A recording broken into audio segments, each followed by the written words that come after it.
Chapter 1249. There are 2 more chapters in the evening. Northwest Frontier Fortress, a lonely city, surrounded by clouds and sand. At dawn, a tall Chi refinement grandmaster pulled the reins and reined in the horse. Looking at the desolate scene of the vast sky and high ground, she felt particularly peaceful. She only had 2 horsemen at her side. Wu Luding and the female sword attendant had parted ways with the Wu clan cavalry a day ago. Under the escort of the White Horse Yitzong, they had headed together to the base of the Northern Liang Protectorate that was overseen by Mount Chu. If everything went as expected, this group of top-class swordsmen would serve as the sharpest and most secretive blade tip of the Northern Liang border army.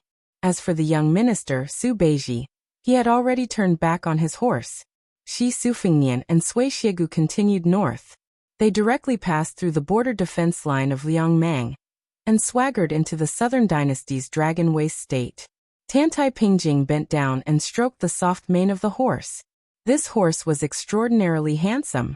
Indeed, only Bailiang could raise such an outstanding horse. She looked up at the quiet young Prince Liang sitting high on the horse. Along the way, intelligence reports were constantly sent to him. Su Fingnian read them and burned them casually. It seemed that he had not once interfered with the border military affairs. This kind of hands-off boss seemed very relaxed and comfortable. It was as if he could do the job well for anyone who sat in his position. However, Tantai Pingjing was not a frog at the bottom of the well. Since Bailiang claimed to have 300,000 cavalry, if they were in a peaceful world, not a person with the surname Su could be the Prince of Peace. The Zhao family of Liang would have already cooked the hound. Not to mention, in the current chaotic world, Beimang's million-strong army was pressing on the border. If any mediocre lord who could not convince the masses had the Northwest Gate, before the Beimang army showed their strength, the Bailiang side would have been in chaos.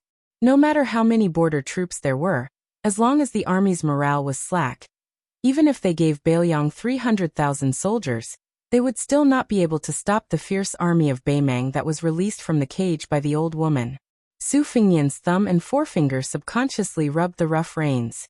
He stopped the horse on the slope and looked into the distance. The fire and smoke sank to the west. The valley was quiet and the mountains were empty. But the general could fight 100 battles without the emperor building the Great Wall. This was a frontier fortress poem that was popular in the Central Plains. The poet was a poor scholar with a bright future, but trouble came from his mouth. Because of this poem, the poet was suspected to be cold and charming in the literary world. After the poet returned to the Central Plains to be an official, he wasted more than 10 years in the local officialdom and never got promoted. In the end, he was depressed and resigned. When Su Fingnian first traveled in Jianghu with Huang, he once went to the poet's hometown. Although he was very embarrassed at that time, it was not a problem for him to pretend to be rich and buy a pot of wine to visit. Unfortunately, he only saw the moss and did not see the poet. Su Fingnian gently exhaled a turbid breath. At that time, he only thought that the emperor of the Zhao family must have done something. Later, when he personally experienced some of the officialdom rules, he gradually understood that it was not the man sitting on the throne who was so narrow-minded. It was the local officials who were trying to figure out the emperor's mind. Not to mention the distance, just the nearby Bailiang, how many officials, in order to curry favor with him, often used expensive antiques, calligraphy and paintings to establish a relationship with the Bailiang's Lu family in Qingzhou? How many unknown back doors did they open for the Lu family's children in Bailiang's officialdom to be unimpeded? Even some of the best teachers in Bailiang's academies favored the Lu family's children who had mediocre literary talent, and hoped to establish a relationship with the Lu family, and then the Su family. If it were not for Lu Qingyan's opinion, Lu Feiqi, the head of the Lu family, would have used this opportunity to become the leader of Bailiang's literary world. Su Fingnian could not help but feel a little sad. He still remembered the ordinary bamboo lantern that the ancestor of the Lu family gave to Lu Feiqi before he died. He wanted Lu Feiqi to take over the lantern that swayed with the chaotic times and strive to pass it on. Obviously, Lu Feiqi, who had long complained about the family moving to the Baron Bailiang, suddenly found that the Lu family had a great reputation in Bailiang after the process of taking root in Bailiang was too smooth. Not only Lu Feiqi, but the entire Lu family was too complacent. and was far less conceited than the old fox Wang Lingquan, who was a relative of the emperor. But what really made Su Fengnian depressed was Wang Linquan's obedience. The more the Wang family of the Spring God Lake deliberately tolerated the scholarly Liu family, wasn't it deliberately digging a hole for the Liu family to jump into? Compared to the Liu family's insensibility, Wang Linquan's overt schemes were actually more of a headache for Su Fengnian. But these were difficult to resolve, and could not be explained clearly. As the son-in-law of the two families, Su Fengnian could not use his status as the king of Bailiang to bully others. The more he did, the more mistakes he would make. In the end, he could not escape the saying that he favored one and discriminated against the other. Fortunately, these thorny matters were not urgent. Moreover, Liu Qingyan handled things appropriately. Even his second sister, Su Weisheng, admitted that she could not find any flaws in Liu Qingyan. Between women, mother-in-law and daughter-in-law, sister-in-law and sister-in-law, these relationships were all like swords and knives that did not see blood. Men were naturally incomparably miserable when they were involved. Su Fengnian, or in other words Bailiang, was facing a great disaster. Ever since Su Xiao was conferred the title of king and took over Bailiang, Beimeng had been eyeing them covetously. As long as they could destroy Bailiang and bypass the eastern border, where Gu Jiantang was overseeing, then the fertile central plains would be like a woman waiting to be slaughtered. How could Beimeng, a man who could not endure the hunger and thirst, not risk his life to attack Bailiang? In the past, under the planning of Su Xiao and his master, Li Yishan, although Bailiang did not have the problem of whether to defend or not, there was still enough space for the Bailiang cavalry to move around. They could take the refugees and retreat to the western regions. They could also retreat to western Shu and Nanzhao as support, enough to fight Beimeng to the death. Even if Beimeng took over Bailiang, which retreated after the battle went badly, it would be an isolated place with scorched earth. On the contrary, it would increase the supply line of the Beimeng army. Bailiang could continue to confront Beimeng at the western Shu border, and could even harass Beimeng in the vast western regions. However, because Chen Zhibao was conferred the title of king and entered Bailiang, he cut off the entire western regions of western Shu and Nanzhao. As a result, Su Fengnian and Bailiang had no strategic depth and could only defend to the death. Su Fengnian felt an indescribable sense of guilt deep in his heart. It could not be said that he had let down the Bailiang people, but he felt that he had let down Li Yishan. Chapter 1250. The Northern Liang Army was overly optimistic about the Northern Meng royal court's internal affairs. Su Fengnian did not think that this would be able to restrain the military strength of the Northern Meng royal court. With the word advantage in front of them, this was the general trend. As long as the old woman used both kindness and power, she would be suppressed by Tuoba Bodhisattva's great army on one hand, and she would be conferred the title of Marquis on the other hand. She would be able to conquer the central plains. It would not take too long for her to truly unite the country and march southward. Sui Xiegu was 100 years old, and had traveled to the ends of the earth. He had seen all the emperors, generals, and commoners. The affairs of the world could not stir this one-armed old man's emotions. He stood beside Su Fengnian, who was in a daze and felt a little bored. He casually asked, when this old man was young, he did not understand why the generals and soldiers loved to fight. Were they really not afraid of death? The Spring and Autumn War was easy to understand. People in troubled times were not as good as dogs in times of peace. Life was worthless because they were forced to not take it seriously. Now that Bailiang has been at peace for a long time, can it really stop the million-strong Beimeng army? Su Fengnian calmly said, it's simple. Give up one's home for the country, and give up one's life for one's home. No one is not afraid of death. It's just that everyone knows that the Bailiang cavalry is not afraid of death. Other than the fact that the Bailiang people are naturally brave, many of them also know that they have no way out. Their home is in Bailiang. If they retreat, the border troops will disperse and the Beimeng army will invade the south. Even if they escape from Bailiang, their two legs will not be able to outrun the four legs of the Beimeng army. Sui Xiegu curled his lips and mocked. None of you officials are good people. Su Fengnian laughed. Don't I have no way out too? Sui Xiegu rolled his eyes and said, with your skills, if you really want to kill people, why don't you go to Dragon Waste State alone and kill them all? Don't tell me that Bodhisattva Tuoba, Hong Jingyan, and the others are following behind you every day? Su Fengnian said indifferently. I can kill like this, but so can the people on the Beimang martial arts ranking. When two countries are at war, this kind of action can't be said to be meaningless, but it really doesn't have much meaning. Of course, if one day Bailiang can no longer defend the Northwest Gate, I will definitely do so. Sui Xiegu was about to speak when he heard Tantai Pingjing snort coldly. The sword-eater old monster immediately shut his mouth. At this moment, there was a cloud of dust in the distance. Looking at the route, it seemed that they were going south. They probably saw the 3 horses on the small sand slope. These people with superb riding skills headed straight for the slope. However, they did not act blindly without thinking. Instead, they stopped 500 feet away from the bottom of the slope and looked at Su Fengnian and the other 2 on the slope. This was a Northern Mang elite scout. Judging from his armor and clothing, he wasn't the Crow Palanzi who was equally famous as Northern Liang's wandering crossbowman. He should be the vanguard under Southern Dynasty's great General Lu Gui's direct command.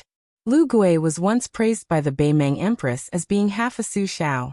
He was originally one of the candidates to replace Huang Songpu as the king of the southern courtyard. However, the fatty dong that the old woman mentioned beat him to it. As a scout, regardless of whether it was from the Northern Mang or the Northern Liang, they were all very particular about the rules. Unless they encountered each other on a narrow path, collecting military intelligence under the premise that their whereabouts were not exposed was their first priority. However, if they could casually take the enemy's head, no one would refuse. A rider rushed out of the group of scouts and shot an arrow from 100 paces away. His aim was excellent. The arrow flew straight toward Su Fengnian's head, who was in the middle of the 3 riders on the slope.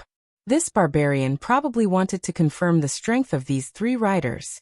If they were not to be trifled with, then he would retreat. If they were just embroidered pillows, then he would kill them and take their horses. Now that the 2 armies of Liang Mang were facing off, the scouts would be the first to exchange lives. Su Fengnian turned his head and dodged the arrow. The scout quickly turned his horse around and retreated. Sui Xiegu stared with wide eyes and asked, "You don't want to eat meat that's delivered to your mouth? Isn't mosquito meat? Su Fengnian shook his head and said, "Naturally, there will be top-notch Bailiang crossbowmen secretly watching us. Right now, Beimang's harassment seems very inexplicable. In order to obtain Beimang's precise motive, I have already paid an immeasurable price. The route of these Beimang scouts is the most valuable clue. As for who is the real bait, it will depend on the strength and luck of both sides." Sui Xiegu said in a carefree manner. "Bent intestines, how unpleasant." Su Fengnian laughed and said, "Do you want Beimang's million-strong army to obediently gather in one place and then fight with 30 of us in one go?" Sui Xiegu asked back. "You save the trouble and he saves the trouble. Everyone will be happy. Whoever loses will scram. What else do you want?" Su Fengnian couldn't help but laugh. The northern barbarians really want Bailiang to do that. To be honest, I also want to do that. The old swordsman's words sounded very absurd and amateurish. But if Liang Mang could really be so decisive and leave no room for negotiation, then everyone would be happy. Northern Mang would have the hope of taking down the tiger blocking their way south, and Northern Liang would also have the hope of defeating the Northern Mang army in one fell swoop. Beimang's advantage was very obvious. They had an absolute advantage in terms of numbers, but Bailiang's advantage was that Beimang's army was temporarily leaderless. Although Dong Zhuo was the commander in name, other than the 100,000-strong Dong family army, Hong Jingyan's Ruran cavalry, Dragon Waste Province's Gusai Province's 5th Army, and Lu Gui and Yang Yuanzhan's personal armies, he as the king of the south, could not command them as he wished. On the other hand, Bailiang was different. Chu Lushan and Yuan Zuozong could control Bailiang's army. In a confrontation where victory would be decided in one battle. This was where Bailiang's opportunity lay. However, this kind of battle of wills that was equivalent to betting the throne of 2 dynasties was too extravagant for both sides. Su Fengnian looked at the Beimang scouts retreating north and said softly, "Half of Su Shao? No matter who wins or loses this battle, Lu Gui's 40,000 men will all die." Tantai Pingjing asked, "What do you say next?" Go to the Governor-General House or continue north? Let's go take a look at Bei Meng's million-strong army. Su Fengnian urged his horse down the slope and galloped north. Sui Shigu, who was following behind, said angrily, "Didn't you just say that such actions are meaningless?" Su Fengnian smiled and turned to look at the tall woman. He acted dumb and asked, "Senior Tantai, did I say that?" Tantai Pingjing said expressionlessly, "No." Sui Shigu wanted to say something but stopped. He felt really uncomfortable. Su Fengnian started to hum a tune.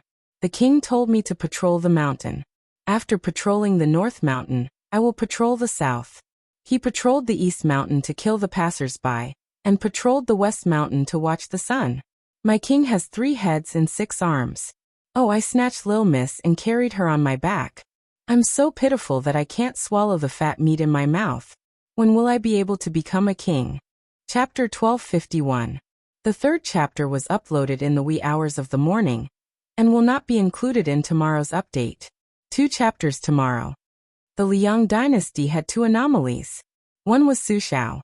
Even though he had become a king with a different surname, the soldiers under him still liked to call him Great General. Another one was Gu Jiantang. Although he had not been conferred the title of king or vassal, he had been the Minister of War for more than 10 years. Most of the generals had addressed him as Great General in private. Now he had become the only person in Liang who had a rank of first-class merit. At the border of Liao and Liao, he was still known as Great General. After the Spring and Autumn War came to an end, Gu Jiantang, whose military achievements were slightly inferior to Su Zhao's, was undoubtedly more favored by the nobles of Li Yang's old faction, and the new nobles of the dynasty. After Su Zhao's death, the well-deserving leader of Li Yang's army left the capital, and took charge of the entire military and politics of the northern lands. Whether it was the authority in Gu Jiantang's hands or his reputation in Li Yang's court, both rose sharply. Even the dullest officials in the capital knew that General Gu Jiantang, who was far from being called an old official, would become a pillar of support for 3 dynasties. It was only a matter of time. Don't forget that Gu Jiantang was also an expert who had entered the martial arts rankings. With his strong body and great energy, it would be too easy for him to last another 20 to 30 years. Therefore, the saying that border generals were envied did not apply to Gu Jiantang. After Gu Jiantang took over the Liao, the eastern front of the Liang dynasty, which had eaten up countless soldiers' salaries in silver, was said to be impregnable. Everyone in the Liao border army followed Gu Jiantang's lead. Especially before Great General Gu resigned as the Minister of War, Great Peace City had some objections to the bottomless Liao soldiers' salaries. After Gu Jiantang left the capital and went to the north, although Gu Lu, which had lost its backbone, started to fall apart, the court's support for the eastern Liao border army became greater and greater. Originally, the court would be hesitant about the rewards for the soldiers at the border, dragging it out and reducing it if they could. Now it was unobstructed and not reduced. With such a general, the Liao border army had a new look and a rare morale. There were even rumors circulating in private that Great General Gu might be able to go one step further. Since Su Shao was a great general, Su Shao had been a pillar of the country, and he was also one. Then, since Su Shao was a king with a different surname, why couldn't he, Gu Jiantang, be one? Who in the world didn't know that the court was wary of Beiliang, but trusted Great General Gu? The morale of the Eastern Front was high, especially after the northern barbarians brazenly split up their troops. Almost all the generals of the 2 Liao had gone to the general's tent to ask for battle. Since the northern barbarians clearly bullied the weak and feared the strong and decided to attack Beiliang first, why did they dare to challenge us with only 200,000 to 300,000 soldiers?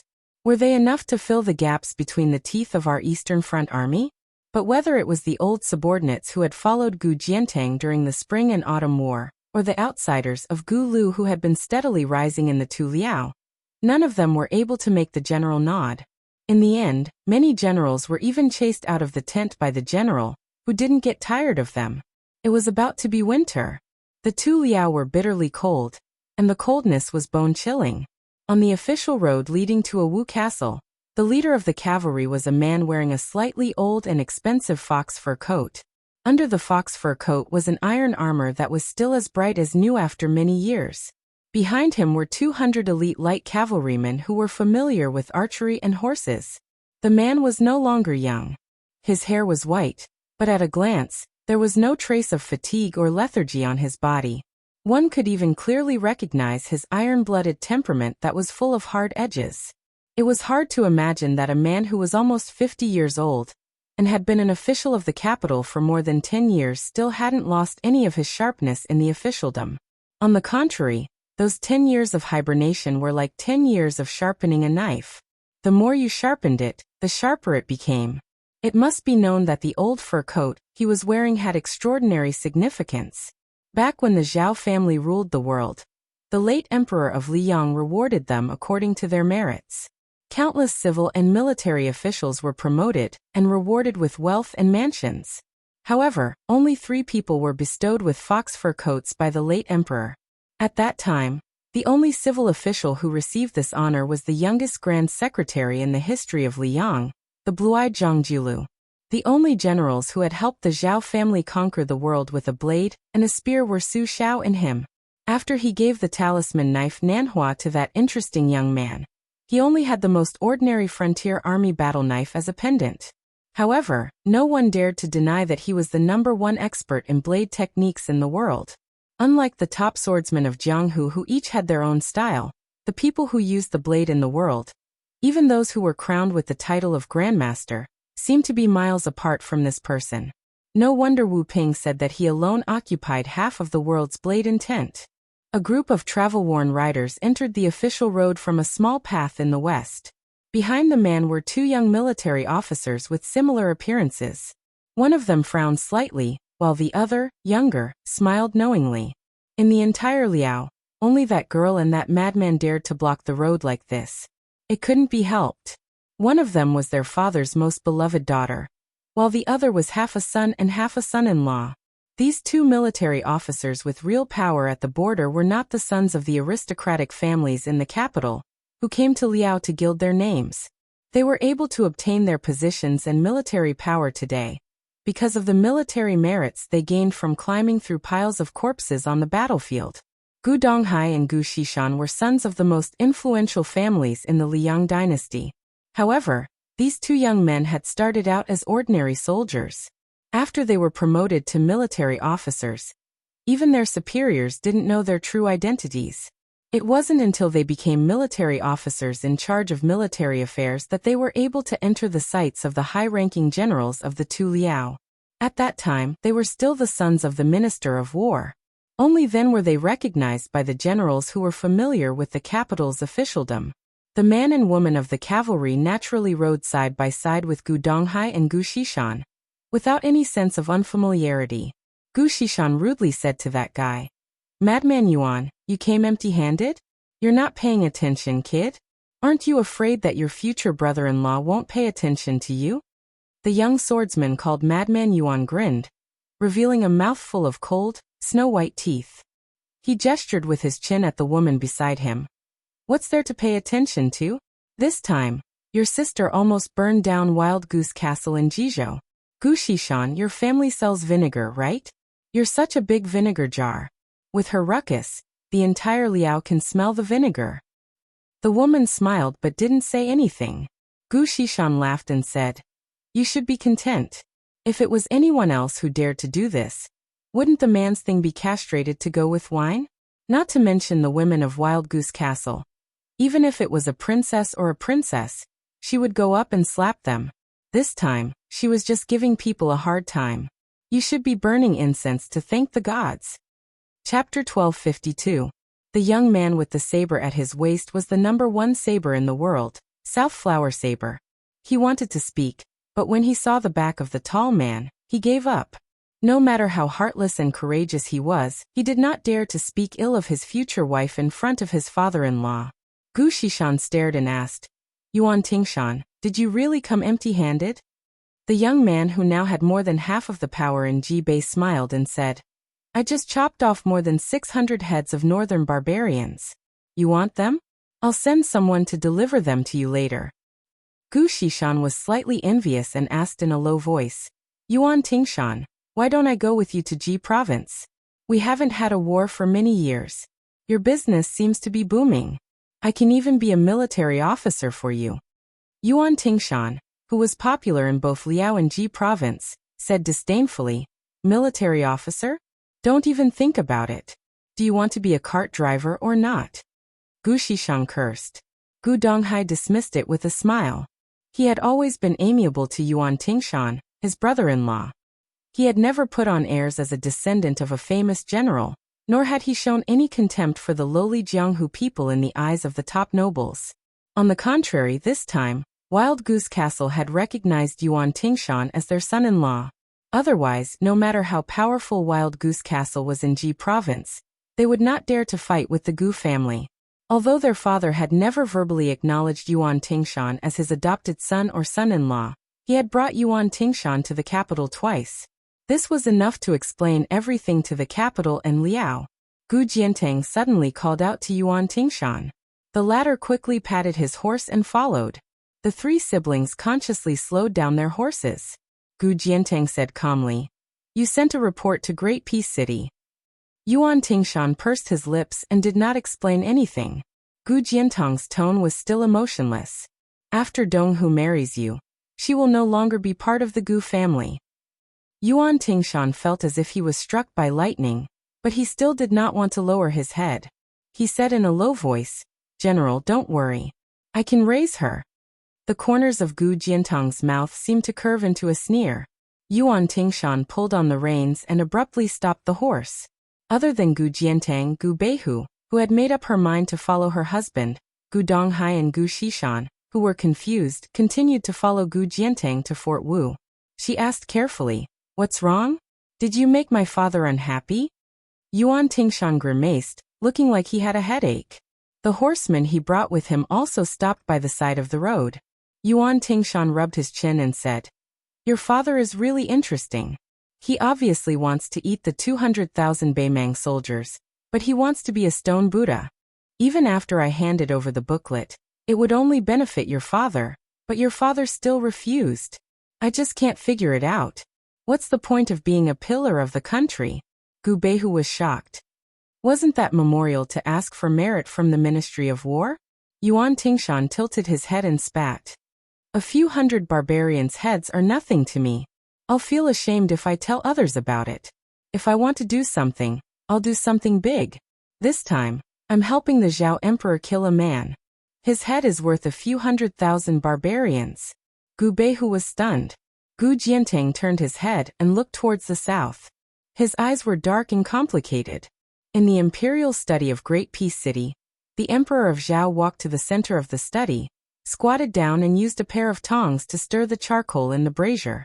Beside him, Song Tonglu, the head of ceremony directorate who served the emperor, bent his back and trotted over.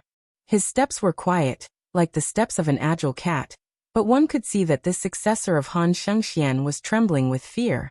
There was a memorial in the hand of the emperor of Zhao clan, and Song Tonglu knew it very well. It was sent to him by Yuan Tingshan, a popular figure in Ji Bei.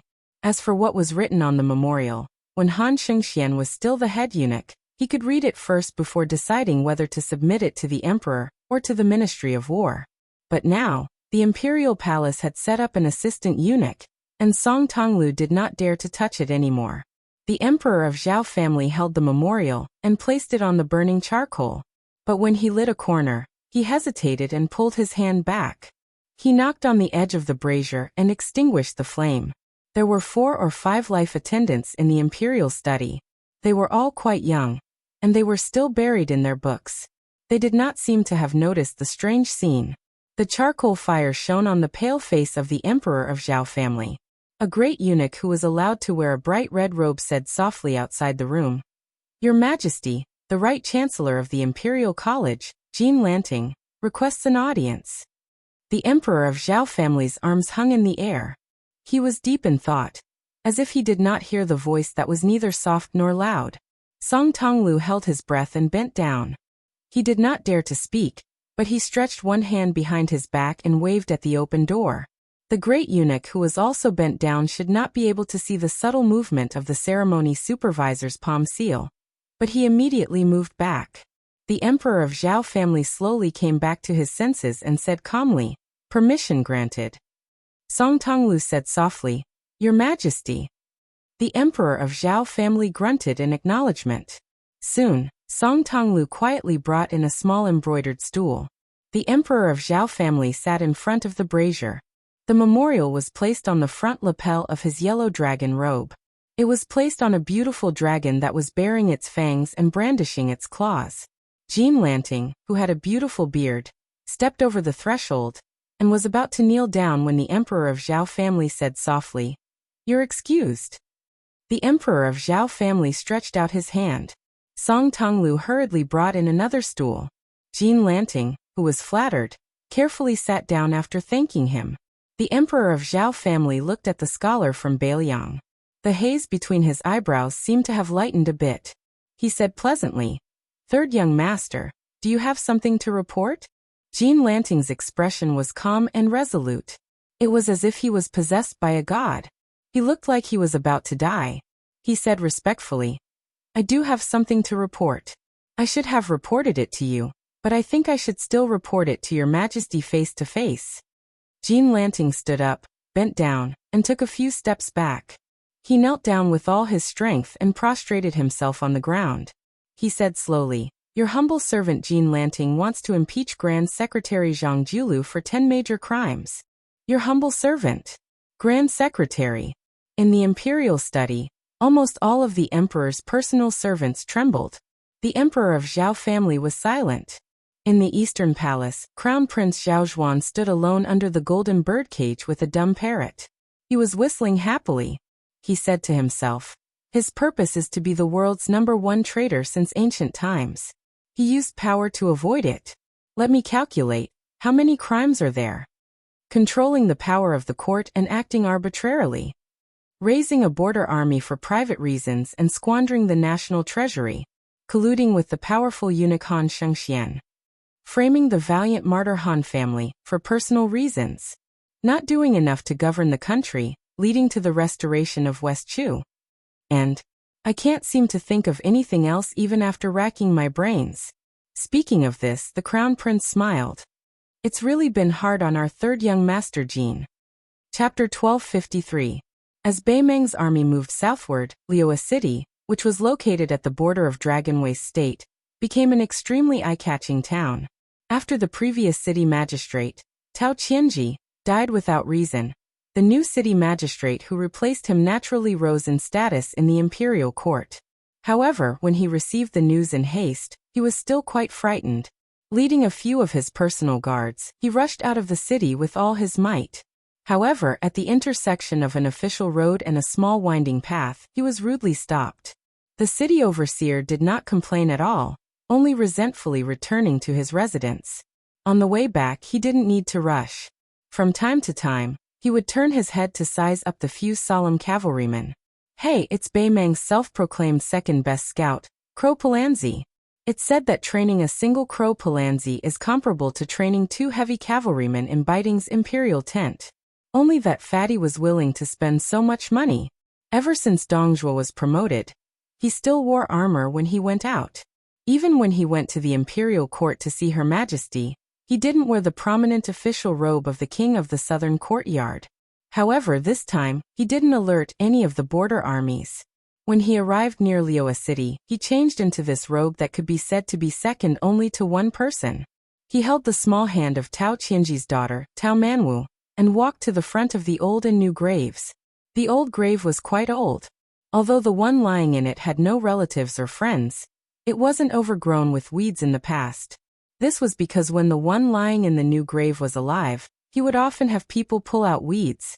After he retired from the position of Commandant of Chong and became the city magistrate of Liyue City, he would often visit the grave. Unfortunately, now that he was neighbors with the old guy, he was powerless even if he wanted to. Dongzhuo squatted behind him and put a pot of wine at his feet. He first quietly pulled out the yellowed weeds on the old grave and murmured, "Old Corporal, don't blame little Fatty Dong. I once swore that as long as I didn't become a rank 1 high official, I wouldn't have the face to visit your grave and toast you. Today, this little Fatty, can be considered to have struck it rich. Your face is so bright, why don't you grin?" "What? Do you finally realize that your mouth full of yellow teeth looks terrifying?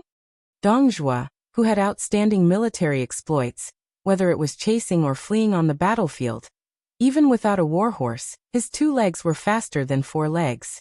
However, at this time, it was particularly difficult to pull out the weeds that could be easily understood by young children. The great general and the king of the southern courtyard liked to call the empress sister, and even liked to paste spring festival couplets on people's doors. At this moment, his face was covered in tears. He then wiped his face, his tears and snot, tears and wiped. His face tears and his nose was unclear. Corporal there's a saying is, tears in his nose. His tears. And his tears and his tears and his ants. As to what I wear? The is King's Row. S was SS. Old Sergeant, can you believe it? Back then, that little fatty whose legs would go soft whenever he saw a small-scale Northern Liang cavalry, and that little fatty whom you scolded as a coward, was the most senior official among all the soldiers you brought. Dong Zhuo didn't turn his head. He just pointed at the new grave and said, "Look at that bastard Tao Qianji. He's worse than you. He didn't even die on the battlefield. He died just like that. If he's not AF * king deserter, then what is he? Corporal, can you sleep soundly with this kind of person as your neighbor? In any case, I Dong Zhuo won't believe it even if I'm beaten to death." Dong Zhuo suddenly turned his head and roared at the new grave. "Tao Qianji, I'm scolding you. After the old corporal left, you were the first among your brothers to become a corporal, the first to become a commandant, and the first to become a general. You think these are amazing? Bullsh * T. The highest ranking official in your life is the commandant general, the lousy city overseer who left behind a small city. Damn you." Dong Zhuo smiled bitterly. "I know. You think it's shameful to be with me. That's why you're unwilling to come to the Dong army to help me. Others are just suffering because they want to save face. Look at you. You're dead, aren't you? If you have the ability to crawl out, I'll kick you back." Dong Zhuo was probably afraid that he would frighten the little girl kneeling in front of the new grave, so he restrained himself. He unscrewed the lid of the wine pot and took out 3 wine cups from his bosom. He put one on the grave of the old corporal, squeezed out a smile, and said to Tao Manwu, "Little Manwu, give the cup to your father." With his alcohol addiction, he must be craving for wine after lying down for so long. The little girl took the cup with both hands. Uncle Dong poured her a cup of wine and gently sprinkled it in front of her father's grave. Dong Zhuo sprinkled a cup of wine in front of the old grave. He also raised his head and drank a cup. After pouring another cup for himself, he drank it in one gulp. Seeing little Manwu holding the cup with both hands, Dong Zhuo smiled and said, "I won't let your father drink. I'll just let him lie there and stare." The little girl's eyes were filled with tears, but she tried hard not to cry out loud. She felt wronged and sad. Dong Zhuo hurriedly poured a cup of wine for her. Seeing the child seriously sprinkle another cup of wine, Dong Zhuo's eyes became sour again. He tilted his head to look at the new grave and said in a low voice, "Don't worry, little Manwu is more of a daughter than my own daughter. As long as I conquer Bailiang, if I'm still alive, I won't dare to say that I'll give the entire Central Plains to little Manwu as a dowry, but half of it won't be able to escape." Dong Zhuo turned to look at the old grave and said, "Old Corporal, are you going to say that I little fatty Dong am bragging again? This time, you really shouldn't look down on me. Nowadays, if I fart in the imperial court, a lot of people will say that it smells good. Hong Jingyan, Murong Baoding, and the rest of those awe-inspiring bastards, all had to obediently assist me.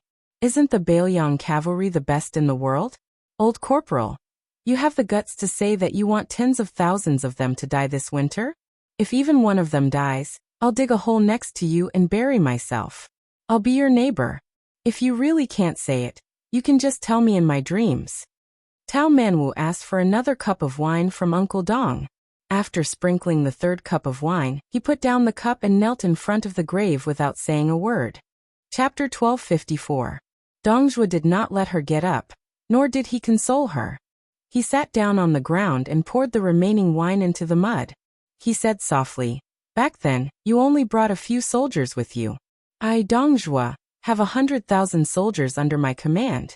I also have the best crowbars in Beimang and the best foot soldiers in Beimang. The 300,000 soldiers in the 20 or so military towns in the southernmost prefectures of Gusai and Longyao are under my command. Hong Jingyan's Ruran cavalry, and the 100,000 private soldiers of great generals like Lu Gui and Yang Yuanzan are still under my command.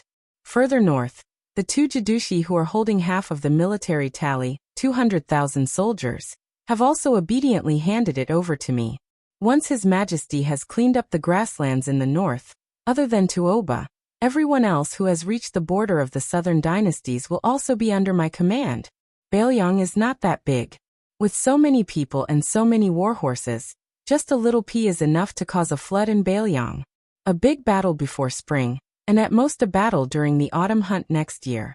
Bailiang will be completely finished. Dong Zhuo laughed sinisterly. Bailiang must think that the battle will last for 3 to 5 years. I, Dong Zhuo, have been a fox for more than 10 years. This time, I will be the alpha wolf. I will not rest until I have eaten my fill. Dong Zhuo grabbed a handful of mud and threw it away. He stood up and said, Old Descartes, Old Tao, I will take this empty wine pot with me. When I lead the army to the southern border of Liang, I will bring back a pot of mud from there. I will let you two country bumpkins who have never even been to Bailiang see what kind of fertile soil can grow rice. Dong Zhuo stood up and looked at young man Wu who was still kneeling. He bent down and rubbed her little head. He said softly, We should go. The little girl stood up and silently raised her arm to wipe away her tears. Dong Zhuo thought for a moment and lowered his head to look at the luxurious robe he was wearing. He took it off, folded it neatly, and placed it between the two graves. He said indifferently, Returning home in glory, no one will look at me. Then why are you still wearing it? Dong Zhuo placed young man Wu on his shoulder and left in large strides.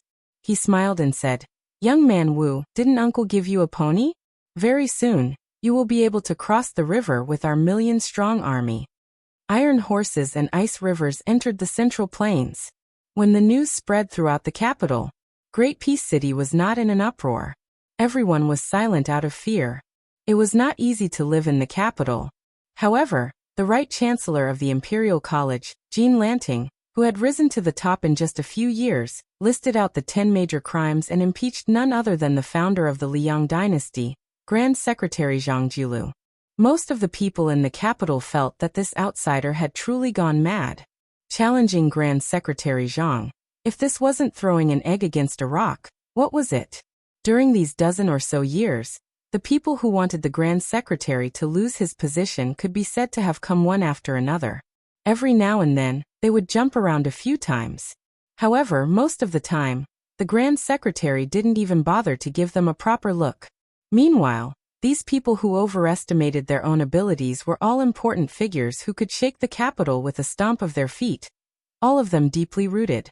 However, who succeeded? Moreover, their appetites weren't that great. They only wanted that green-eyed child to take off his official robe, not daring to have this number 1 civil official of Liang Imperial Court meet the late emperor. Of the 10 great crimes, the one that everyone believed in the most was actually the one that forced the death of Ji Province's Han family. This was indeed a secret matter passed down by the father-son-in-law Grand Secretaries. Jean Lanting used the 8 words lantern light continues, endless salary, to describe Zhang Jiulu's political reform. It could be said to be incomparably accurate. Meanwhile, what was worth pondering over was the crime of colluding with the powerful official Han Shengxian, leading to a foul atmosphere in the inner and outer courts. Now that the human cat Han Shengxian was already dead, how was the Grand Secretary going to defend himself? However, the one that carried the most destructive force was also the one that left everyone feeling the most inconceivable. It wasn't privately raising the 2 vast border armies, but rather the last of the 10 great crimes. After ruling for more than 10 years, he opened up a large amount of salt and iron, pouring all of his energy into the northwest. When this news quickly settled down, it seemed like it quickly disappeared without a trace, but more and more people began to chew on the hidden meaning within. Even though the Grand Secretary still participated in the court assembly every day, when he needed to stay overnight, he would definitely be on duty in the Minister province, handling all types of government affairs still in an orderly manner. However, it wasn't strange for the Grand Secretary's residence to be completely deserted. After all, The Grand Secretary had never liked to privately meet with guests. However, the great residences on the same street as the Grand Secretary also began to be deserted, making the onlookers' imaginations run wild. More importantly this time, Zhang Jilu didn't strike like he did against Zhao Shixuan. Bai Yan didn't react at all to the ungrateful and mad dog biting of 3rd Jin, the right chancellor of the Imperial College. At the same time, there was one matter that had to be mentioned. That was Yin Maochun, who had the title of Hidden Minister, and was in charge of the evaluation of local officials this year, had quietly returned to the capital ahead of time. The emperor and the crown prince paid a visit to Qi Yanglong's mansion. Huanwen claimed that he was sick and didn't participate in the court assembly. Immediately after, the sound of winter thunder rang out in Great Peace City. General Yang Xinqing, who had been caught by the West Chu rebel army and was covered in dirt, secretly went to Great Peace City to prove that the Grand Secretary Zhang Jilu had framed the Han family in the past and wasn't wrong. On the day of the beginning of winter, the emperor personally led a group of Great Peace City officials to welcome the winter in the northern suburbs. Among the nobles, other than Huanwen, who still didn't appear, all the officials in the capital led by Zhang Jilu were present. Thus, there was no morning court assembly for the beginning of winter. However, after the beginning of winter, there would be a grand court assembly. The Son of Heaven would bestow jackets to the officials, implying that he sympathized with the officials to protect them from the winter cold. On this day, Tantanon, who had gotten up early before the sun rose, sat alone in the study and stared blankly at the sky outside the window for a long time. The sky gradually brightened. The old man went to the bookshelf and took out a handwritten book that his teacher had given him. He ground the ink himself and shakily wrote a line of words on the title page of the handwritten book. He planned to have the steward of the residence send it to the Grand Secretary's residence. Winter is getting colder. Old friend, please wear more clothes. After writing, the old man started to stare blankly again. Then an old steward of the residence stumbled into the study with a pale face. He said sorrowfully as if the sky had fallen, "Master, the Grand Secretary said in the court assembly that the 2 generations of the Su family have guarded the Northwest for more than 20 years and have worked hard. Su Fengnian has inherited his father's work and is loyal. He should be made a pillar of the country. What should we do?" Why did the Grand Secretary do this? Most importantly, His Majesty didn't get angry. Although he didn't agree to the pillar of the country, after the imperial edict was rejected, he once again bestowed the new Prince Liang a pillar of the country. Huanwen waved his hand expressionlessly, indicating for the old steward to leave. The study returned to silence. Huanwen gently closed the precious handwritten book that had been opened and muttered, "Old man, I can only burn it for you." Chapter 1255. There's one more chapter in the morning, not included in tomorrow's update. 2 more chapters for tomorrow. In the winter, the water outside the Great Wall dried up and the grass turned yellow. To be able to come across a little bit of tenacious greenery was exceptionally pleasing. The 3 of them stopped their horses by the bank of a water source. If they rode straight north for 3 days, they would be able to see the tiled city. Su Fengnian squatted down, scooped up a handful of water, and splashed it on his face. He exhaled deeply. Sui Xiegu, who was not familiar with military affairs, asked casually, "Are these northern barbarians out of their minds? Why don't they station their troops at the border in early autumn? Didn't these nomadic barbarians, who lived on horseback, invade the central plains in autumn to plunder the harvest? What's the point of plundering in winter?" Su Fengnian could not help but laugh. Tan Taiping explained calmly, "What you're saying is the general situation. In the past, the nomadic tribes brought great damage to the central plains. Most of them came south in winter, taking advantage of the frozen river to allow the cavalry to pass unimpeded. At the end of the Dafeng dynasty, the northern barbarians used this opportunity to invade the central plains." Su Fengnian continued, "The relationship between the grassland nomads and the central plains farming dynasties is like that of a wolf and a tiger. The latter always has the initiative. Whenever the latter is in a state of exhaustion due to the alternation between prosperity and decline, they are like a young tiger, a sick tiger, or a tiger that is about to die of old age. That's when the northern barbarians are at their strongest. Therefore, every time there is a civil war in the central plains, the northern barbarians will invade the border and take advantage of the situation. But in the end, from the Great Qin to Liang, it was the Central Plains dynasties that suppressed the northern barbarians. You have to know that the official history of the Great Qin recorded that 5 barbarians were equal to 1 Qin soldier. The official history of the Dafeng dynasty also said that the barbarians were skilled in Qin, but 3 of them were equal to 1 Dafeng soldier. That is to say, even if the northern nomads had obtained many forging techniques from the Great Qin dynasty, 3 of them were only equal to 1 Dafeng soldier. But today, Beimeng relies on the southern dynasty that has absorbed countless people from the spring and autumn period. In the Central Plains, only the elite troops of Zhao Yi, the prince of Guangling, and Zhao Bing, the prince of Yanqi, dare to claim to be equal to the Beimeng. Sui Xiegu could not help but ask, is the Liang dynasty not strong enough to unify the Central Plains? Didn't they say that Liang was as powerful as the Great Qin?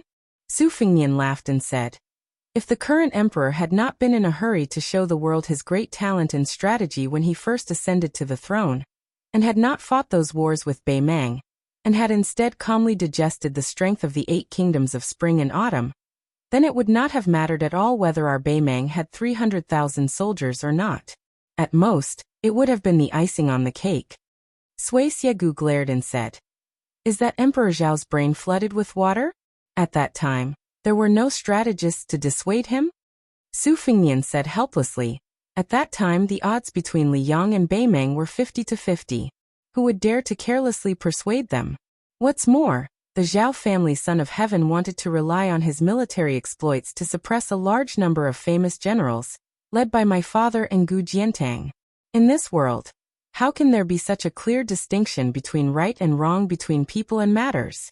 Take me for example, I am Su Zhao's son. In my eyes, Su Xiao is naturally a king of a different surname, who did not commit any major crimes, but had countless great achievements. In the eyes of Crown Prince Zhao Zhuan and the other princes, the current emperor must be the most diligent and caring emperor in the history of Liang. Back then, when Zhao Kai wanted to kill me at the Marsh of Reeds, I also wanted to go to Iron Gate Pass to kill him. Between the two of us, neither of us is a person who has committed the most heinous crimes. It's just that there's no other way. At that time, we were both chess pieces, pawns that were pushed across the river. Sui Xiegu mocked. Oh, from your tone, it seems like you've turned into a chess player today? Su Fengnian smiled, and did not reply to old ancestor Qi Jian's sarcasm. He stood up and looked towards the north. On the line there was the military town of Huazhujun, Xijing, Golden Toad State, and further north was the Beimeng royal court. Tantai Pingjing, who was dressed in the white robes of a Qi refinement warrior, suddenly said, to the nomadic tribes, isn't a strong and stable Central Plains dynasty also a disaster? Once the ruler of this dynasty admires Biangong, he will be surrounded by a group of talented generals who hope to spread their whips across the desert. The reverse is also true. Even if the Liang dynasty is destroyed and the monarch with the surname changes one after another, the battle between the nomadic tribes and the farming dynasty will not change. Su Fengnian shook his head and said, yes. Tantai Pingjing was in disbelief. Yes? Su Fengnian stretched out a finger and pointed to the north.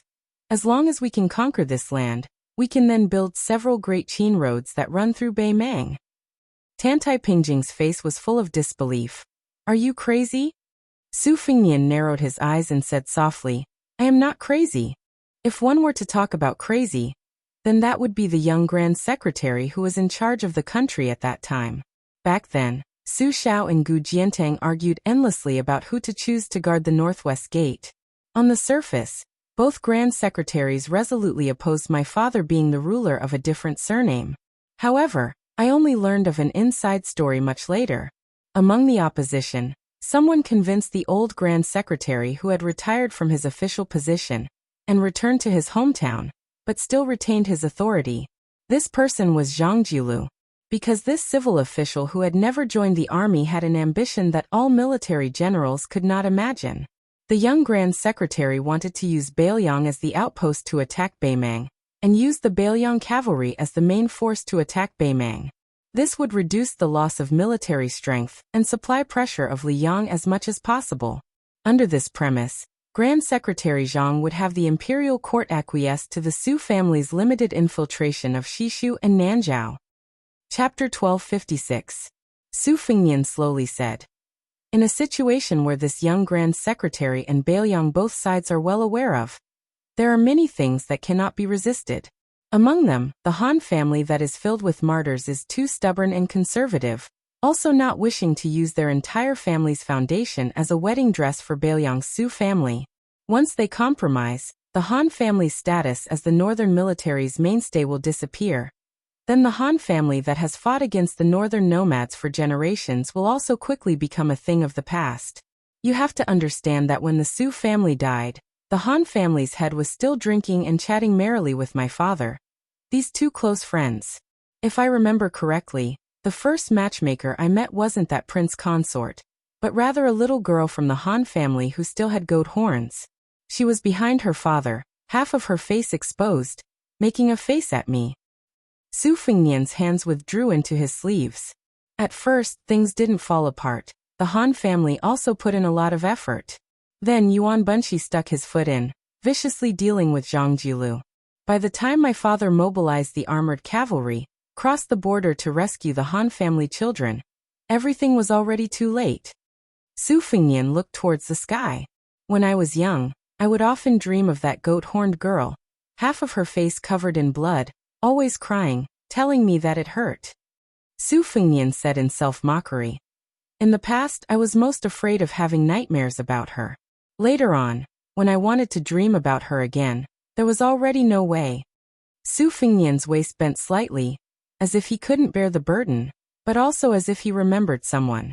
When I was young, I didn't understand anything, saying a lot of things out of anger.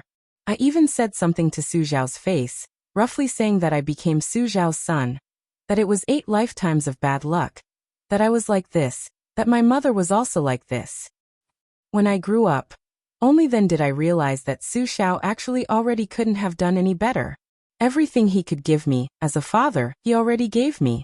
He always talked about how high-spirited he had been when he was young, how many victories he had won and how much glory he had enjoyed.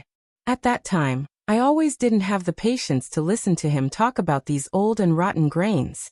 When I got impatient, I would say, Su Zhao, a real man doesn't boast about his past achievements.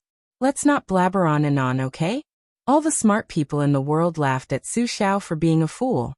He helped the late emperor conquer the world, but in the end, he had to guard against his son like he was guarding against a thief for 20 years.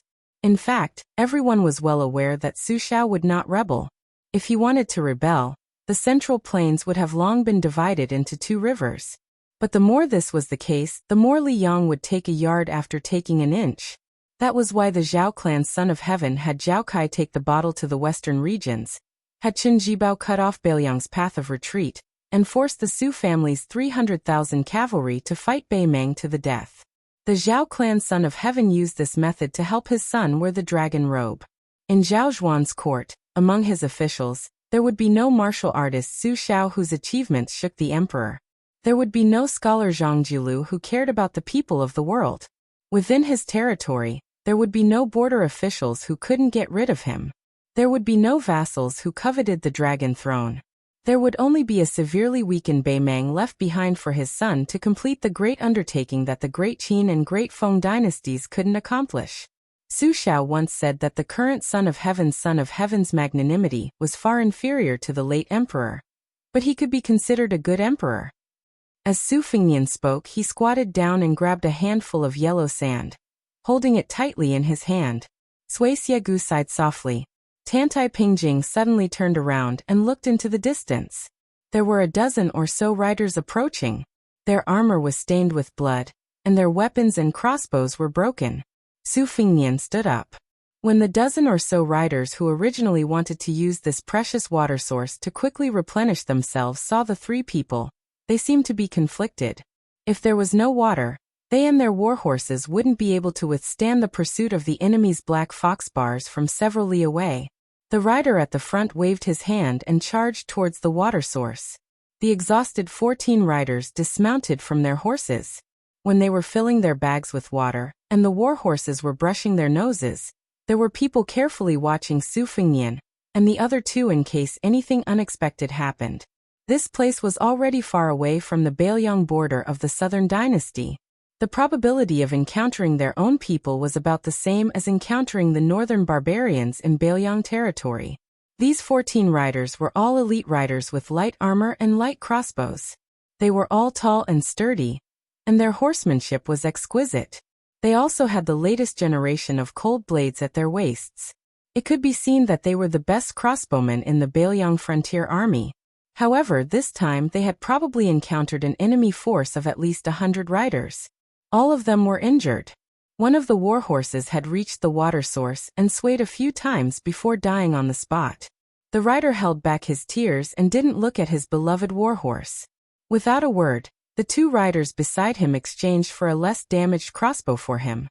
This crossbowman who had lost his mount, and was destined not to return to the border alive, was even less likely to return on the same horse as his comrades. That would only cause the death of another comrade. This rider carried the light crossbow on his back, and touched the cold blade at his waist. He grinned at the other crossbowmen, and then turned to face the black fox bars that were pursuing them and intercepting military intelligence. At this moment, the leader of the crossbowmen, who had already mounted his horse, saw the young man with an extraordinary bearing. He smiled and said, "I'll give you 3 horses in exchange for a cold blade. How about it?" The man who looked like the leader of the crossbowmen was taken aback. He asked, "You're also from Liangzhou?" Su Fingnian nodded. "I'm a native of Liangzhou." The leader of the crossbowmen quickly said, "If that's the case, I can lend you my cold blade.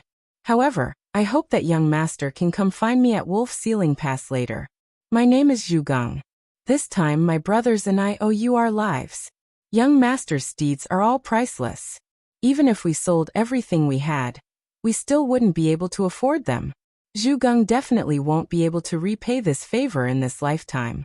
Zhu Geng isn't a hypocritical person. I only dare say that in the future, I'll kill 30 more northern barbarian bars for young master." Zhu Geng turned to the rider who had clearly gone to his death. "Li Tingji, get back here. Get on my horse and return to Wolf Sealing Pass with me." Su Fingnian gave the 3 horses to Zhu Geng. When he handed over the reins, he said something that Zhu Geng didn't understand. However, he didn't have the time to think about it. 1 crossbowman for 50 riders. I owe you 36 lives. The 14 riders cupped their fists in thanks. Zhu Geng didn't forget to remind him, "Young master, be careful. There are 60 Black Fox barbarians and 300 Baymang light cavalry about 2 li behind us." Su Fingnian nodded. After the 14 crossbowmen were far away, he looked at the 2 battered warhorses. He turned to Tantai Pingjing and Sui Xiegu and said, "I'll have to trouble the 2 seniors to send these 2 horses to Wolf Sealing Pass. Then, wait for me at the Governor General's residence." Sui Xiegu was about to speak when he saw Tantai Pingjing's cold glare. He could only swallow his words. Su Fingnian's right hand held the borrowed Baelyang blade, and slowly walked forward. His left hand, which had been holding a handful of sand, loosened its fingers. Yellow sand scattered into the air. He slowly walked towards the 300 riders. Next spring, the loquat tree in a small courtyard would sprout new buds and bloom new flowers. The next spring would be the same. However, he didn't know if he would be able to see it with his own eyes. Chapter 1257. During the wars of the spring and autumn period, scouts were the sharpest antennae of an army. They were rarely deployed on such a large scale. However, on the border of Liangmang, it was the exact opposite. Scouts rarely went out alone to capture military intelligence. The reason was very simple. Both sides were at the peak of the use of scouts. Whether it was the degree of importance or the speed of attrition, it far exceeded that of the Central Plains. It had reached a level that the generals of the Central Plains found exaggerated. Once the 2 sides met, it often meant that one side was destined to be completely wiped out. When both sides had roughly the same level of individual combat and tacit cooperation, the number of people would determine who could leave the battlefield with important military intelligence. Northern Liang border army's wandering crossbowmen shook the world under the heavens, while Northern Meng wasn't inferior in any way. Dongzhuo's crowbar, Huang Songpu's roaming scout personally created in the past, as well as the Black Fox Bar, who was known as the son of great General Lu Gu, were all the most outstanding scouts of the present age. Crossbowman Captain Zhu Geng led 50 cavalry deep into the heart of the desert. It was not only luck but also strength. After deducing a spy report through observation, he was intercepted and killed by Heihu Lanzi on his way back. Then not only did the second Lanzi quickly join in the pursuit, Lu Gue, one of the commanders of the border army of the southern dynasties, received the report and did not hesitate to mobilize 300 light cavalry nearby. He was determined to catch this fish that had escaped the net. The cold wind whistled and the war flag fluttered. In a heavily guarded military tent, General Lu Gui's brows were tightly furrowed. He squatted beside a pot that was about to boil. During this period of time, he rarely looked at the map of the Beiliang border that countless spies had sacrificed their lives for. It was not that Lu Gui's power had fallen, nor was it that this famous general did not value the Beiliang cavalry. It was that even he, as the commander of the border, did not know where his side was going to focus on until 3 days ago. He did not know which unlucky place in the 3 northern provinces of Beiliang would be the breakthrough point for the army. Although the Morong and Yelu families were busy with their own affairs due to the turmoil in the grassland in their backyard. As one of the 2 pillars of the southern dynasties, the old Longguan aristocrats had always been at odds with the new military nobles represented by Lu Gue and Yang Yuanzhan. This time, they even jumped and cursed in the imperial court of the western dynasties and attacked together, begging the emperor to take back Dongzhuo's military power. Huang Songpu had already retired and returned to his hometown, but he was almost dragged out and whipped by these angry Chinese tycoons. It could be seen how chaotic the southern dynasties was at the moment. The key was that General Dongzhuo had been hiding all this time, as if he was determined to let the army of nearly 1 million consume their provisions in vain. Even if Lu Gue and Yang Yuanzhan wanted to say a few words for him, they could not. Instead, they would only add fuel to the fire. Lu Gue was temporarily in charge of the border defense military affairs of all the military towns in Gusai province. During wartime, even the prefect of discipline who had the same rank as him had to listen to him. This was a special case that had never happened in the history of Beimang. This was also a great privilege that the emperor had given to General Dongzhuo. It should be noted that Beimang was different from Liang and the Central Plains. The prefect of discipline who controlled the mighty army was definitely not an administrator or a provincial governor. Thinking of this, Lu Gue had already smelled the unique aroma of brick tea, goat milk, and butter tea leaves mixed together. Lifting the lid of the pot, this general who used to be from a noble family in the Central Plains was in a good mood. He grabbed a handful of salt and threw it into the pot. Different from General Yang Yuanzhan, who used to be a slave, and also different from Huang Songpu, who had a glorious ancestor, Lu Gui's family was not in the upper class among the remnants of the northbound tribes. However, after arriving in the southern dynasties of Beimang, they would not be wantonly slaughtered like pigs or dogs. Lu Gui's status today was attributed to his hard study in the old country when he was young. It was also attributed to the military strategies he had read in those books. Because of him, Lu Gui's family had a second spring in Beimang. He was also worthy of the name of the resurgence of the family tree. However, after Lu Gue became famous, he was not like many of the remnants of the spring and autumn period who were nostalgic for the past, or the extravagant nobles of Beimang, who never drank the famous tea from the Central Plains. After arriving in Beimang, Lu Gue fell in love with the milk tea in the pot in front of him. He liked the strong fishy smell of goat milk and horse milk. After scooping a bowl of tea, Lu Gue put it to his nose and sniffed it. He held the bowl with one hand and slowly turned it. The descendants of his family seemed to be drinking a famous tea from the spring god lake. They did not hesitate to spend a lot of money. There were even young people who said that after conquering the Central Plains, they must have their own tea plantation on the island of the spring god lake. The general laughed. These children did not know the immensity of heaven and earth. Did they really think the Central Plains was made of paper? Even if the Central Plains were easy to bully, how could they cross the threshold of Beimang?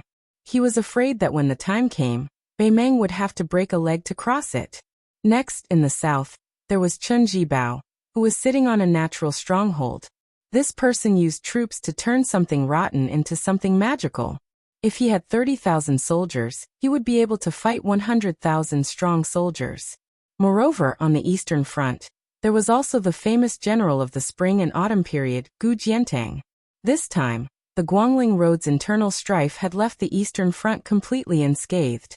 Lu Gui stopped turning the teacup and said to himself, "In the end, the true enemies of Beimeng's million-strong army are three people: Su Fengnian, Chen Jibao, and Gu Jiantang.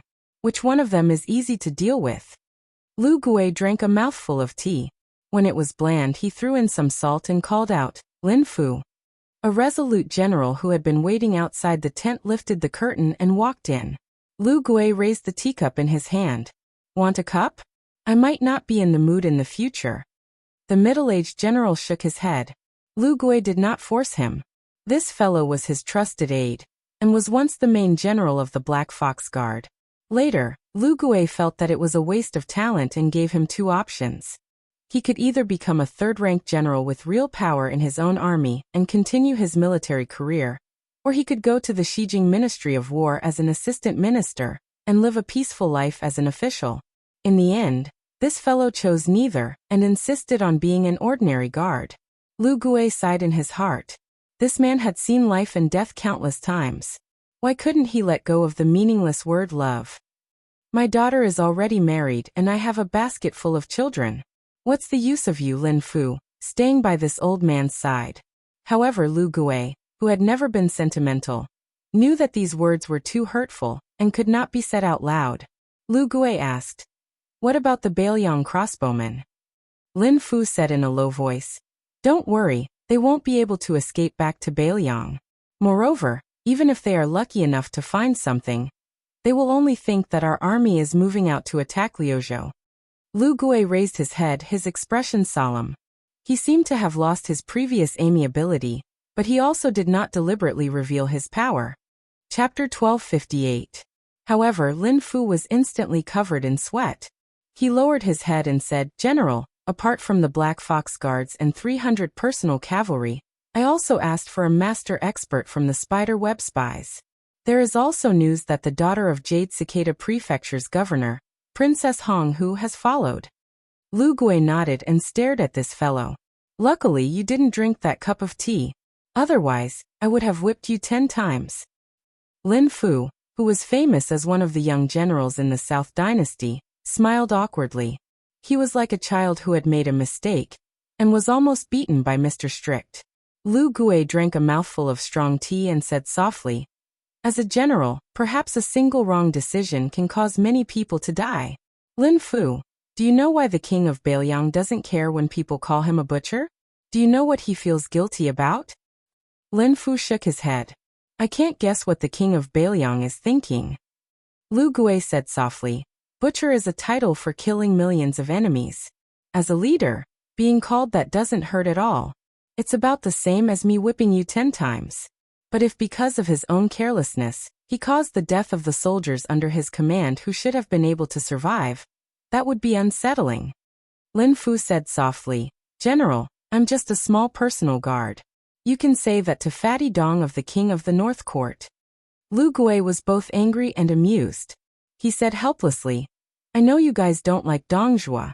However, he does have true ability. In the future, you bunch of brats should stop talking so weirdly." Scram. Lin Fu left the tent. Behind him came Lu Gui's orders. "Send my orders.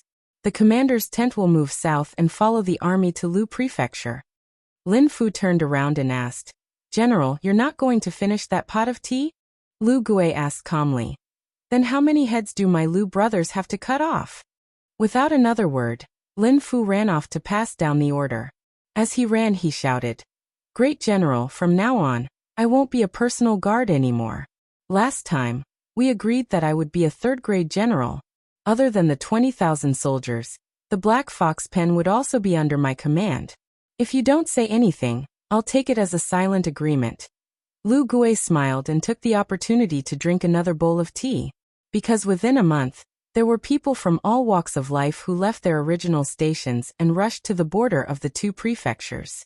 After they arrived, the Ministry of War in Xijing did nothing for a long time, and complaints were heard everywhere. As a result, 3 days ago, Dong Zhuo, the king of the South Courtyard, finally began to take action. Moreover, once he took action, it was dazzling. Even Lu Gui was surprised. The personal troops of border commander Lu Gui set out to kill their way to Lu Zhou. The coquettish woman, who treated this bloody pursuit as a chance to relax, stood on a high slope and raised her eyebrows. Beside her stood an old man in a brocade robe with an outstanding bearing. His nickname was the Dragon King. Bei Meng's devil was ranked 9th, but the Jianghu of Bei Meng acknowledged that this old man's ranking was too low. The noble woman of Bei Meng with a mink forehead was even more convinced. An old man who even the 6 great officials of the spider web had to respectfully address as martial uncle was ranked 9th? What a joke! She was the famous Princess Hongyan of Bei Meng's royal court. She was said to have countless male companions.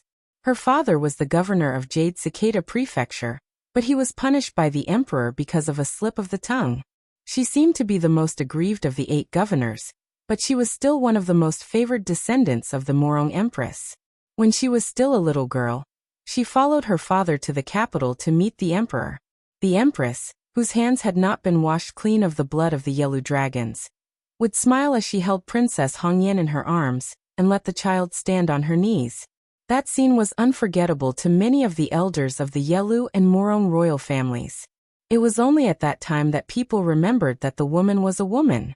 This infamous proud daughter of heaven had once personally gone to Liao City to pass a message to the city magistrate, Tao Qianji. It's not appropriate to go out during the Qingming festival. However, Tao Qianji did not listen and died in the heavy rain of the Qingming festival. She looked at the confrontation in the distance with a great disparity in numbers and asked, "Old Dragon King, why does that figure look so familiar?" The old man in brocade clothes smiled. "Just by looking at his figure, he looks a bit like that handsome young man who was teased by the princess on the streets of Tuma Pass." The mink forehead Princess Hongyan laughed. "I remember now. He does look a bit like that guy. I even smacked his butt." In the distance, the lone man with the saber did not show any signs of dodging. He just went straight for the charging Black Fox Lanzi and the 200 light cavalry. The old man in brocade clothes narrowed his eyes. But just by looking at his aura, it's like the difference between heaven and earth. If the princess doesn't think that this old servant's eyesight is bad, we should turn around and leave as far as we can. Princess Hongyan was shocked. That guy is a profound finger realm expert at such a young age? But even if his profound finger realm is healed, he might not be able to escape from you and 400 cavalry. Princess Hongyan asked, "Tianxiang? Is there such a person in Beiliang? Yuan Baixiong is younger and older than him. He doesn't have the leisure to come here for a stroll." The old man in brocade clothes shook his head. "If I'm not wrong, it's that guy." Then the old man turned around and left. However, Princess Hongyan did not move because she knew who the old Dragon King was talking about was. She did not want to leave even more. The old man stopped and said with a frown, "Princess, you will really die. That person has already discovered us. This old servant's leaving is just doing my best, and leaving the rest to fate. This will let that person know that we have no intention of interfering." With her back to the Dragon King, the mink forehead woman waved her hand with a smile. "Old Dragon King, you go. I have to see this legendary person with my own eyes. I have to confirm. If he is really that young master I took advantage of back then, I will have profited even if I die here today. Also, Old Dragon King, don't even think about knocking me out." The old man sighed. If Princess Hongyan was determined not to leave, there was no point in him leaving. He did have the thought of knocking her out just now. She muttered, "A good show is about to begin. Old Dragon King, do you really not want to see this person's elegance with your own eyes? Perhaps if you miss it once, you will miss it forever." The old man did not say anything. He had already arrived beside Princess Hongyan and looked into the distance together. There were more than 70 Black Fox guards and 300 iron guards of the Lu army. In the eyes of this cavalry, this ant blocking their path would be killed in a single charge. Their real mission was to intercept and kill the 14 crossbowmen. Su Fengnian had been holding his blade with his left hand all this time. He did not draw his blade with his right hand. He stopped, flicked his wrist. The cold blade in his left hand was unsheathed. The scabbard stabbed into the sand beside him. His left hand held the blade in a reverse grip. Chapter 1259. Looking at the scene on the other side of the narrow path, the old man in embroidered clothes asked, "Princess, are you not afraid of death?" The mink forehead woman was clear-minded and said, "Let's go." The Baimeng spiderweb elder grabbed her by the shoulder and flew down the slope. They didn't stop until they were 200 feet away from the point of collision. Along the way, Princess Hongyan still had the mood to turn her head and admire the charging posture of those northern Meng cavalrymen. Their vigorous bodies rose and fell along with the horse's back, just like a person's breathing. It was filled with a kind of dynamic beauty that was pleasing to the eye. The curved blades in the hands of the Baimeng soldiers had a larger arc than the cold blades. This kind of arc gave the Baimeng war blades a greater cleaving force. Combined with their height and their innate strength that exceeded that of the men of the Central Plains, a single cleave of their blades was like a hot knife through butter. Princess Hongyan heard the rough shouts of the Baimeng men. She firmly believed that this kind of sound would resound throughout the Central Plains. It wasn't something that a master of the martial arts role could block, nor was it something that the 300,000 soldiers of Baimeng could block. She stroked the mink forehead and looked into the distance with narrowed eyes. She saw that the person blocking the path of the millions of soldiers of the Baimeng dynasty held the cold blade in a reverse grip and held it horizontally in front of his chest. A crack seemed to have appeared at the height of the horse's chest among the 3 black fox riders in the front row, which then expanded in an instant. The war horses and riders continued to charge forward, but they were cut in two. The lower half of the war horse and the rider's legs fell to the yellow sand, while the upper half of the warhorse and the rider whose legs had been cut in an instant fell to the ground further ahead. It wasn't just the front row. The dozen or so rows behind them were also in a similar situation. On the path 100 steps in front of the machete man, a large patch of blood instantly bloomed. Half of a warhorse's body, with its stomach exposed, slid forward while sticking to the sand. Behind the corpse of the warhorse was a ghastly bloody path. After the 30 or so riders whose legs had been cut off fell to the ground, they let out heart-wrenching cries. The invisible line was not at the end of its flight. In fact, it was still advancing rapidly. However, the Baimeng cavalry behind it, especially the Black Fox Lanzi, sensed that something was wrong and leaped up high, abandoning their horses and drawing their swords. There were even knights who suddenly pulled the reins and jumped over the line that was cutting across. The knights at the back began to quickly deviate from a straight line, and tried their best to make a large arc to evade the attack. Princess Hongyan asked excitedly, "Gang Chi?" The old Dragon King nodded. She asked again, "How long and wide is the limit?" The embroidered-robed elder shifted his gaze to the rear of the cavalry and replied, "This blade is about 300 meters long and 6 meters wide. But that's all it took." She clicked her tongue and said, "Wouldn't it be very impressive on the battlefield?" The old man said calmly, "On a large battlefield, there are hidden death warriors like Spiderweb, who only target the experts of Jianghu. Moreover, there are also archers, foot crossbows, and even catapults. If ordinary experts dared to play like this, they would be the first living target to die. Of course, this person in front of us is an exception. If he really wants to fight to the death like the Sword Emperor of Shishu, I'm afraid he would need a few top experts to pin him down. Taking a step back, when such an expert's chi is exhausted to the point of exhaustion, he can still leave whenever he wants. No one can stop him. After all, it's just a matter of taking a breath. With such a breath, unless one is also an expert in martial arts, one would not be able to seize this fleeting opportunity. However, everything in this world has its vanquisher. If this person dares to charge into the enemy's formation, our god of war would naturally not mind taking his head personally. Most of the people who are a match for 10,000 men in the army are short-lived. After proving that they have the strength, they die." Princess Hongyan nodded in agreement and said, "This is also the reason why the experts of Jianghu are unwilling to participate in the killing on the battlefield. It's too depressing to die just like that. If they reincarnate in their next life, it's hard to guarantee that they will be reincarnated into a good body." That person seemed to raise his arm and lightly swiped the blade a few times. 6 or 7 Black Fox Lanzi on the road, who jumped off their horses, exploded into pieces in the air. Following his backhanded blade movements, the range of his movements was extremely small. A warhorse that had jumped high in the air had yet to step on the ground when an invisible line ran from the left side of the horse's abdomen to the right shoulder of the rider on the horse's back. It was cut into two halves. Another large splash of blood spilled onto the ground. A rider who was drawing his bow and shooting an arrow had his head split apart along with his horse's head. Between the swordsman and the 300 riders, there was already a large pool of blood.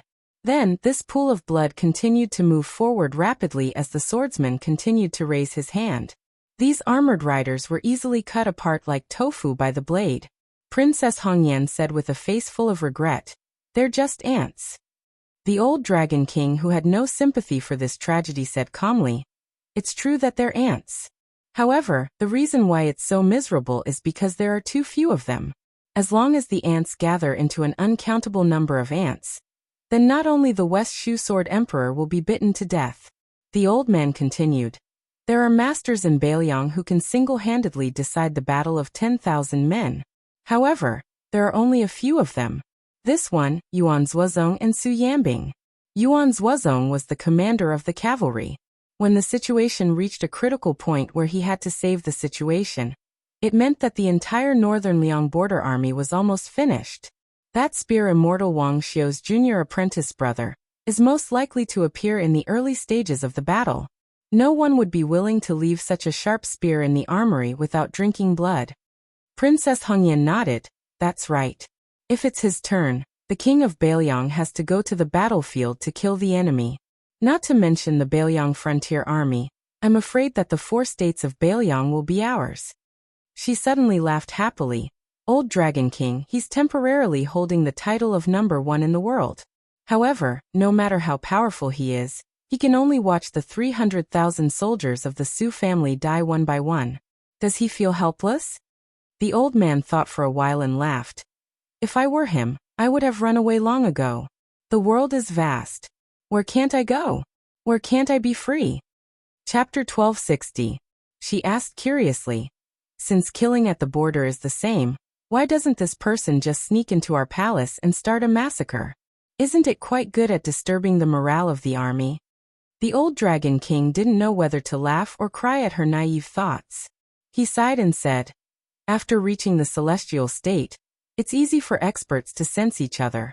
Even if he can kill 1 or 2 cities, even if the entire Aquarius state bleeds for thousands of miles, then what? Would he be besieged and killed by masters like Tuoba, Hong Jingyan and Jian Qianjin?" Princess Hongyan curled her lips and said, "Why are you still so restrained after becoming an invincible expert? How boring. In the past, I've only heard that the half-saints of the celestial state of Confucianism, Buddhism and Taoism didn't dare to kill easily because they were afraid of being tainted by karma. It turns out that these pure martial artists aren't much better." The old man's face was bitter and he said some words of conscience. "I have no choice but to wait for death here with you, princess. Isn't that even more boring?" The old man looked at the sky for no reason and sighed.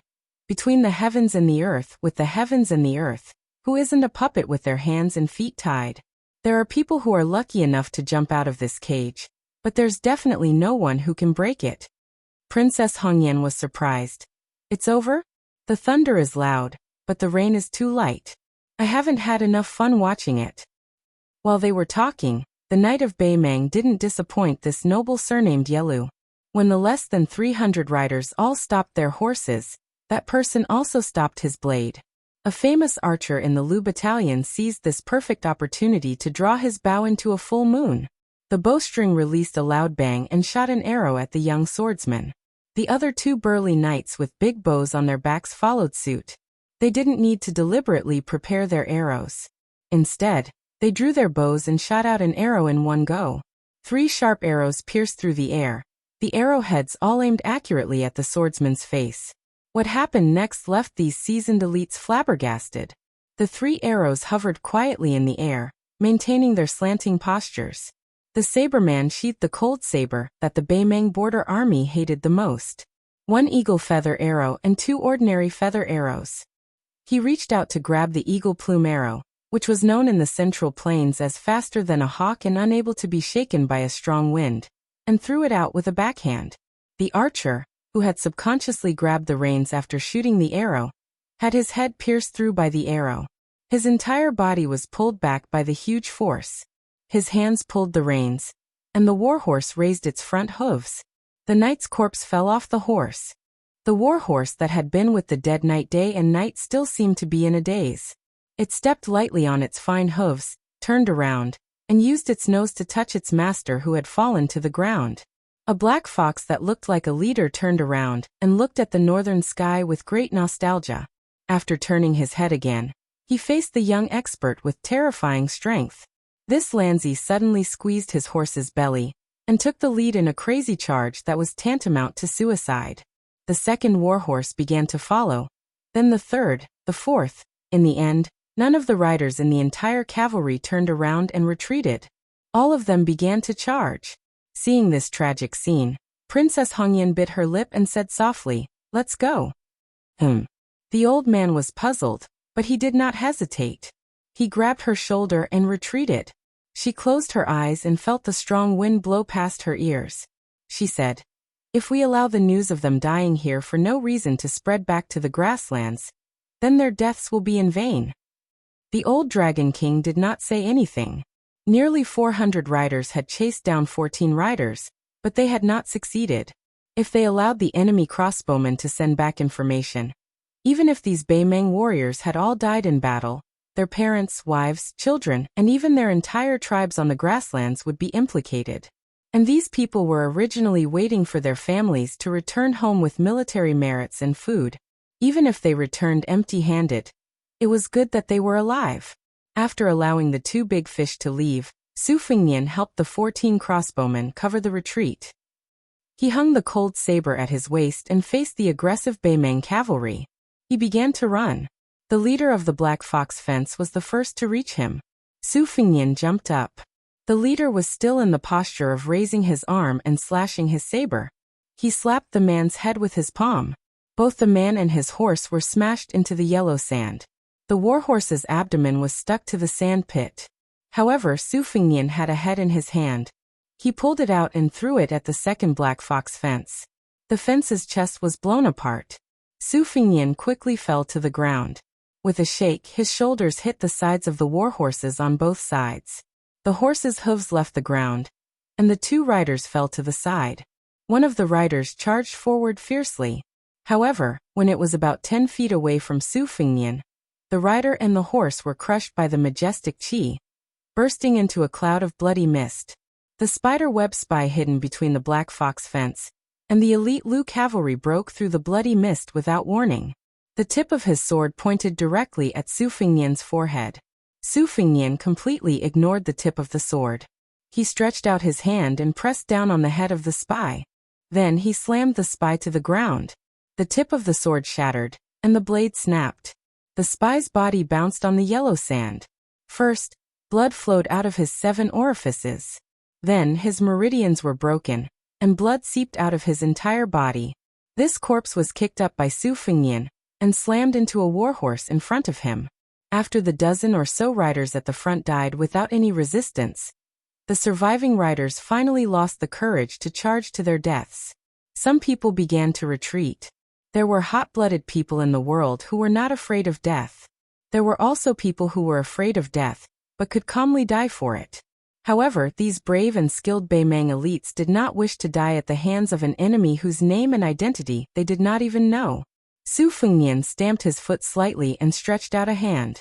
On the ground in front of him, yellow sand swords rose from the ground. After about half an incense stick's worth of time, the old man in embroidered clothes, who had brought Princess Hongyan and dashed for more than 20 li, straightened his back in an instant. A cold voice rang out from behind him. "The two of you are old acquaintances I met at Tumbling Horse Pass. Do you not value your lives at all?" Then, Princess Hongyan realized that her buttocks were lightly padded. The person behind her smiled and said, "The old debt is settled, so you can die now." Chapter 1261. There are still 2 chapters left, but it's definitely late, especially the 3rd chapter. Every dog has its day. At the Tumbling Horse Pass, The old Dragon King escorted the woman with a mink headscarf into the dangerous northern Liang border pass. She saw the young man with a pair of beautiful eyes, and thought that he was just a disciple of an aristocratic family who knew a little about martial arts. She wanted to tease him, so she did as she pleased and touched his buttocks. Who would have thought that the tables would turn so quickly? Today, after he patted her buttocks, the princess, the only descendant of the royal family, who could make the Empress of Beimeng willing to play with her grandson, did not even have the courage to turn around. The old man in embroidered clothes was indeed the ancestor of Beimeng's spider web. He gently pushed Princess Hongyan's shoulder and pushed her far away.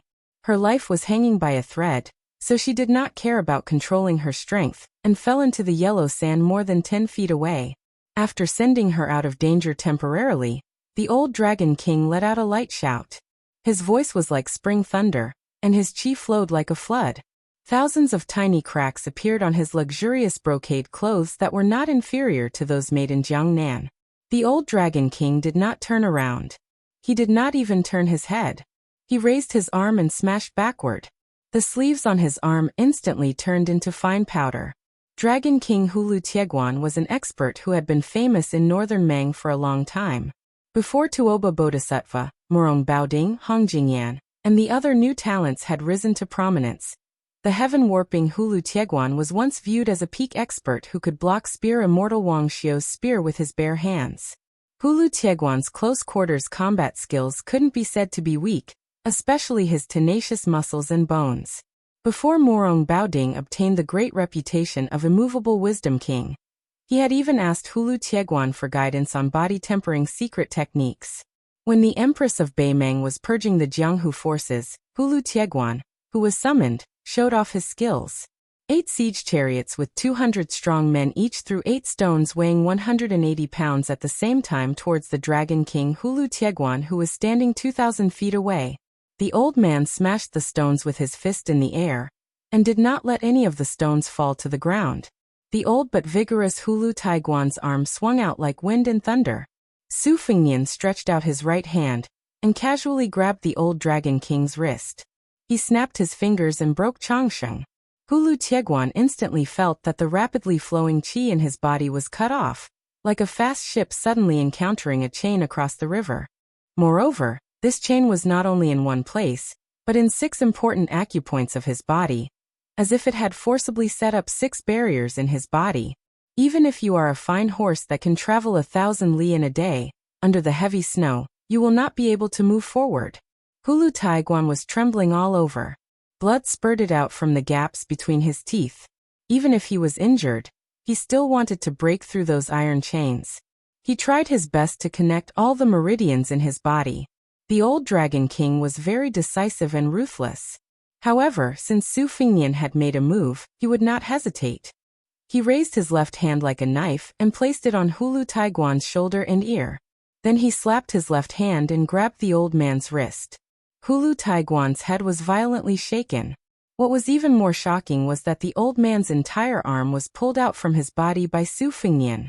At the same time, the right side of Hulu Tieguan's head was densely covered in bright red threads. They were like countless red snakes wantonly swimming in his skin. Hulu Tieguan's strong points were his extraordinary strength, dragon tendons and iron bones. He was incomparably proficient in close combat. However, he definitely did not know that if he let Su Fengnian get close to him and tremble, it would be tantamount to letting the Liang dynasty's Han Wudi, who was known as the Land Immortal, get close to him. And the only person in the world who was proficient in killing celestial state experts, Han Xingxian, should be able to kill a finger celestial state expert. Hulu Tieguan, whose arm had been torn off, had his feet deeply sunk into the sand. His eyes were wide open as he stared into the distance, not moving at all. Su Fengnian gently let go of the arm and turned around to look at the insufferably arrogant woman with the marten forehead. This sorrowful Princess Hongyan was sitting on the ground in a daze. She did not know why the old Dragon King, who was rarely matched in her mind, was motionless. She only knew that the old man was definitely seriously injured. She would never have thought that the legendary figure of Beimeng, Hulu Tieguan, had already breathed his last. Su Fengnian looked at this woman who had probably forgotten to run away. Neither of them spoke. She suddenly shouted in a stern voice, "Old Dragon King, kill him. He's the king of Bailiang, Sufingnian. As long as you kill him, I'll personally go to His Majesty and ask for your reward. You can be a great general and be the prefect of discipline." Princess Hongyan was not stupid. On the contrary, she was an extremely intelligent and shrewd woman. Otherwise, she would not have been able to deal with the two surnames, Yelu and Murong. She cried out, "Hulu Taiguan, why don't you make a move?" With a face full of tears, she choked out, "Old Dragon King, at least move a little bit." Su Fingnian looked at this woman's marten forehead, but his left hand was already on the cold saber at his waist. Princess Hongyan suddenly calmed down. She stood up and patted off the yellow sand and dust on her dress. She tidied up her messy black hair and the slanted sable scarf on her forehead. She slowly asked, "Can I choose a way to die that isn't ugly?" Chapter 1262. Su Fingnian did not answer this question. Instead, he smiled and said, "Do you have anything that can be exchanged for your life? For example, the movements of Dong Zhuo and Lu Gui's armies? Or do you have any news about the orphans of Yelu Datong? Or else, you can talk about the two large camps of heavy cavalry in Beimang." The corners of her mouth twitched. She did not hide her sarcasm at all. Su Fingnian's thumb gently pushed the knife out of its sheath. At this moment, a rider galloped over. On the back of the horse was a young rider whose face was covered in blood. He even had an extra horse with him. Looking at his attire and accessories, it was neither fish nor fowl. He had the armor and saber of the Lu Centurion, as well as the unique short saber of Black Fox Lang. On his back was a huge bow with carved feathers. It was likely that this rider had made a fortune from the dead. Princess Hongyan turned her head to look at the rider, who had just survived a disaster. Her eyes were full of disdain and hatred. She did not need to think to know that this was a traitor. On the Beimang grasslands, this kind of man had the lightest bones. The young rider who had relied on horsemanship and archery to enter the personal cavalry of the Lu general stopped his horse and panted heavily. He also looked at the woman with the mink hair covering her forehead. Previously, in the army camp, he had only seen her a few times from a distance. At that time, one of the generals had respectfully led her and her entourage to the general's tent. He did not even dare to think that he would be able to talk to this kind of rich and noble woman in his lifetime. As for the disdain in her eyes at this moment, this young man who had indeed defected couldn't help but lower his eyelids. However, he quickly raised his head. He did not look at the woman who made people feel ashamed of their inferiority. Instead, he looked at the slender back of the swordsman. His body began to tremble uncontrollably. The previous scene was still vivid in his mind. Including him, the 300 riders began to retreat and flee. This swordsman of similar age had cast sand flying swords out of thin air. When he turned around, he saw with his own eyes that the swords had pierced through the backs of his fellow soldiers. Occasionally, a knight would use his scimitar to shatter the flying swords, but he could not stop the second flying sword from piercing through his chest. A comrade was pierced through his shoulder by a flying sword and fell off his horse. His entire body was nailed into the sand. While the man was chasing after the comrade, he casually stretched out his hand and pressed down. The injured comrade, who was struggling for his life a few feet away, sank into the ground, stirring up a cloud of yellow sand. Then he disappeared without a sound. After one of the Black Fox Lanzi fell off his horse, his entire chest was pierced by a flying sword. He staggered as he charged towards this person, but this person brushed past him. The Black Fox Lanzi's legs left the ground, and his head seemed to have been hit by a heavy hammer. He leaned back and fell heavily to the ground. A centurion of the personal guards of the Lu army was lying on the ground, barely breathing. That person used the cold blade in his hand, which had yet to be unsheathed, to knock lightly on his head. Just like that, his entire head exploded. When that person got closer and closer to him, as if possessed, he no longer urged his horse to run wildly. Instead, he turned his horse around and blocked the path. However, he did not go to his death. Instead, he waited for death. He did not know what he was doing. He only watched as that person continuously controlled the flying sword to kill people. If there was someone next to him who had not yet breathed their last, he would use the cold blade in his scabbard or a newly forged flying sword to finish them off expressionlessly. At that moment, In the eyes of this little pawn who was in a state of death, the entire sky was like a swarm of flying swords. Then these flying swords wove together into a vast net. There were 6 or 7 black foxlanzi who were fighting like trapped beasts. They passed by the dazed pawn, roaring as they charged towards that person. Then both the riders and their horses were carried into the sky by the flying swords with astonishing penetrative power. In the end, they fell to the ground together. In his eyes, for a few moments, he seemed to see that person breathing in and out. One breath was as fine as a drop of water. One breath was like a gently trembling lotus leaf. One breath was like a whale swallowing heaven and earth. For some reason, that person brushed past him, but did not kill him. When he was the only one left alive among the 300 riders, that person appeared by his side. Using fluent Baimang language, he ordered him to pick any armor, swords, and arrows he wanted. Then he asked him to bring an extra warhorse and leave with him. Probably because he felt that he had already died once, the young rider at that time had forgotten his fear. After returning from the gates of hell, he still had the mood to pick up those good items that he had long been envious of. He changed into a good horse, put on armor, equipped himself with a war blade, and carried a large bow on his back. Not a single item was left behind. The young man even changed into a new pair of sturdy leather boots for himself. The wind swept up the yellow sand. The only ones left alive were these 3 people and 2 horses. Princess Hong Yin looked at Su Fengnian. She pointed at the young rider and said through gritted teeth, "You killed him." Su Fengnian used a gaze that looked like he was sizing up a madman. He looked mischievously at this most noble woman of the imperial family in the desert. "He's worth much more than you." Su Fengnian continued, "He won't die. But I'll give you one last chance. As long as you can take out something valuable enough to buy your life, I'll promise not to kill you." Princess Hong Yin screamed crazily, "Kill him. This kind of person doesn't deserve to be a Baimang man." Su Fengnian raised his arm and made a cold gesture of chopping at the young rider. The rider steadied his breathing and began to charge forward with his blade without hesitation. Princess Hong Yin was completely dumbfounded. She could allow herself to die at the hands of the king of Bailiang. But she would never allow herself, a princess of Baimang, the only daughter of the Yushan province's provincial magistrate, who was deeply doted on by the empress, to die under the blade of a grassland trader. Moreover, this nameless coward was so despicable. She smiled bitterly and looked at Su Fengnian with hatred. Then, she quickly pulled out a dagger and stabbed it toward her own heart. Chapter 1263. The sun was setting in the west, and the 2 riders were riding slowly on a flat sandy land commonly known as Longan.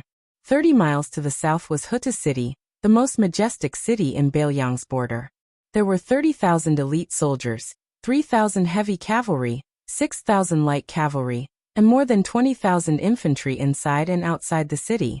Even if the people in the city were not listed as soldiers, as long as they were in the prime of their lives, they could put on armor and fight on horseback in a hurry. Behind Huta City was the newly established Huaiyang Pass of the Protectorate of Northern Liang. To the left and right of Huaiyang Pass were the 2 great pass cities of Liuya and Taifuling, both of which had more than 10,000 soldiers.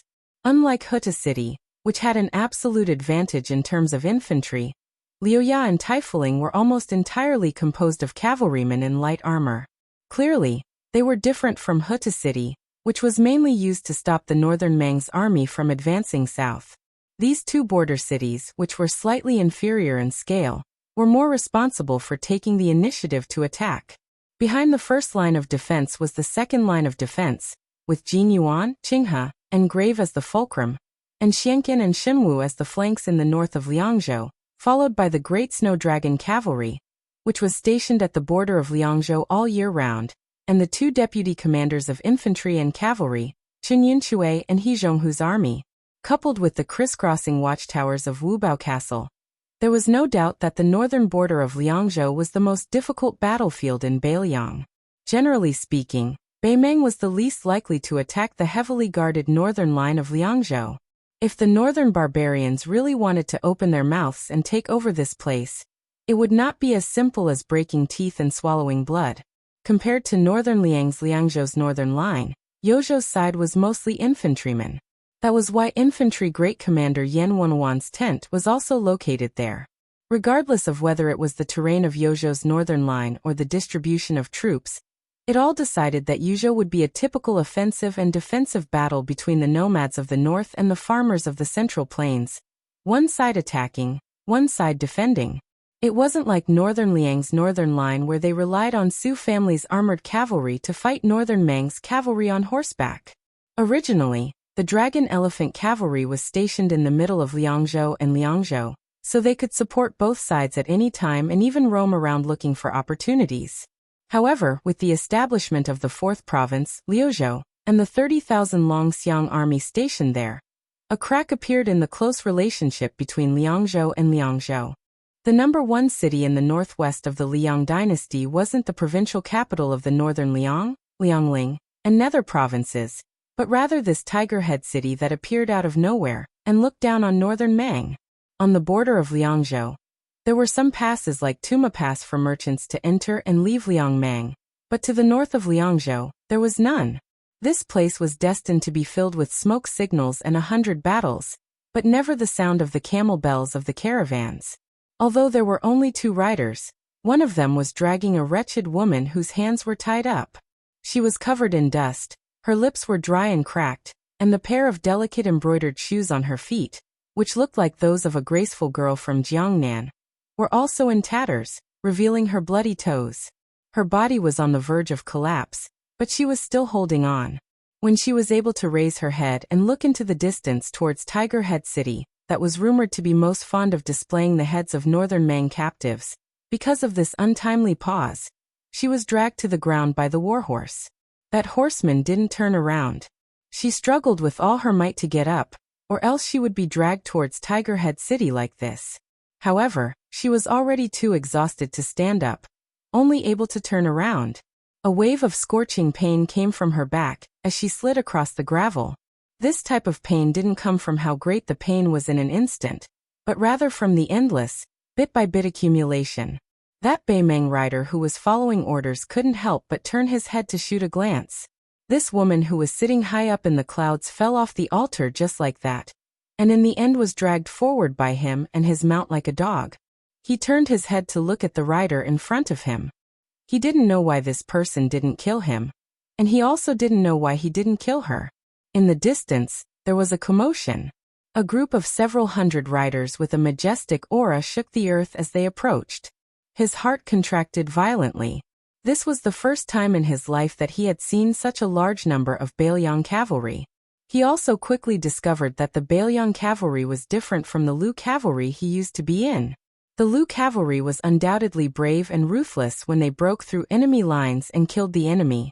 After he joined the army, he was also like this. Otherwise, he wouldn't have been able to become one of General Lu Gui's personal guards. However, the feeling these Northern Liang cavalry gave him was even more frightening. Previously, when he fought with the crossbowmen, it wasn't that obvious. He only felt that those well-known Northern Liang crossbowmen's strength was indeed astonishing. However, when their numbers exceeded 300, it gave him an extremely strange feeling, as if these 300 to 400 cavalry were a single entity. When they urged their horses and brandished their whips, it was filled with a type of forbearance and restraint that would make all of the northern Meng's brave warriors feel extremely uncomfortable. The Huta city garrison in front of him even had the same degree of movement every time their bodies rose and fell along with the backs of their horses. He had only heard that the 2 large groups of heavy cavalry that had been raised with countless amounts of gold and silver could truly advance side by side when they were completely spread out in formation to charge in a single line. These 400 riders dismounted almost at the same time. The leading middle-aged rider knelt on one knee. He lowered his head and cupped his fists. General Lu Jinu pays his respects to the prince. Then the 400 riders said in unison, "Respects to the prince." Su Fingyan smiled and said, "Rise all of you. This time, I've troubled General Lu to come out of the city to welcome me." The young captive behind Su Fingyan who could still ride a horse and put on armor was stunned for a moment. He couldn't quite wrap his head around it. However, when he saw General Lu, who was wearing armor and carrying a crossbow and looked exactly like the rider behind him, stand up, he seemed to be a cripple. Chapter 1264. Then he knew who this plain-looking lame general was. He was Bailiang's #1 border general, Huta City's guard General Lame Lu. He didn't know who Lu Jinu was, but almost every soldier with the surname Lu had heard of this legendary Lame Lu in the desert. This person was different from Bei Meng's valiant generals, who were cursed at in Bei Meng the more they performed. Lame Lu was recognized as a great general in the world by the scholars of Bei Meng's southern dynasty.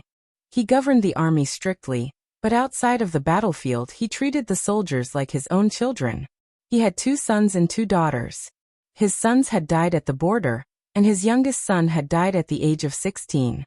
Both of his daughters had married his subordinates, and both of them had become widows. Lame Lu was never merciful to his enemies, but he never killed the innocent. 14 years ago, during a long-distance revenge raid, he went deep into the heart of Gusai province and beheaded tens of thousands of people along the way. His leg had been pierced by a captive woman with a dagger, but Lame Lu still didn't kill her. He only left behind a sentence that no one knew whether it was true or false, but was widely spread on the grasslands. No matter if it's our Bailiang or your Bei Meng, only when all the men are dead will it be your women's turn. Lu Jinu accompanied Su Fengnian to the majestic Tiger Head city. More than half of his life was spent there. Looking at the tall city walls, the eyes of this military general, who had achieved great feats on the battlefield, were unusually warm. The 400 elite riders behind them slowly turned their horses around and returned. They couldn't help but glance at the 2 strange people. The young man riding the horse was dressed in northern barbarian attire, and carried a lot of weapons. He was dragging a woman with a mink forehead, who could only walk pitifully. After entering the city, Su Fengnian took a bath and changed his clothes. Lu Jinu and a few Huta city captains stood respectfully at the steps of the outer courtyard. The last time Su Fengnian patrolled the border as the new Prince Liang, he stopped at Huayang Pass and didn't come here.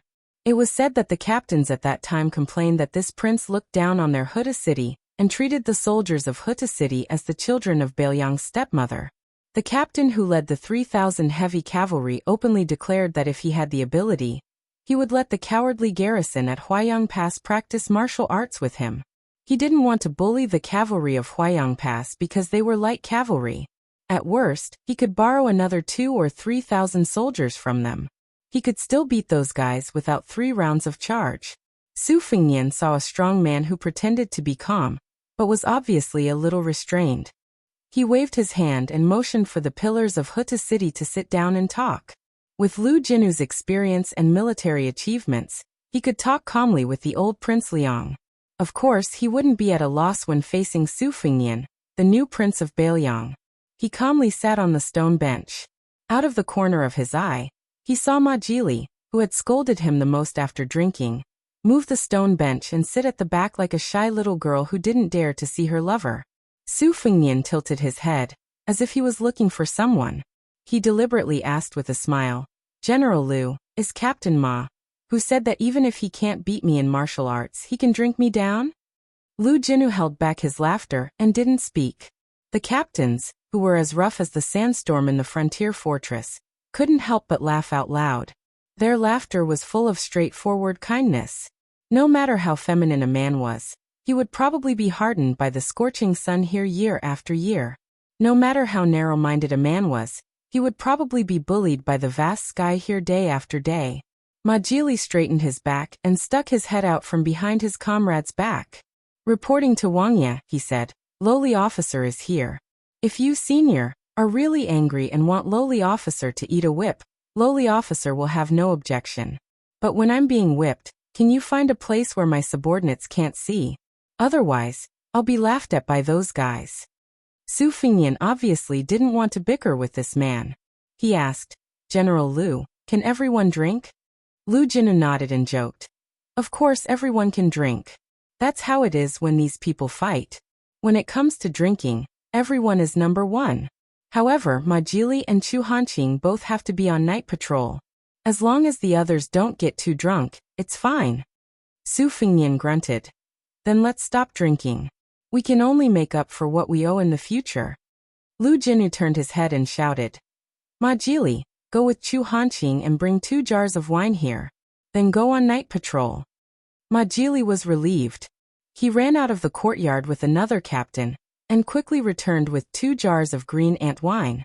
Feeling guilty, Majili didn't dare to stay any longer. He wanted to run away quickly. Chu Hanqing, the elegant captain of Huta City, hesitated for a moment. He looked at Su Fingyan and asked, "Your Highness, I can't drink tonight. I don't know when and where I can drink next time. Can I use an empty bowl to offer a toast to your Highness?" Su Fingyan nodded. Chu Hanqing raised the empty bowl high. Su Fingyan stood up and drank the green ant wine in one gulp. Majili asked nervously, "Your Highness, how about I also offer you a toast?" Su Fingyan smiled and drank another bowl. Su Fingyan sat back down on the stone bench. He looked at the border officers who all had sincere smiles on their faces and asked, "General Lu, is there anything else Huta City needs? Feel free to ask." Lu Jinu held the bowl in one hand and rested the other on his lame leg. He shook his head with a smile and said, "There's nothing else." Su Fingyan didn't say anything else. He drank silently with these old generals of northern Liang, who were already over 40 years old. In the end, Lu Jinu only said one sentence. "Since your Highness is sitting here, then I can say something that I thought I couldn't say. Huta City has more than 40,000 people. Today they've all drunk your Highness' farewell wine. Even if they die, they have no regrets." Chapter 1265. When Lu Jinu and the other generals left the courtyard, Su Fingyan had the guards outside call for the 2 captives. Elsewhere, Commandery Princess Hongyan was wolfing down food. When she reluctantly walked into the courtyard, her clothes were still ragged, but her mouth was greasy.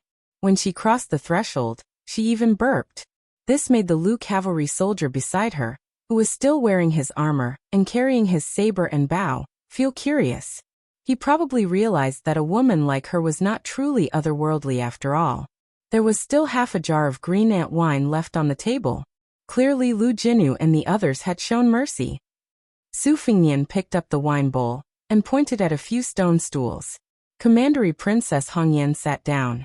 The young cavalry soldier, who respected Su Fingyan more and more like a god, still stood obediently. Commandery Princess Hongyan glanced at the wine jar and bowl on the table and subconsciously sniffed. She was not afraid of itching when she had so many lice, so she poured herself a bowl of wine. She had tasted green ant wine at Falling Horse Pass, and even in the imperial court and the capital. She did not think it tasted that good before, but today, the wine burned from the tip of her tongue to her throat, and then to her stomach. Her entire body instantly warmed up. She felt warm and full. At the same time, she looked at Su Fingyan with more provocation. She knew that Su Fingyan did not let her commit suicide, so it would be harder for her to die than to live. Of course, this was not necessarily a good thing. Before entering Tiger Head City, she had thought of countless sinister ways Su Fingyan could humiliate her as Commandery Princess Hongyan. However, looking at the current situation, while the situation was indeed terrible, it was still within her acceptable range. She raised her head and drank the wine in the bowl in one big gulp. Wiping the corner of her mouth, she said with a charming smile, "What? Does your Highness want me to serve you in bed? Then why don't you let me change into a clean set of clothes?" Su Fingyan asked in return, "Do you need me to send you a mirror so you can look at yourself?" Princess Hongyan flew into a rage out of humiliation. Just as she was about to raise her hand to throw the wine bowl away, she quickly suppressed this impulse. She silently poured another bowl of wine. Every bowl she could get was a bowl. Su Fingyan ignored the featherless phoenix. He turned his head to look at the rider who called himself Chifu Longguan and said, "You are very talented in martial arts. That is why I did not kill you." There was another reason that Su Fingyan did not mention. From the eyes of the dragon crown, one could not see the hatred that even an outsider like Princess Hongyan would have. Even if a person could hide their expression and eyes, the flow of their qi could not be hidden from Su Fingyan's eyes. The fluctuation of qi was directly related to happiness, anger, sorrow, and joy. This meant that Chifu Longguan, this unpolished jade that had been buried, might be able to go very far on the path of martial arts. Of course, the most important reason was that Su Fingyan hoped that there would be someone who could balance his disciple Yu Dilong in the future. This child was the youngest but was the eldest disciple. Unlike Wang Sheng and Lu Yunzhang, whose personalities were clear, there were too many uncertainties. Su Fengnian did not want to have another Xianyuan pan in his hands in the future. As for Chifu Longguan, he was like a random cat or dog picked up from the side of the road. His talent in martial arts was not the best that Su Fengnian had seen, but he was the most interesting.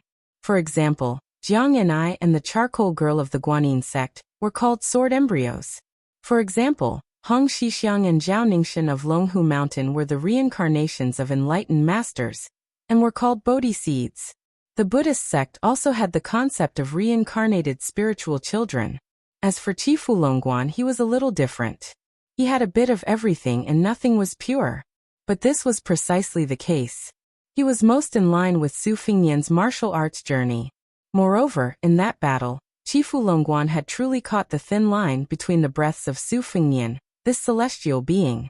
In the present world, there were less than a handful of such people, and this nameless soldier was one of them.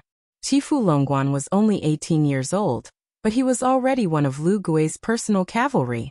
One had to know that the number one saber user, Gu Jiantang, might not even be as good as Chifu Longguan at this age. Of course, Su Fengnian was even more so back then. Chifu Longguan was a bit nervous. He said in a trembling voice, "King of Bailiang, this lowly one has been an orphan since young. I'll go wherever there's food to eat. If your highness doesn't trust this lowly one, you can let this lowly one join the Bailiang frontier army. Even a foot soldier is fine. I won't hesitate to kill Beimang." At this time, Princess Hongyan laughed sinisterly and fanned the flames. "Orphan? Maybe your parents died under the hooves of the Bailiang cavalry? It's never too late for a gentleman to take revenge." Chifu Longguan was not as shrewd as her, but he was no fool. He couldn't hold back and cursed, "Bitch! Bullshit your mother." The young man said with red eyes, "My parents were beaten to death by you rich and powerful bastards from the Southern Dynasty." Princess Hongyan was furious. The Southern Dynasty? What is the Southern Dynasty? The entire Southern Dynasty is just a watchdog raised by the Yelu family. I am Yelu Hongkai, a lowly person like you who can't even walk within 100 steps of me. Chifu Longguan's breathing was rapid, his chest heaving up and down. He took a big step forward and slapped this woman. Princess Hongyan was not a blockhead. She lowered her head and retreated, hiding behind Su Fengnian like a wisp of smoke. She chattered with a smug expression. "Hey, you can't hit me. Look at you. You deserve to never be able to avenge your parents. Oh, maybe trash like you was in the army and worked for the Southern Dynasty. Maybe you worked for those enemies." Chifu Longguan suddenly calmed down and stared at this woman. Princess Hongyan felt a bone-deep chill. She carefully took back the wine bowl and poured herself another bowl of green ant wine. At this time, there was a light knock on the door. Su Fengnian poured 2 bowls of wine and said softly, "Senior Tantai, please come in." Chapter 1266. When the uninvited guest sat down, Su Fengnian passed her a bowl of wine. The other party did not stand on ceremony and drank a mouthful of wine. Her cheeks were slightly red. Yelu Hongkai looked at this tall lady curiously. Every move she made showed the bearing of a grandmaster. There was also a kind of heart-tugging free and easy style. Su Fengnian smiled and asked, "Senior, how did you know that I have arrived at Tiger Head City?" Tantai Pingjing said indifferently, "I heard from my master that the celestial beings look down on all living things in the world, just like how we look at the fireflies in the summer night. Most of the fireflies are fleeting, but there are always a few that are especially bright. At some point, they are even as bright as the stars." Su Fengnian suddenly understood. It must have been because they had intercepted and killed the 400 cavalrymen earlier that the Qi Refinement Grandmaster, who was good at observing aura, caught some clues. Then she was just waiting for them near Tiger Head City. According to Tantai Pingjing, or to be precise, according to the explanation of this master of the sect, the top masters of the world were only the people of the world, of the immortals in the clouds. However, for masters like Bodhisattva Tuoba and Chao Zhangqing, the fireflies they emitted were particularly eye-catching. Qi refinement warriors were mending the net of law on behalf of the heavens. Naturally, it would be easier for them to find this small group of experts. Su Fengnian asked, "Can it be said that when people seek Tao and attain Tao, they are using the light of a grain of rice to compete with the brightness of the moon?" Tantai Pingjing shook her head and said, Master said that after cultivating Tao, it is nothing more than a drop of water in the sea. The water of the Yellow River comes from the sky? No, it comes from the sea. Therefore, it flows into the sea and never returns? No. Su Fengnian joked. Your master's words are so sharp, so reasonable. Tantai Pingjing dismissed it with a smile, as if she was a venerable. Su Fengnian stared at Princess Hongyan, who wanted to secretly pour a bowl of wine for herself. The latter retracted her hand resentfully. Su Fengnian pointed at the courtyard door. Qi Fulongguan took the lead and left. Princess Hongyan waited for a moment, and guessed that the brat had gone far away. Only then did she sneak over to the courtyard door, and cross the threshold. In the end, a crisp and clear paw sound was heard, followed by Princess Hongyan's furious curses. Tantai Pingjing said softly, Your Highness has a good eye. Su Fengnian was puzzled. What do you mean? She took a small sip of wine. This man and woman are both people with good fortune. They are worthy of prince's care. Su Fengnian sneered. Luck? Tantai Pingjing's expression didn't change. If your luck is too good, then that is your destiny. If it were a normal person, would they be able to survive if they had an extra 100 lives when facing a martial arts expert who had started a massacre? Su Fengnian was about to speak when Tantai Pingjing shook her head and said, You have your reasons, but it doesn't change the fact that they survived. She continued, According to our previous agreement, our Guanyin sect will stay south of Huaiyang Pass and north of Qinghe Pass. We will also do our best to gather good fortune for Bailiang. However, whether we stay or leave in the end is not up to the Bailiang Frontier Army to decide. Su Fengnian nodded. Of course. She still asked bluntly, What if your highness unfortunately dies? Su Fengnian said helplessly, Don't worry. If that day really comes, I will give it all to that charcoal girl before I die. Tantai Pingjing hovered the wine bowl and asked seriously, The war is imminent. Isn't it a bit unlucky for you to say this to me? Su Fengnian smiled at the woman who seemed to be completely ignorant of worldly affairs and asked, What do you think? Tantai Pingjing rested one arm on the stone table, and the other hand holding the wine bowl. She raised her head to look at the starry sky. Su Fengnian was in a peaceful mood. He closed his eyes and slowly took a sip of wine. The two people who didn't look at each other casually asked and answered each other's questions. The Beimang army's forces on the border are almost at their limit, but they still have spare soldiers and horses to launch the next wave of attacks on the northern grasslands. Faced with an enemy that the entire Liang dynasty should be able to contend against, aren't you worried about Liuzhou, which has the least danger? Of course I'm worried. It's probably like when Su Xiao watched me go to the Central Plains and Beimang. To attack Liangzhou, Liuzhou, or Yuzhou, which one to attack first has its advantages and disadvantages for Beimang? What do you think? In truth, it doesn't matter where we attack first.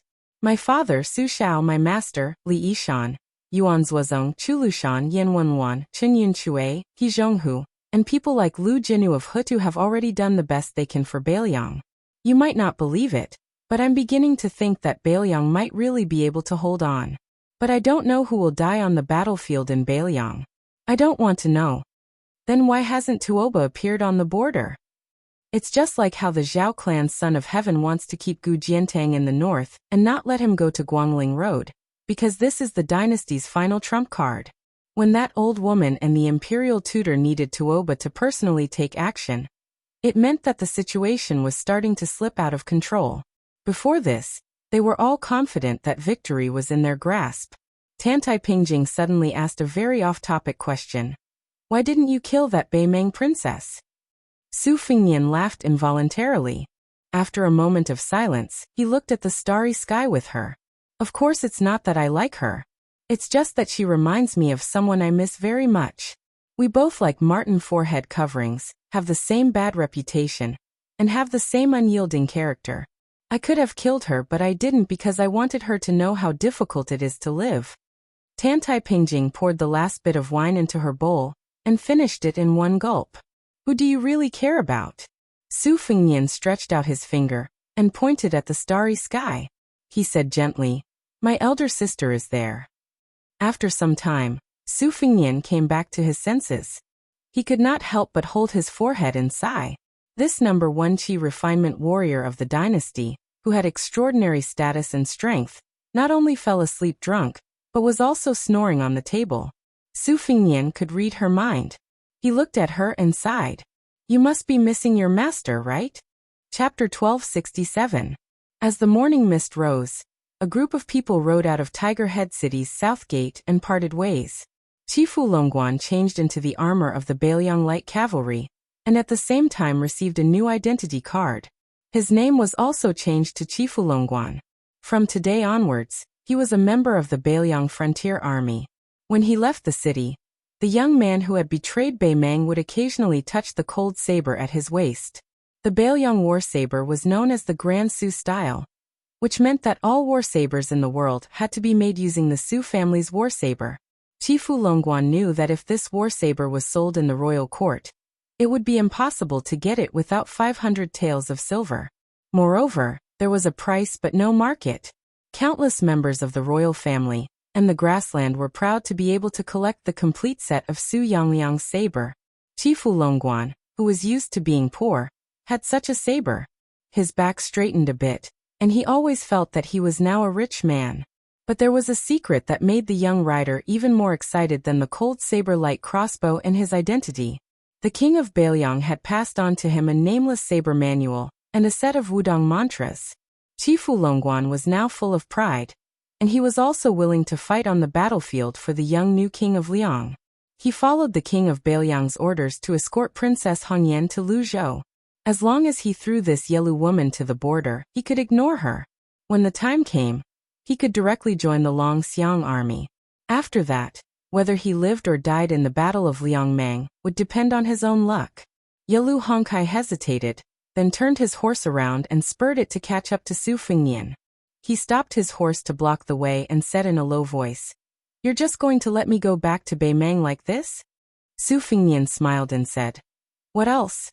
Let the Jade Cicada Prefecture take out a mountain of gold and silver to redeem you? Even if your father is willing to pay, you are destined not to return alive. A proper princess captured by Bailiang as a captive. The Yelu family probably can't afford to lose face." Yelu Hongkai wanted to say something but stopped. Su Fingnian waved his hand and said, "Your life and death has no bearing on the big picture. Don't think too highly of yourself." Yelu Hongkai smiled playfully and said, "I originally wanted to reveal the whereabouts of the Bei Meng army, but since you don't want to listen to my calculations and guesses, then forget it." Su Yelu Hongkai's eyes Yelu Hongkai. The woman narrowed her eyes, her face as dark as water. She fiercely slammed her horse whip and brushed past the repulsive fellow. Su Fingnian and Tantai Pingjing continued on their way to Huaiyang Pass. Seeing the questioning look of this Qi refinement grandmaster, Su Fingnian smiled softly and said, "Given Yelu Hongkai's scheming nature, I can't expect her to tell me the truth. She might even lie about the military situation to trick me once. Instead of being tormented by her words and becoming suspicious of everything, I might as well not listen." Yelu Hongkai smiled and said, "My intuition tells me that once this lady speaks, she will speak the truth." Su Fingnian mocked himself. "It sounds like we have suffered a great loss?" But he did not call back Princess Hongyan, who might be kind-hearted once in a while. Tantai Hongyan smiled and did not speak anymore. She was tall. Although she was 100 years old, her face was still youthful. She was dressed in snow-white clothes. When she galloped, her clothes fluttered in the wind, like a huge white lotus blooming on the desert. At this moment, this scene was worthy of being described as shocking. After a moment of silence, Tantai Hongkai suddenly asked curiously, "Bei Meng has a huge debate on whether to attack the Bailiang in the west or the Liang dynasty in the east. If not for the mysterious royal tutor from the chess and sword music school and the new king of the south courtyard, Dong Zhuo, who insisted on attacking the Bailiang first, you Bailiang would be the laughingstock of Gu Jiantang now. Apart from that, most of the Bei Meng generals and officials, as well as the most powerful factions in the grassland, felt that it was more worthwhile to attack the east. After all, if they defeated the two lines of defense, they would be able to force their way to Great Peace City. They might even be able to cooperate with West Chu's revival in Guangling Road. This would exhaust the Liang dynasty's army and make them unable to cooperate with each other. Why would the Empress of Beimang stand her ground against all opinions and agree to fight the Beiliang to the death? Isn't this exactly what the Empress of the Zhao family wanted? Besides, even if we take down Beiliang, we still have Chen Jibao's western Shu as a buffer. Su Fengnian smiled and interrupted Tantai Hongsai's words. It's very simple. Beimang can attack Beiliang with all their strength, but they definitely won't dare to attack the Liang dynasty in the east. They don't dare to expose their butts to the 300,000 border soldiers of Beiliang. The Beiliang cavalry, who have experienced hundreds of battles, not only have unparalleled mobility, they are also very familiar with the desert terrain and long-distance raids. The northern Mang dared to send 200,000 soldiers to sit opposite Gujiantang, drink wine, eat meat, drink tea, and admire the moon. If it was the northern Liang, they would have eaten until not even the bones were left. Then they would swagger in and the entire southern dynasty would suffer. It's not that the Taiping Commandery and Fatty Dong don't know what the Liang imperial court is planning, but they don't have a choice. If they don't take down Beiliang in one go and attack the eastern line that seems simple, but is actually controlled by Zhang Jiulu, Gu Jiantang, and Chen Jibao, Beimang would be wasting their national strength. And the most important thing is, Tantai Honkai suddenly understood and nodded. I understand. As long as the Beiliang cavalry stays in the northwest, it means that even if the Liang dynasty loses the eastern line, and even causes Great Peace City to be trapped, they still have enough initiative to change the stalemate. However, if Beimang successfully defeats Beiliang in one go, the initiative will switch to the Beimang Empress. In particular, if the Beiliang cavalry, known as the best in the world, is completely wiped out, no matter how much the people of the Central Plains dislike the Beiliang Su family, they have already lost half of their souls. If even Beiliang can't stop Beimang's iron hooves going south, then who can stop them? Su Fengnian sighed emotionally. Ever since Zhang Jiulu came to power, he didn't really support the military affairs of the northwest border, but he also didn't restrict them too much. This is also the strength of the Grand Secretary. It seems quiet and inactive, and there are suspicions that Beiliang is nurturing a tiger, but in reality, he is helping the Zhao family win a day of sitting on the mountain and watching the tigers fight. Tantai Honkai gazed at Great Peace City in the east and murmured, the son of the Zhao family has already made a choice between home and country. Liang is committing suicide. Chapter 1268. Su Fengnian sneered. That's why the court is waiting for a good show to begin. But the biggest contributor behind the scenes won't be able to see this day. Isn't it because they're afraid that the new emperor won't be able to suppress the old Grand Secretary? They're afraid that too many poor carps will jump over the dragon's gate. When these wild carps enter the court and gradually band together, they'll all be barefooted guys who aren't afraid of wearing shoes.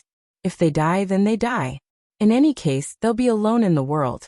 Unlike the sons of wealthy families who still have to consider the interests of the huge families behind them.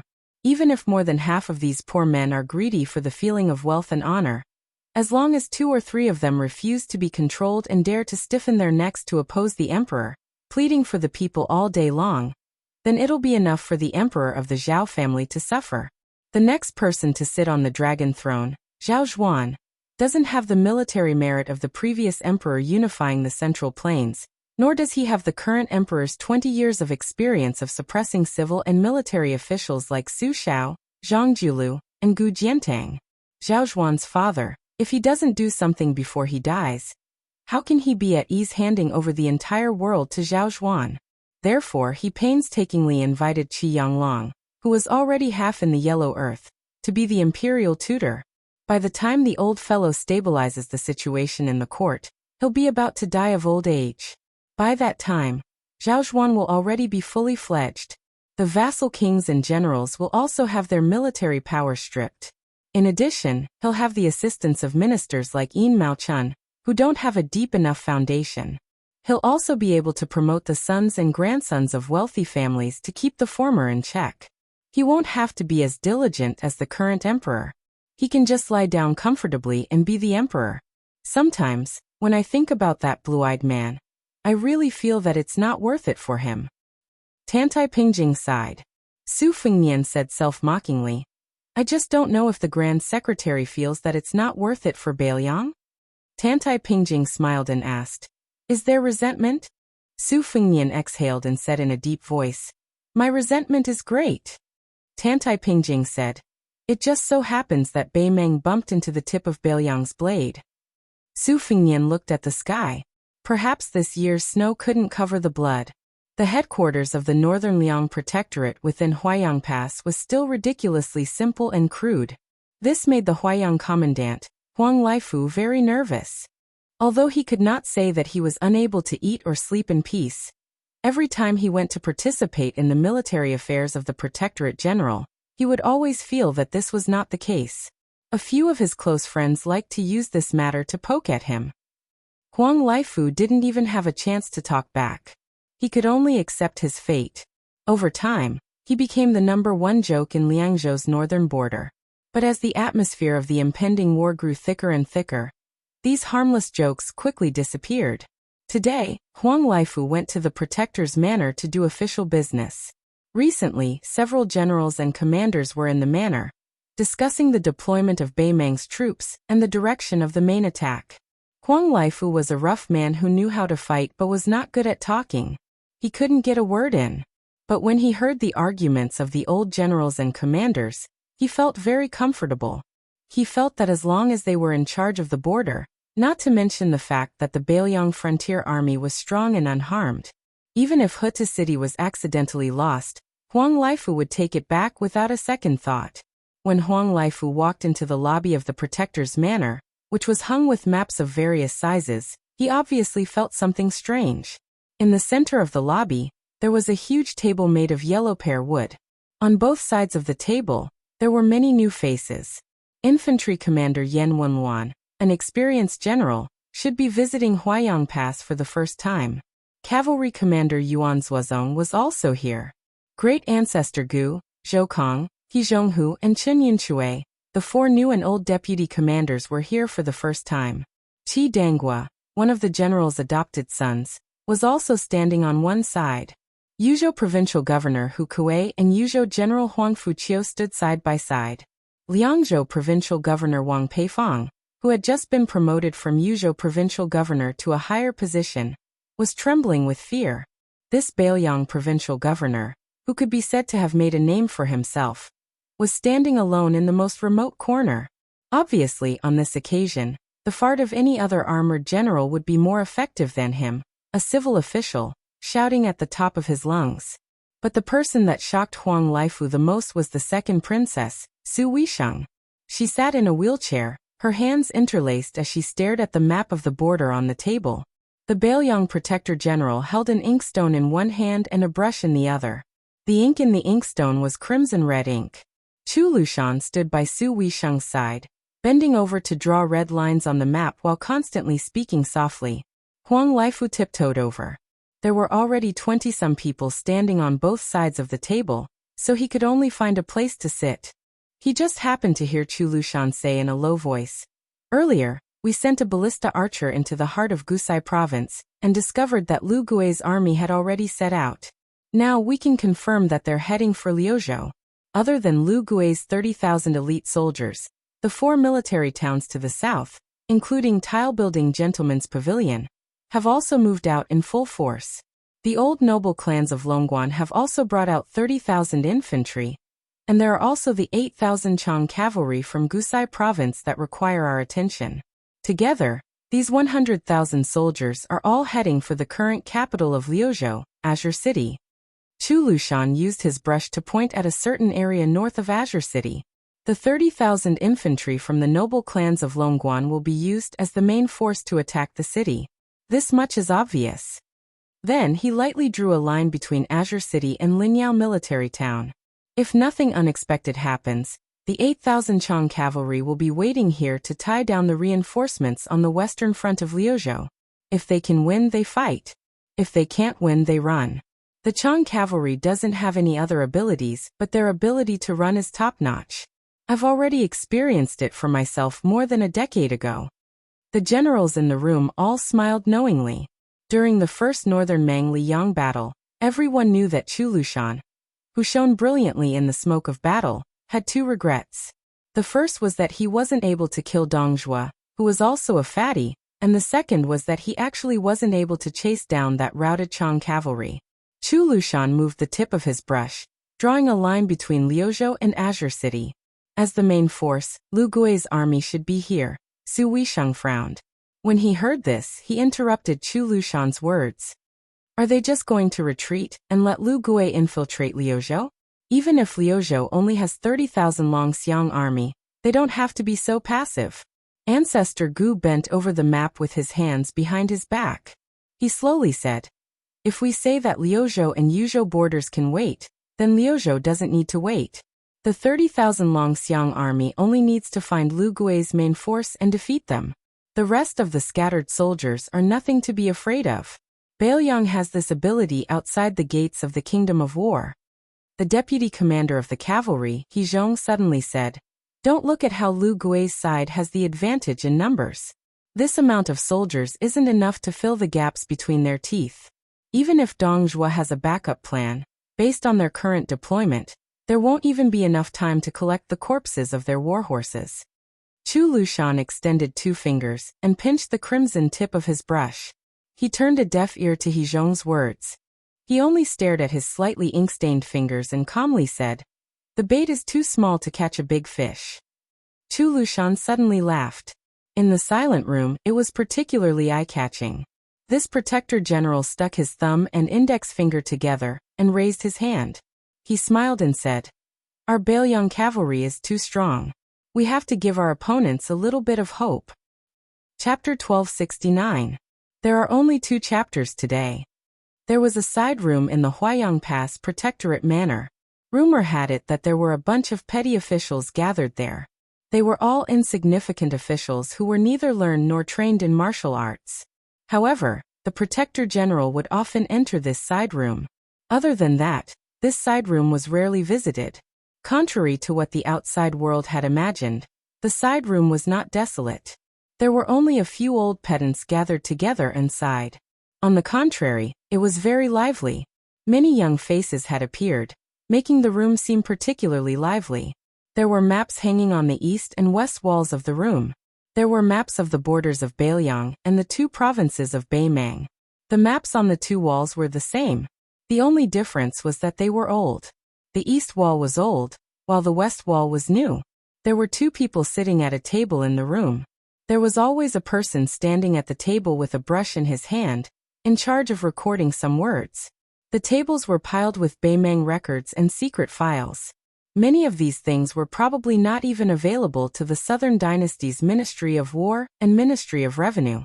The reason why the east and west walls were divided into old and new ones was a suggestion made by a junior in the room. Since the enemy's commander-in-chief, Dong Zhuo, had been biding his time and did not show any signs of mobilizing troops, Bailiang might as well investigate the changes in the 2 provinces of Beimang that bordered Liangmang over the past few years. They circled the cities and towns that had increased their military strength in recent years, as well as the new courier routes that had been opened at great expense. They also focused on finding out the training grounds at the Beimang border over the years. The young man who gave this suggestion was surnamed Yu. It was said that he was an idle scholar who had gone to Liangmang to seek refuge in the Yamen, where he could not get enough money. Only then did he enter the room through his connections.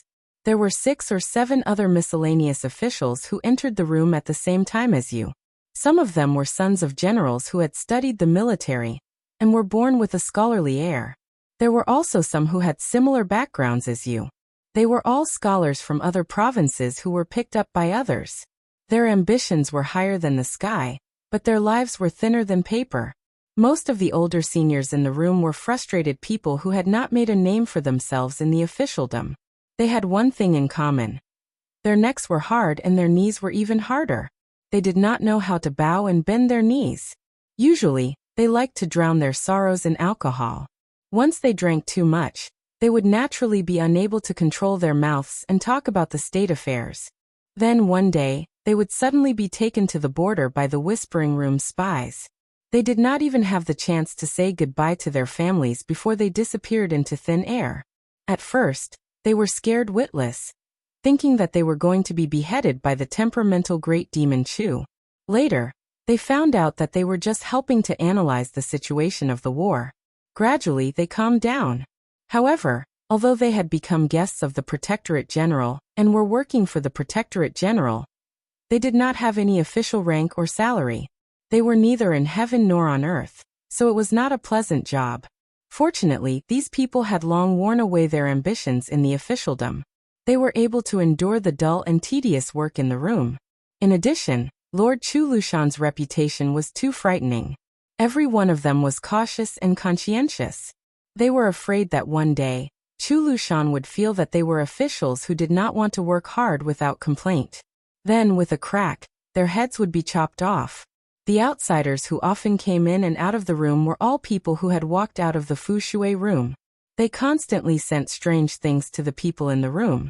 There were documents on the recent promotions of the Ministry of War, reports from the Ministry of Revenue on the amount of grain that had been lost in various places.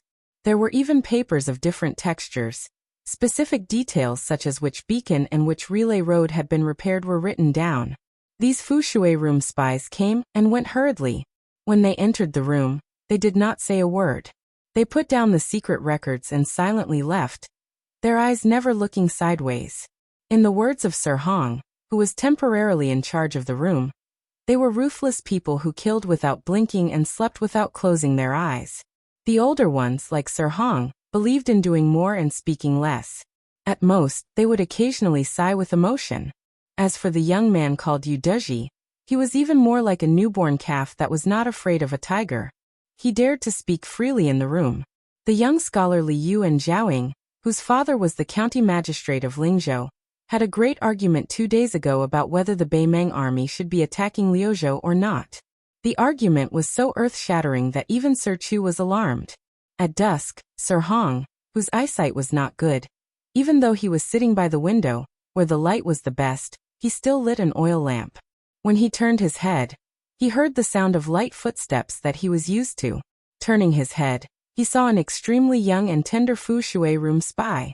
After entering the room, he handed over a letter to Wang Guifang, who was in charge of receiving the item. Sir Hong no longer feared these people who had once made all of the Bailiang officials feel their hairs stand on end. It was not that Sir Hong was bold, but after all, he was working for the Protector General. It was no different from having a golden protective talisman stuck to his forehead. What was there to be afraid of?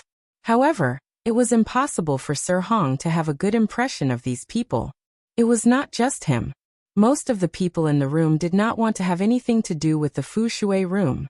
Sir Hong inadvertently discovered that after his old friend Wang Guifang and the young spy walked out, he revealed a carefully concealed expression of disdain and bad luck. He used his fingers to pinch the document and quickly placed it on the young man Yu Deji's desk. Sir Hong stood up and pretended to look at the map on the wall. When he passed by Yu Deji's desk, he saw that it was a page that had been casually torn off by someone. Most of it was soaked in blood, but the blood had already dried. Chapter 1270. Sir Hong shook his head helplessly. These spies from the Fu Shui chamber were too careless. The things they sent over every few days were either wrinkled, as if they had been pulled out of the water, or grit could still be shaken out of them. Today, it was even more exaggerated. It was even stained with blood. In the dusk outside the room, the young spy raised his arm and fiercely wiped his eyes. Then he walked down the steps and left with large strides. The spy saw a young man in casual clothes standing at the door to the courtyard. The two looked at each other. The spy's eyes were filled with well-hidden wariness. His intuition told him that if this person was an enemy, he would probably die. The two brushed past each other. Even though the young spy knew that this person could appear in the protectorate personally watched by Sir Chu, he was definitely not a spy from Beimeng. However, the young man still subtly bent down slightly, one hand tucked into his sleeve. Only when the distance between them increased did he feel relieved. He realized that his hand holding the dagger was covered in sweat. The young spy was somewhat curious. That person was not very old, so why was he able to make him unconsciously assume a posture, as if he was facing a great enemy? When Su Fengnian quietly walked into the room, Wang Guifang, whose desk was near the door, raised his eyelids. He only thought that this was another spy from the Fu Shui chamber. He stood up and extended his hand.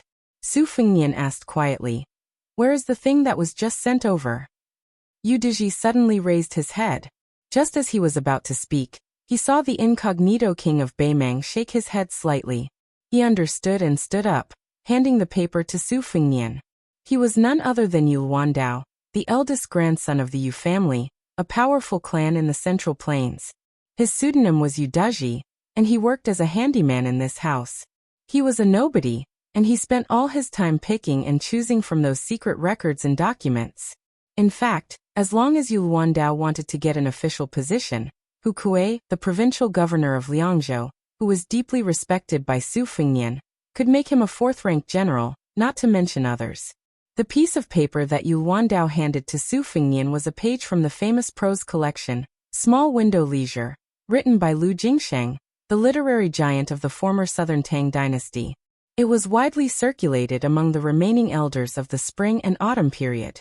However, the pages of this Southern Tang edition could not be considered very valuable, and the text on the page was also very popular. However, the line of hastily written words added at the end of the page might not be worth 1,000 gold, but it was definitely more valuable than the life of the writer. Before the great battle, the scouts would die first. But many people didn't know that spies would die earlier. Moreover, they would only die silently. It couldn't even be considered tragic. Yu Luandao wanted to open his mouth to explain that those scattered, obscure, and unwritten words should be linked together in the secret file unique to Fu Shui Room to explain why. Outsiders didn't know that Fu Shui Room had an extremely hidden book of explaining words. Different death warriors and spies corresponded to their own written explanations. Therefore, even if a secret spy report was intercepted by Beimang, it would still be meaningless. The spy who sent this page was codenamed 24-Foot in Fu Shui Room. Yu Luandao needed to flip to the 24th chapter of the Book of Explaining Words on his desk to obtain the exact content. Su Fengnian was silent. Tightly holding the page, he walked to the wall and raised his head to look at a map of Gusai Prefecture. Sir Hong was confused. Unlike those inflexible spies of Fu Shui Room, he guessed that this person might be the son of a general who was related to some important figure in the protectorate. Otherwise, he wouldn't be able to walk into this room. Looking at the situation, Yu Dizhi, whom he and Wang Guifeng privately said was Yu Dizhi, was most likely familiar with this person. Sir Hong pulled on Yu Dizhi's sleeve and said softly, "Little Yu, is this your friend? This is against the rules.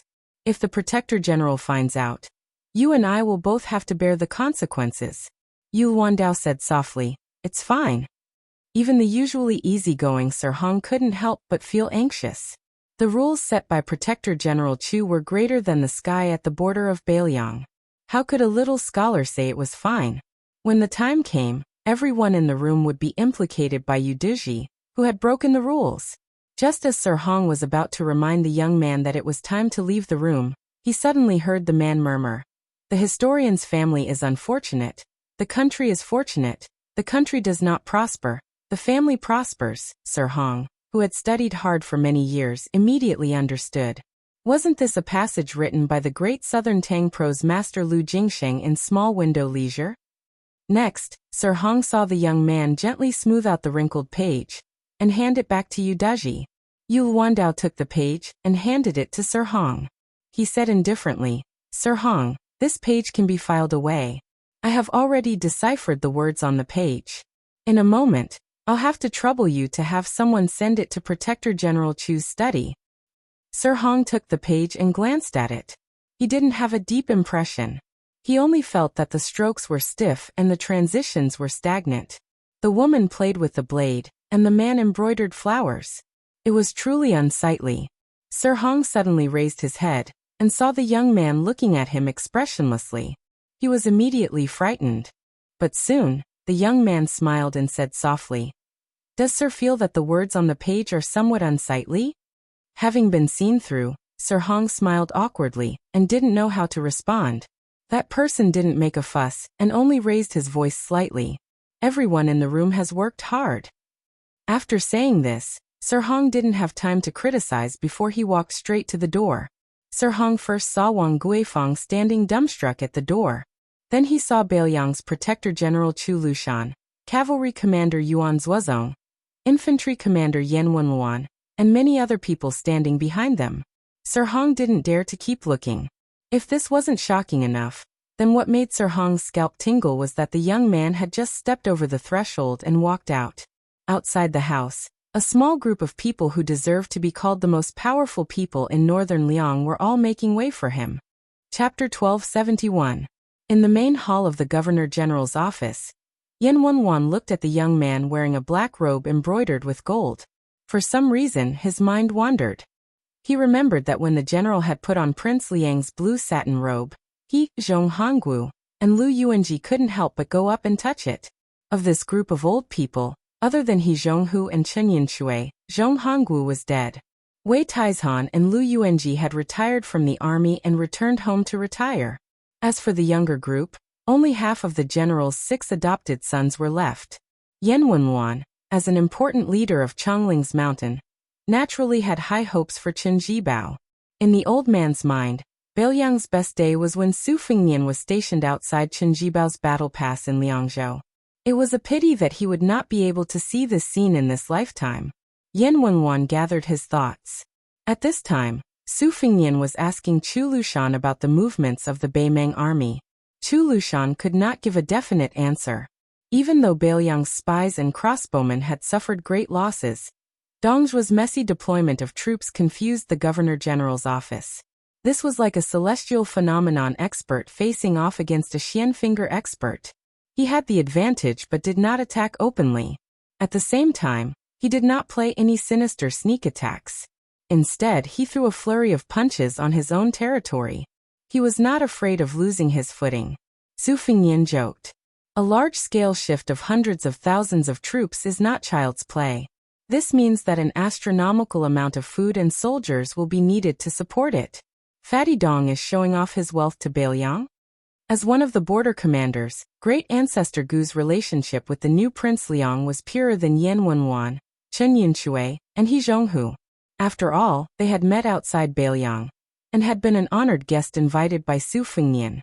So Great Ancestor Gu had more leeway in his words. He smiled and agreed. In any case, it is not really the wealth of this great king of the South Courtyard. It will not hurt to squander it. Chu Lushan's fingers were crossed in front of his chest, his thick arms resting on the armrests. His eyes narrowed, his lips moving as though he was talking to himself. Su Fengnian looked at Great Ancestor Gu. Before he could say anything, the #1 general of the old southern Tang straightened his back, straightened his clothes, and said telepathically, "Prince Liang wants to ask if we can fight outside the border?" Su Fengnian nodded. The fall of the old southern Tang was because they had given Gu Jiantang all the initiative on the battlefield. All the elite troops withdrew into the territory, which led to the destruction of the navy and the subsequent defeat.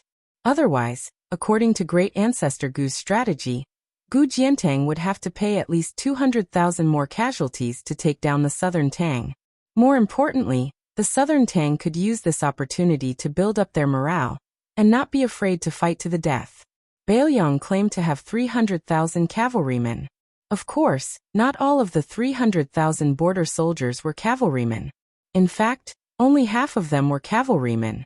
But even if they had 150,000 cavalrymen, and a jaw-dropping supply of hundreds of thousands of war horses, this was definitely the reason why Bailiang dared to compete with Beimeng.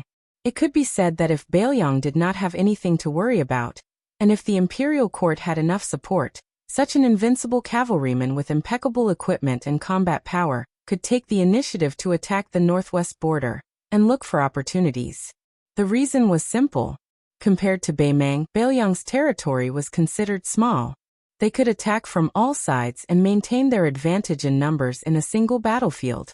Even if the cavalrymen of Bailiang were on par with the border soldiers of Beimeng, or even slightly inferior, they could still defeat the border soldiers of Beimeng without any suspense. Then they would resupply and move to the next battlefield. The current predicament Bailiang was facing was that the imperial court had made up its mind to watch the fire burn across the river. Not only was there no way to retreat in the direction of western Shu, after the turmoil in Ji province and Yuan Tingshan became the strongest in Ji province, even the right side of Bailiang had become a hidden danger. It was true that Gu Jiantang could not meddle with the internal affairs of Bailiang, but it was easy for him to do something between Liao province and Bailiang. Great ancestor Gu kept them in suspense and said with a playful smile, "It's not impossible, but it depends on whether Bailiang has the courage or not." Yan Wenwan smiled and said, "General Gu mentioned something a few days ago. He said that it's not difficult to defend the mouth of the bottle gourd with the current Yuzhou army. The Yuzhou infantrymen are enough.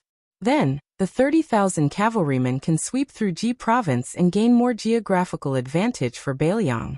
When the war between Liangzhou and Yuzhou is in a stalemate, the 30,000 cavalrymen can take an arc and directly attack Longyao province. In this way, Bailiang will not be in a dead-end situation where they can only be beaten. But Ji province." Chapter 1272. At this point, Yan Wenwan purposely left it blank. He Zhonghu and Chen Yunchui's gazes crossed each other, and then they both looked at Su Fengnian. Since the beginning of summer in the first year of Xiangfu, the current emperor had displayed a stance that puzzled everyone in court. Even if Yang Shenxing's troops had failed, even if Yan Zhenchuan's cavalry had been completely annihilated, the emperor did not show too much anger. Although the position of commander-in-chief Lu Xingxiang was shaky in the wind and rain, this was not caused by the unfavorable battle situation. Instead, it was a bleak situation from the beginning, and now there were signs of it becoming more and more stable. After Yan Zhenchuan died in battle, it could be said that he was extremely honored. He was posthumously given the title of Wu Jie, and posthumously given the title of Jingzhong Marquis. His only son, Yan Daiden, immediately received an exceptional promotion. Yang Shenxing was trapped and lost the face of the court. However, it was said that a secret memorial was sent to the emperor, adding fuel to the fire for the Imperial College's Jean Lanting to impeach Grand Secretary Zhang Jilu. It should have saved the lives of the Yang family, and it was not impossible for them to return to Jizhou in the future. Compared to the defeated Guangling Road, the emperor of the Zhao family obviously placed more attention on the calm Jizhou. He personally approved many memorials.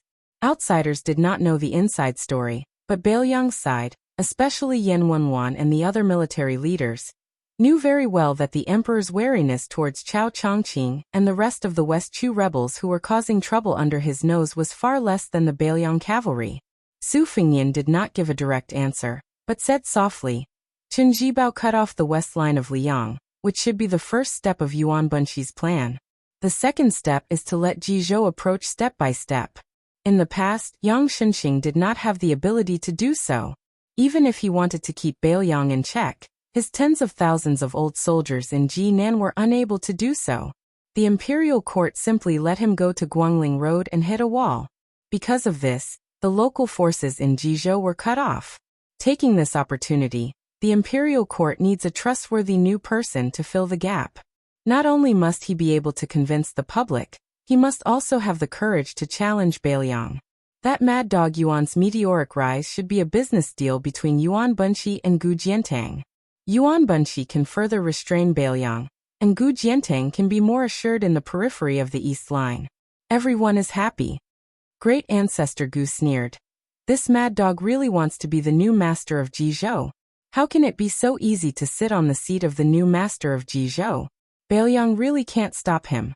Compared to Western Shu, Jizhou is even more of a pushover. The first thing Gu Jiantang will do is to be beaten into a sieve by Bei Meng's iron cavalry.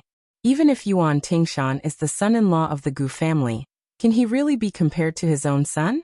Chu Lushan laughed and said, "Wealth comes from danger. Small people are always like this when they go to the gambling table. If they want to gamble, they will gamble big. They are never afraid of losing their family fortune. Speaking of which, when we fought with my foster father from the north to the south, we also put ourselves in the same situation. Although Yuan Tingshan isn't likable, he's definitely very interesting."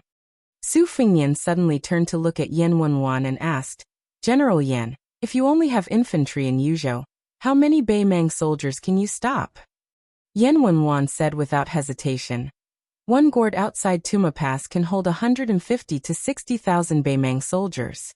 With Honglu General Chao Xiaojiao and Hong Xinjia as partners, they can both attack and defend at the border. Within Yuzhou, there is also the Hu leader Huang Fuqiao, 300,000.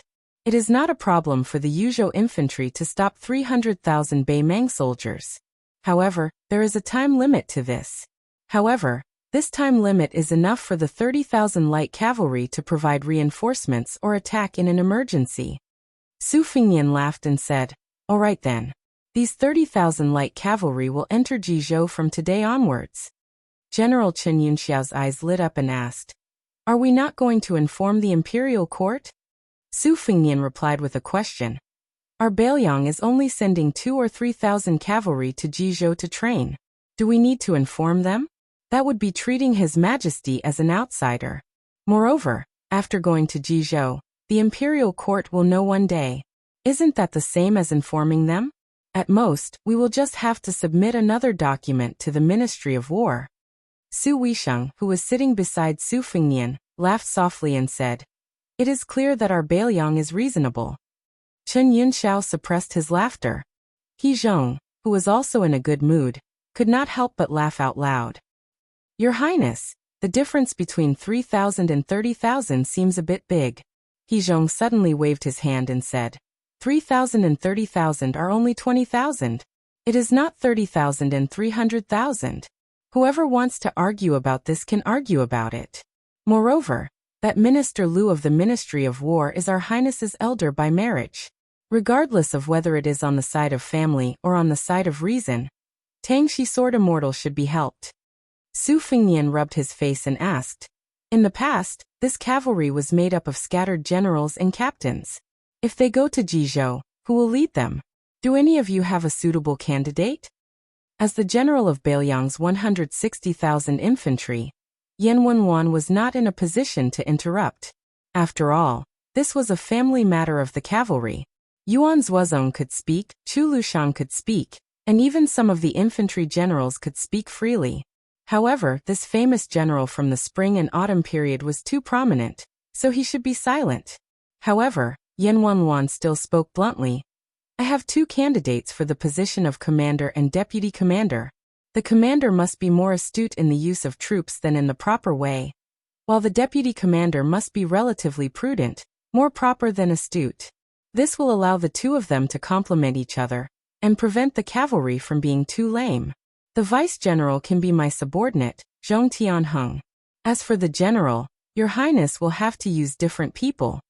Su Fengnian smiled and said, "Old general, please speak." Yan Wenwan glanced at Chu Lushan and said, "Then I will have to borrow someone from Protector General Chu." Chu Lushan stared and said, "No, even if you beat me to death, I will not lend him to you. That kid is an important person in the Protectorate, and is also my right-hand man. In the future, I will have to rely on this kid." Su Fengnian could not help but be puzzled. Who was this extraordinary person that Lu Qiuer and Yan Wenwan liked? Yan Wenwan snorted coldly. "It is not me who wants to borrow someone from you. It is His Highness who wants to borrow someone from you." Su Weisheng said indifferently, "Yu Luandao is indeed qualified to lead this cavalry." Su Fengnian suddenly understood. Chu Lushan's expression was as if dozens of pounds of meat had been cut off in an instant. He sighed. Su Fengnian smiled and said, "Then it is settled. Let us go take a look at the topographic map of Ji Province, and discuss how to move these 30,000 people." The group of people walked to the front of a few tables. Someone had already brought over two maps. One was the geographical map of the entire Ji Province, and the other was the topographic map of Jishi. In the northern Liang military, there were countless of such maps. When Su Fengnian sent someone to invite Yu Luandao over, he stood in front of the table and looked around. Suddenly he said in a low voice, "From today onwards, we in Bailiang will do what we are supposed to do. If the imperial court in Ji Province dare to interfere, then we will cut off their hands and feet. In the future, if there is a conflict with any forces outside Bailiang, there is no need to inform the Mount Qing Liang Wang estate. Do it first, and after it is done, the Wang estate will help clean up the mess." Yan Wenwan, Chen Yunxue, and the other old generals all let out a long sigh at the same time. He could finally vent the resentment that he had held in for nearly 20 years in an open and above-board manner. Chapter 1273. Although the weather was cold, there was no snow. If one did not personally go to the frontier fortress, it would be difficult to understand the feeling of stars hanging over the vast plains. Su Fengnian accompanied Su Weisheng out of the Huaiyang Pass, and a few miles outside the Huayang Pass. He was accompanied only by Chu Lushan. The old General Yan Wenwan and the new Yulwan Dao of the Dragon Gate had already rushed to Yuzhou to take charge of military affairs. The latter gave Su Fengnian a report before he left, specifically describing the analysis of the battle situation in Guangling Road, focusing on Ko Jianghuai's series of raids from one point to the other. Large-scale cavalry battles in the wilderness had always been a scene that could only be seen on the frontier battlefield. In the hinterland of the Central Plains, large and small cities were scattered like stars in the sky and blocked by rivers, making it extremely difficult for cavalry to perform. To be precise, it was extremely difficult for cavalry to fight a battle in one go. It was not difficult to fight one or several exciting battles, but to fight to the end, abandoning the infantry and using the cavalry to the greatest extent. It was a test of the ability of the commander. Chu Lushan used the faint starlight to read the report carefully along the way, admiring it so much that he could not put it down. When Su Fengnian and Su Weisheng stopped at a small broken ground, Chu Lushan carefully put away the priceless rice paper, looked at the sky, and sighed softly. Lu Xingxiang's proudest work in his life was that snowy night in Luzhou, helping Gu Jianteng take down the entire Dongyue without shedding a drop of blood. As for me, I was fortunate enough to not fail my mission when thousands of cavalry marched into Shu. In the past 10 years, these two battles have been deduced countless times by the old scholars who teach the art of war in Shangyin Academy and Imperial College. But in my opinion, this unruly Ko Jianghuai in West Chu's new imperial court is much better than me and that assistant minister Lu. No wonder Yulwan Dao, a proud and arrogant son of a powerful family, is willing to praise another son of the same age. Su Weisheng reached out his hand to ask Chu Lushan for the stack of rice paper, put it on his knee, and casually pulled out a page, saying flatly, Ko Jianghuai is recognized as a generalist in Shangyin Academy, but in the eyes of some scholars, he is somewhat miscellaneous and not a master. I have played a few games with him. Su Fengnian could not help but interrupt. Second sister, can this kid beat you in a game of chess? Su Weisheng raised his head and stared blankly at Su Fengnian. Su Fengnian smiled embarrassedly and quickly shut his mouth. Chu Lushan caught a glimpse of this scene. In today's world, there were very few people who could make the young king of Bailiang admit defeat, and he could not help but laugh. In the end, Su Fengnian was afraid of the strong and picked on the weak. He glared fiercely at the gloating Chu Lushan, and the protector general could only resentfully withdraw his smile. It must be known that a person who could make him admit defeat was equally difficult to find in the two imperial courts.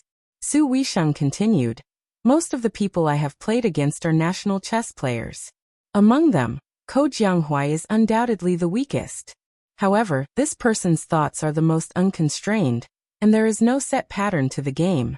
He can play frighteningly strong moves, but he can also play stupid moves that do not make any sense, and he can also shamelessly play all the way to the end.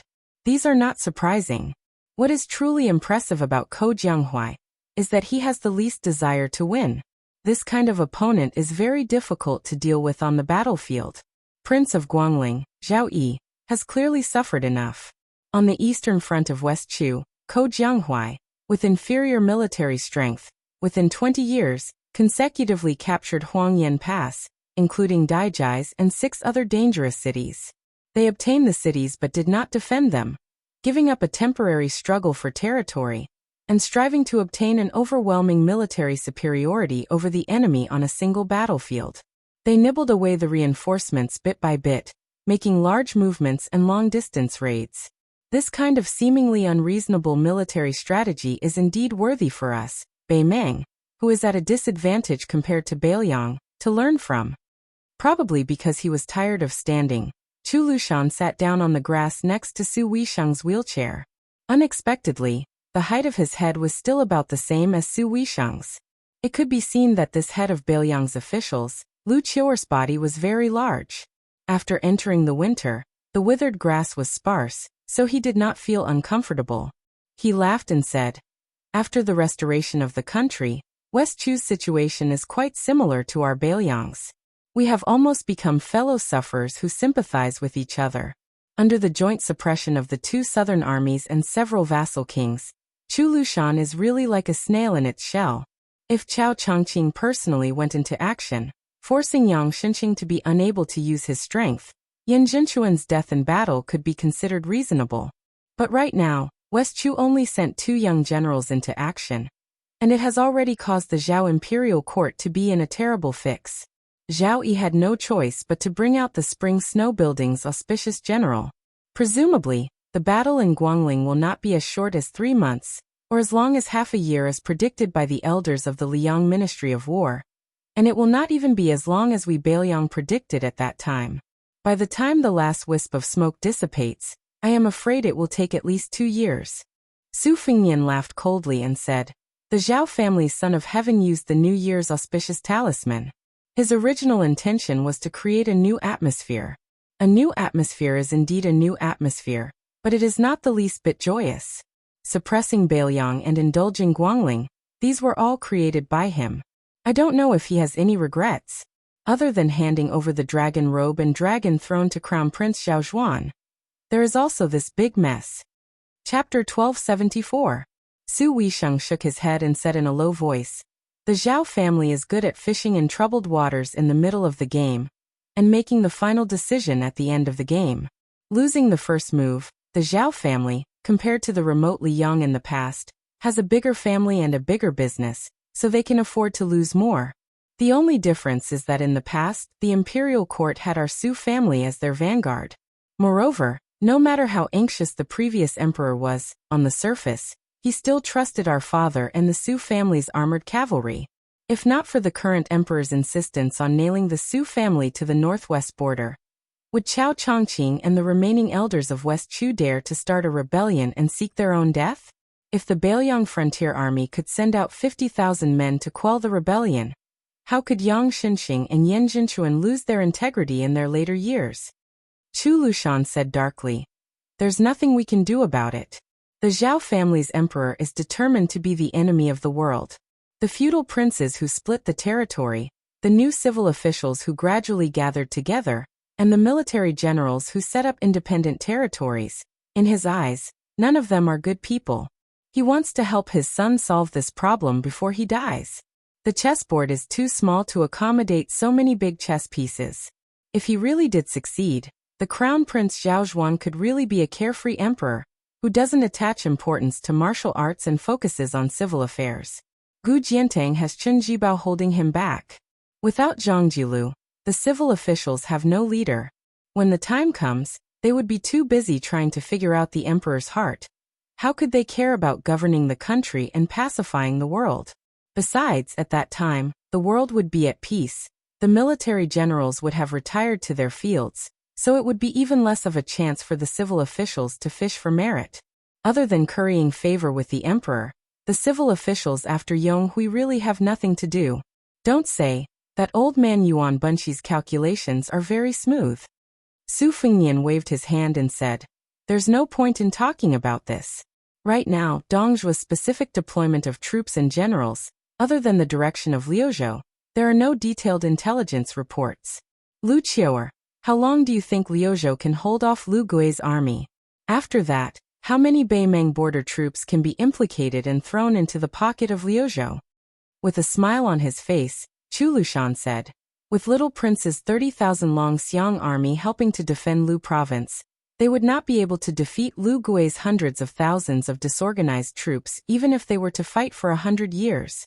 In the eyes of future generations, no matter how we fought in the early stages of this unprecedented war with Beimeng, there was no better or worse strategy. It all depended on who could accumulate advantages in the divided battlefields. From the current situation, Dongzhou clearly did not put too much thought into Liuzhou. He invited the most prestigious and also the youngest of the 13 great generals, Border Commander Lu Gui, to that side because he did not wish for Lu Gui to take advantage of the situation to rise up in the Central Plains. At the very least, he did not want Lu Gui to rise up too quickly and too fiercely. What I am most worried about is that Dongzhuo will attack Yuzhou in a spurt of energy, attacking the Yuzhou defense line to the death without regard for losses. In the meantime, he will place his most elite troops, the Tuoba and Hong Jingyan, on the northern front of Liangzhou to tie down the main force of our cavalry. Su Weisheng nodded and said, if we attack Yuzhou in the short term, it will be the most muddle-headed method Beimeng can use. However, in the long term, it will be the best method to preserve Beimang's national strength. After all, Beiliang is not the Central Plains, which has a great depth. Even if Yuzhou has a few cities that can be defended, and there are many fortresses and military cities south of the mouth of the gourd, the saying that the mouth of the gourd alone can swallow up 160,000 soldiers is not an exaggeration. However, as long as Beimang has the courage to do so, they will only have to send out 100,000 soldiers to cripple Yuzhou. Next, they will have to rely on Liangzhou's main force to reinforce Yuzhou. Once this situation develops, whether or not Liuzhou is defended will no longer affect the overall situation. This is also the reason why Yan Wenwan insisted that Yu Wandao lead 30,000 light cavalry to Jizhou. He was determined to use Yuzhou to win more time and space for all of Beiliang. However, this is an action that has no choice. In the end, they will lose more than they lose. The Liang imperial court is happy to see this, but Beiliang cannot afford it. Su Weisheng folded his hands on the paper on his knees and looked into the distance. Bodyguard Chu insisted on having Liuzhou enter a stalemate, attracting the attention of both the North and South imperial courts of Beimang. He hoped that Beimang's border army would send troops to Liuzhou, but he was also worried that Dongzhuo would focus on attacking Yuzhou. Over the past decade or so, Father has poured a lot of effort into Yuzhou and spent a lot of money on the soldiers. 7 years ago, during the raid led by the Dragon Waste province, he purposely stopped the border army of Liangzhou from reinforcing Yuzhou. He watched as the 30,000 soldiers of Yuzhou lost their cities and fortresses one after another, and sacrificed their lives for the northern barbarians. He wanted to make Beimang fear Yuzhou's border army, and hoped that one day, Yuzhou would not become their fatal weakness. Chu Lushan said in a low voice, "Merciful people don't command troops." Chu Lushan suddenly exhaled a mouthful of turbid air. That old woman has been purging Beimang's Jianghu forces for many years. Now she can finally be put to use. On the border, those experts are keeping a close eye on the big and small passes. As long as they see someone quietly crossing the border, they will kill him on the spot regardless of his identity. Many of our men of sacrifice spies who have been lurking for many years can hardly pass on important military intelligence. This time, the chess and sword music school and the Princess Grave have all been mobilized to seal off the news from the border and cooperate with Dongzhuo's border army. This move is really ruthless. Fu Shui Room has suffered heavy losses after being traced back to Beimang. Many provinces have been uprooted after many years of operations. Chu Lushan, who was squatting on the ground, rubbed his cheeks. That's not all. Not long ago, Beimang deliberately let a spy return. He had 16 heads of his colleagues from Fu Shui Room in his luggage. When the spy saw me, he cried and said that if it wasn't for the fact that he hoped Fu Shui Room could take back these heads, he would rather die than return to Beiliang. After the spy put down his luggage, he borrowed a cold knife and committed suicide that night. He didn't say his last words. He didn't write his will, he didn't leave anything behind. Chu Lushan said in a muffled voice, "Our new cold knife hasn't even started killing the northern barbarians, but it was used as a suicide by one of our own. If I continue to hold in this resentment, my lungs will explode from anger." Su Fingyan didn't say anything. His hands were clasped in the large sleeves of his purple gold embroidered robe. After winter, the continuous battle in Guangling Road had come to an end. It was Beiliang's turn to be engulfed in smoke. There was no snow this winter. No one knew when it would snow. However, the cold knives at the waists of the 300,000 border soldiers could be unsheathed at any time. Chapter 1275. More than 8,000 valiant Chang cavalry went from the border of Gusai Prefecture to between Qingtsang and Linyao. Just as Chu Lushan had expected, the light armored Chang cavalry were used by Lu Gui to cut off the connection between the two towns. The Chang people were once a thorn in the side of the overlords of the Central Plains. The Dafeng dynasty had been harassed by the Chang people for a full 200 years. Every Chang person rode sheep to shoot birds and rats when they were young, and when they were slightly older, they rode horses to shoot foxes and rabbits. They were basically born to be elite soldiers on horseback. The light cavalry of the various countries in the Central Plains had gradually stepped onto the stage. To a large extent, it was because the Chang cavalry had forced them to do so. The Chang cavalry was also one of the teachers of the Central Plains. Before and after Su Xiao took over Bailiang, the Chang people had withered day by day. This was especially so for the Su family, who often used large numbers of Chang cavalry to train their troops. This was undoubtedly a tragedy for the Chang people. As a result, the Chang people were natural allies of Baimang. This time, when they invaded the Central Plains, the various leaders of the Chang tribes all made peace with each other and made an oath. Under the lead of Baimang, they even formed an alliance with other tribes that had been suppressed by the Su family. Only then did they gather close to 9,000 cavalry and 20,000 war horses. Under the banner of the Chang cavalry, they started to take revenge on the Su family of Bailiang. This Chang cavalry that was originally impoverished along the endless border, under the great support of the Northern Mang and Southern Dynasty, were finally able to realize their dream of several hundred years of being fully equipped with armor. Unlike ordinary cavalry, the Chang cavalry's cavalry blades were the arm blades that had already been withdrawn from the battlefield. The war blades were bound together with the armor, so unless the entire arm was chopped off, the blades would never leave their hands. Apart from the arm saber, the Chang cavalry also had a traditional short saber known as the piao. It was attached to the outside of the thigh like a farmer harvesting rice in autumn. They used it to cut off the ears and heads of their enemies as spoils of war. More than 8,000 Chang generals galloped towards the south. The leader of the group, a burly man, bent down and stroked his ancestral clapper. His eyes were filled with hatred. Years ago, when that Su family of the Central Plains slaughtered his way into the northwest, all the local adults who disobeyed his orders were killed on the spot. Even the children, who were no taller than a horse's back, could not escape the disaster. Although they were not executed, both their thumbs were cut off by the Su family's cavalry. This meant that even if these children were lucky enough to survive, they would not be able to hold their weapons firmly and swing their swords at the Bailiang frontier army. This middle-aged Madame Wan's surname was Jean. At the time when his tribe was trampled by the Su family's horses, he was lucky enough to follow a group of young men to hunt and store food for the winter. When they returned to the tribe, other than the corpses on the ground, there were only the children crying with their hands dripping with blood. Beside the children's feet were the corpses of their parents. He swore that he would personally use this clapper to cut off the thumbs of everyone in Bailiang with the surname Su. As long as they had the surname Su, even if they were infants, he would not let a single one go. This was especially true of that butcher's son, the person who had been usurped as the new Prince of Liang. Not only would he cut off that young man's thumbs, but he would also cut off Su Fengnian's head, limbs, and fingers one by one. This Madame Wan slowly straightened his back and looked towards the vast expanse of land to the south with a vicious smile on his face. He had heard that there was a butcher's son named Su Longxiang in Liuzhou. He was very famous among the nobles of the southern dynasties. Last year he had beaten up a few military towns in Gusai Prefecture. He did not expect to capture this person with less than 9,000 cavalry. However, before he worked with General Lu Gui to completely flatten Liuzhou, he had to drink the fresh blood of the Bailiang people. He had to make that young man, who had butcher's dirty blood flowing through his veins, suffer so much that he wished he was dead. The young man's Longxiang army did not have more than 30,000 cavalry.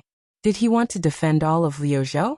In the eyes of the generals, this was just an old show between brothers in the Central Plains. It was clear that the young king was afraid of his younger brother's great achievements on the border, so he purposely left Su Longxiang and all of the young man's direct descendants to die. In the winter, the water dried up and the grass turned yellow. The war horses were not as strong as in the autumn and summer. In the eyes of the Central Plains, especially the Jiangnan people, it was the most unsuitable time for war. However, to the Liangmang people, who had been on the border for a long time and were familiar with the harsh cold, as long as they were determined to fight, they could fight to the death on any battlefield, even in the damned snowy weather. On the contrary, the Chang generals Jin Cheng liked fighting in the depths of winter the most. The scene of using a long spear to stab into the enemy's chest, and then dragging out a bloody path in the snow was more enjoyable than drinking good wine. The Chang cavalry's galloping raids had always been known to be as fast as lightning. While they were praised, it also revealed the Chang cavalry's weakness, which was that they could only do one-off business on the battlefield. Although they could advance and retreat freely, before they obtained an absolute advantage and began a chase, it was very difficult to expand their battle results. They did not have infantry formations, and did not have heavy cavalry holding the line. This time, the Beimang emissary was extremely disrespectful to the Chang cavalry. Even though he had a request, he was still arrogant. Before discussing the price, he even said to their face that they were just decorations, and that if they dared to ask for an exorbitant price, they should be careful not to lose their heads. He also threatened that if they did not act according to General Lu Gui's orders, they might as well not return to the border. When the time came, the Beimang army would directly view the Chang cavalry as an enemy. Jin Qing fiercely ground his teeth. If not for the fact that he wanted to take revenge on the Su family, who the hell would want to deal with these pig-headed officials? Jin Qing looked into the distance, and suddenly felt an inexplicable sense of unease. The 8,000 Chang cavalry heading down south to cut off Qingcang and Linyao, leaving Qingcang City, the capital of Liuzhou, isolated and without help. In his eyes, this was indeed an excellent strategy that caught the enemy off guard, and the Chang cavalry did not have to take any risks. However, on the way down south, he still had 20 or so roaming cavalry scouts at the front to scout the path. Every cavalry had to be 10 li away from the Chang cavalry army. No matter if they came into contact with the enemy or not, they had to turn back and let the second cavalry take their place. Logically speaking, at this time, one of the roaming cavalry should have returned to the front of the army. Furthermore, for this trip to Liuzhou, Beimang had specially given him a scout. It was an old fellow who exuded a dangerous aura. There was a sword at his waist, and his aura was long and steady. He did not look like a soldier at all. Even if he used his but to think, he knew that this was a hidden Jianghu master. It could be seen that Beimang had indeed invested a lot in this attack on Beiliang. They had even brought out the Jianghu forces that they had trained for 20 years. Jin Qing was not a madman who would be blinded by revenge. He knew the severity of the situation. Otherwise, he would not have become one of the generals. He had come to assist Lu Gui's army in taking advantage of the situation. What he was most afraid of was directly clashing with the main force of the Dragon Elephant cavalry. However, the Beimang emissary, who was dressed like a nobleman of the Central Plains, had promised that apart from a small portion of the 30,000 Longxiang army, most of them would be pinned down at Qingcang City and the area to the east of Qingcang City. Otherwise, Beiliang would have treated Liuzhou as a chess piece and sacrificed the Longxiang army, an elite cavalry force that had experienced hundreds of battles. However, Jin Qing, who was not a madman, began to worry that he would encounter a madman king of Beiliang who would do anything to stabilize his throne, as well as a general of the Longxiang army who had lost his mind after becoming a chess piece. After waiting for a while, there was still no sign of any cavalry scouts. Frowning, Jin Qing raised his arm and waved it back and forth slightly, indicating for the cavalry behind him to slow down. About half an hour later, the figure of a scout finally appeared in the field of vision of the Chang cavalry. As the warhorse galloped over, Jin Qing and the other Kiliarchs were shocked to discover that there were numerous crossbow bolts stuck in the back of the scout. Before the heavily injured scout breathed his last, he did his best to speak of the precious military intelligence he had obtained by sacrificing the lives of more than 20 Chang cavalry. 8 li ahead, there were 3,000 enemy Dragon Elephant light cavalry. Chapter 1276. Major Jin Qing was both happy and worried. He was happy that the other side only had 3,000 cavalry, and wasn't the main force of the Dragon Elephant army. He was worried that his army was here to fish in troubled waters, and not to fight to the death with the Dragon Elephant army that was said to be invincible at the border. There were two paths in front of the Chang cavalry. They could continue south and use their advantage in numbers to take down the 3,000 cavalry. They could grit their teeth and complete their mission of cutting off Lu province.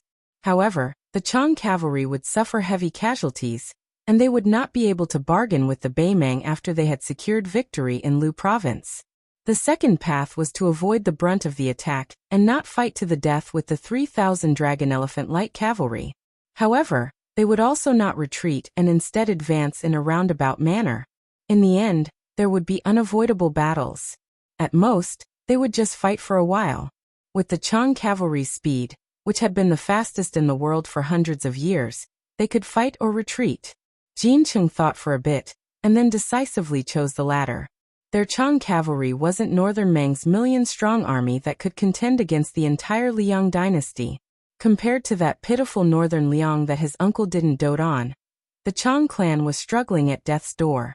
After Jin Chung made his choice, two of the Kiliarchs revealed expressions of relief. One of the Kiliarchs, surnamed Ku, was extremely angry at Jin Cheng's cowardly behavior. He loudly reprimanded him from his horse, and declared that he would lead his 1,600 Chang cavalry to fight to the death. Jin Cheng's face was gloomy. He patiently told this rash youth that although the Dragon Elephant light cavalry was inferior to the heavy cavalry, they were not an enemy that could be easily dealt with. If other than the 3,000 cavalry, there was also the Longxiang army, then their 8,000 men would not be able to leave Lu province alive. However, the young Chiliarch who had seen all the male elders in his family being beheaded by the Su family when he was young did not listen at all. He insisted on fighting the enemy to the end, and did not forget to mock and ridicule Jin Chung, saying that he as a Chiliarch had embarrassed the men of the Chang tribe. Jin Chung laughed coldly in his heart. He gently turned his horse and made way. Kui, if you want to die, I will not stop you. The Kiliarchs raised his arm, and the 1,000 Chang cavalry behind him roared in unison, waving their arm-binding blades. When the youngster named Ku Jiao's mount passed by the Jincheng warhorse, his expression became a bit calmer, saying with a sneer, I am willing to use my clan's 1,600 cavalry as the vanguard. If Major General still wishes to obtain the first batch of military contributions in Liang Meng's great battle, I believe with Major General Great's astuteness, you should already understand what to do. Jin Chung narrowed his eyes. He did not care about the sarcasm in this idiot's words, and began to weigh the pros and cons. If Kui and his men were to use their lives to weaken the Dragon Elephant light cavalry, then if they won this battle, other than Kui, the losses of the Chang cavalry would not be too great. This deal could be done. The expressionless Jin Chung watched as the 1,600 cavalry broke away from the main army and charged out. Seeing the cavalry whose faces were still full of childishness move further and further away, Jin Chung suddenly had an untimely feeling. Had he gotten used to a peaceful life of wine and beautiful women? Was the hatred in his heart not as deep as he had imagined? Jin Chung shook his head, trying to shake off these unnecessary thoughts. His gaze gradually turned cold and resolute. He turned to the eager Kiliarchs beside him and said, We will follow Kui, but we must keep a distance of 1 li. The 5 or 6 Kiliarchs all nodded excitedly, their eyes burning. Jin Chung suddenly laughed. Brothers, don't forget those Qingqian on the grasslands. They are willing to pay a few hundred taels of silver for a cold blade. Ha, what a coincidence. There are more than 3,000 waiting for us to take. As for who can take more, it will depend on who can kill more Bailiang cavalry. I, Jin Chung, will not break this rule just because I am a general's. Brothers, you can go kill without worry. 6 li away from the 1,600 Chang cavalry under Kuqian, the 3,000 cavalry, all dressed in black armor and black horses, silently advanced forward at a uniform and powerful pace. An enormous black tiger was running around the periphery of the cavalry formation. The leader of the cavalry was a black-clothed youth who did not wear any armor. A cold blade rested on the horse's back in front of his chest, unsheathed. The general behind this half-horse was Scarface's man. He raised a metal spear at an angle, with a fresh head hanging from the spearhead. It was the wandering scout who had been mixed in with the Chang cavalry. He had a sword, and his swordsmanship was unknown. In any case, he had abandoned his horse and fled quite quickly. Unfortunately, no matter how fast he was, he could not outrun the spear that the black-clothed youth threw out. Before Scarface brushed past the corpse, he felt that he had nothing to do. After pulling out the spear from the corpse, he lightly cut off the head and stabbed it into the spear tip. Scarface was the Longxiang army's valiant general Wang Lingbao. Originally, he shouldn't have appeared here. Instead, he should have obediently stayed near Azure City with Li Mofen, who was also a deputy general. They could only suppress their impatient tempers and slowly wait for that rotten old man surnamed Lu to bring a bunch of Northern Meng trash with him to show off his strength. However, the commander had somehow heard from some scoundrel that a group of 8,000 Chang cavalry had broken through the border and was rushing to their deaths.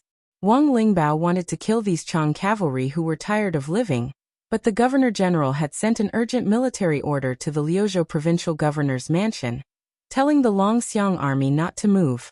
Provincial Governor Yang Guangdou had even gone out of the city to scout the camp, smiling as he whispered some kind reminders into Li Mofen and Li Mofen's ears. Wang Lingbao naturally did not dare to disobey a military order, let alone the new Prince Liang's order. Even if it was just Chu Lushan's order, Wang Lingbao would not dare to move the troops on his own. However, since his commander wanted to kill people, even if the sky fell down, the commander would be there to support it. How could Wang Lingbao miss out on this rare opportunity? In order to intercept and kill this group of Chang cavalry heading south, the 10,000 Dragon Elephant Light Cavalry had no choice but to split into 3 groups, each of them searching for the enemy between Qingsong City and Linyao Military Town. As the 10,000 troops set out, Yang Guangdou and the young scholar called Chun Shiliang quickly blocked their path, seemingly wanting to dissuade them. In any case, Wang Lingbao hid behind the army and picked his ears, pretending not to hear or see anything. As for the fact that the Longxiang army had broken a taboo in the art of war, Wang Lingbao really did not think much of it. It was true that the Longxiang army did not care about the situation in Liuzhou, but if one were to say that the 3,000 Longxiang army would be at a disadvantage in front of 8,000 Chang cavalry, Wang Lingbao would be the first to cut off his own head and use it as a urinal. When Wang Lingbao saw the provincial governor, he was quite angry. If not for the fact that he could not defeat the commander, he would have definitely hit him. However, the scholar who seemed to be highly regarded by the prince did not have any obvious expression. Wang Lingbao actually knew that after returning to Qingsong City, the news of the Longxiang army violating military orders would definitely reach the Huaiyang Pass Protectorate Manor. At that time, even if the commander of the Longxiang army took the blame, as a deputy general, Wang Lingbao would not be able to bear the consequences. However, so what? More than 10 years later, the true Liangmong Great War had finally arrived. Mother****, even a pregnant woman would only need 10 months to give birth. He and Li Mofen, these rough men, had waited bitterly for more than 10 years. In this first battle, if he, Wang Lingbao, did not take the lead, he would be the first to let himself down. As for why the young commander in front of him was so determined to fight the Chang cavalry, Wang Lingbao could not be bothered to care. Wang Lingbao let out a long breath. With a flick of his wrist, he shook off the head that was in the way. Looking into the distance between the two sides was less than 2 li. He could already see that the enemy cavalry had begun to speed up. Wang Lingbao softly muttered, "Bailiang is guarded by us. Great General, rest assured." Su Longxiang slowly pulled out his Bailiang saber. Under the illumination of the sun, it flashed with a snow-white light. At the same time, the 3,000 Dragon Elephant cavalry began to raise their spears. Chapter 1277. The two cavalry armies began to charge at each other without any fancy moves. The terrain was flat and wide, making it easy for cavalry to spread out. Since it was an excellent place for cavalry battles, it also meant that it was easy for people to die here, and the speed at which they died would be very fast. The Chang cavalry were the lightest of the lightest cavalry. On one hand, they were so poor that they could not be heavy at all. On the other hand, their arms were long like apes, and their strength was outstanding. This made almost every one of them a master archer on horseback.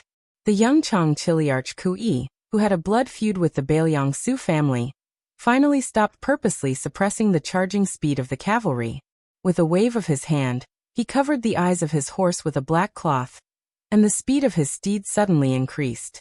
If there were spectators looking from a horizontal line, they would definitely be stunned by the muscles of these warhorses as they ran. The habit of covering the eyes of the horses during a charge had never been popular in the Central Plains, but this was an old custom that had been passed down for hundreds of years on the grasslands. At the beginning, it was to ensure that the warhorses would not be afraid when facing the infantry of the Central Plains, and at the same time, to deliberately startle the warhorses. Before the fierce collision between cavalry armies, the cavalry would whip the warhorses to make them explode with greater strength, using the warhorses' speed to drive the cavalry's charge forward. However, among the elite cavalry armies in the world, perhaps only the Bailiang cavalry disdained to use this kind of insignificant skill. This was attributed to the fact that every horse in Baelyang had turned from raw to mature, and the large horse farms had poured in countless efforts. Of course, there was also countless amounts of silver. In northern Liang, every time a familiar horse stepped onto a large-scale battlefield, there would be one or even several warhorses that would die before it could do so. On the battlefield, only the roars of the 1,600 or so Chang cavalry could be heard. In comparison, the 3,000 Long Xiang army, who were also light cavalry, seemed especially strange at this time. One reason was that they were collectively silent before the battle, but more importantly, they were practically fugitives who used light cavalry as heavy cavalry. After the Dragon Elephant light cavalry raised their spears and charged, they charged straight at the enemy, even giving up on the lethality of a wave of light crossbows. The Baelyang cavalry was good at fighting and dared to fight to the death. The Central Plains had always been good at a combination of riding and walking when it came to war. The infantry was in the middle, and the cavalry was on the two wings. The latter was not used to break through enemy lines head-on. Other than being limited by the natural factor of the cavalry bow being inferior to the infantry bow, especially the large crossbow, the main reason was that the cavalry's greatest advantage was its great mobility. In the long series of classic battles of the spring and autumn period, this indisputable pattern of war was displayed to the fullest extent. As long as it was a general who could be crowned as a famous general, even if it was an infantry commander, he would still be able to command a cavalry army of several thousand men in an orderly manner. This was probably the so-called chronic illness becomes a doctor. At that time, the large group of Li Yang's higher-level generals who had been influenced by the flames of war didn't know how to ride, or rather, didn't know how to ride, so they were too embarrassed to greet their colleagues when they went out. However, this kind of combined riding and walking tactic, once they moved to a place where supplies were difficult, it was inevitable that they wouldn't be able to acclimatize. After the current emperor ascended the throne, he took the initiative to launch several great battles against Baymang, and he suffered enough. Many situations that seemed to be in a good situation at the beginning were ruined by some battles that occurred outside the main battlefield. Take Baymang's Tuoba Bodhisattva and Dongjua, two generations of famous Baymang generals for example. These two became famous by relying on their light cavalry, which could easily be as long as 1,000 li long-distance raids. In one breath, they circled around to the rear of Li Yang's army and directly smashed one, or even several main supply lines. The famous generals of the Liang imperial court, especially the cavalry generals, were greatly vexed by this, but for some reason, there was never a genius general who was able to break away from the infantry and meet force with force against Baymang's cavalry. Even so, the signs of the cavalry having to be separated and assume independent responsibility, as well as a series of books on the art of war that were derived from it, still appeared.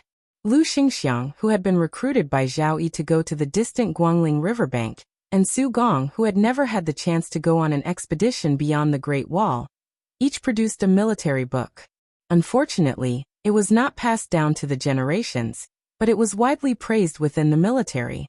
Su Xiao greatly admired that dragon general Su Gong, who came from the Gumusu family, and thought that this person should have been able to overshadow Lu Xingxiang, who led the charge in the southeast.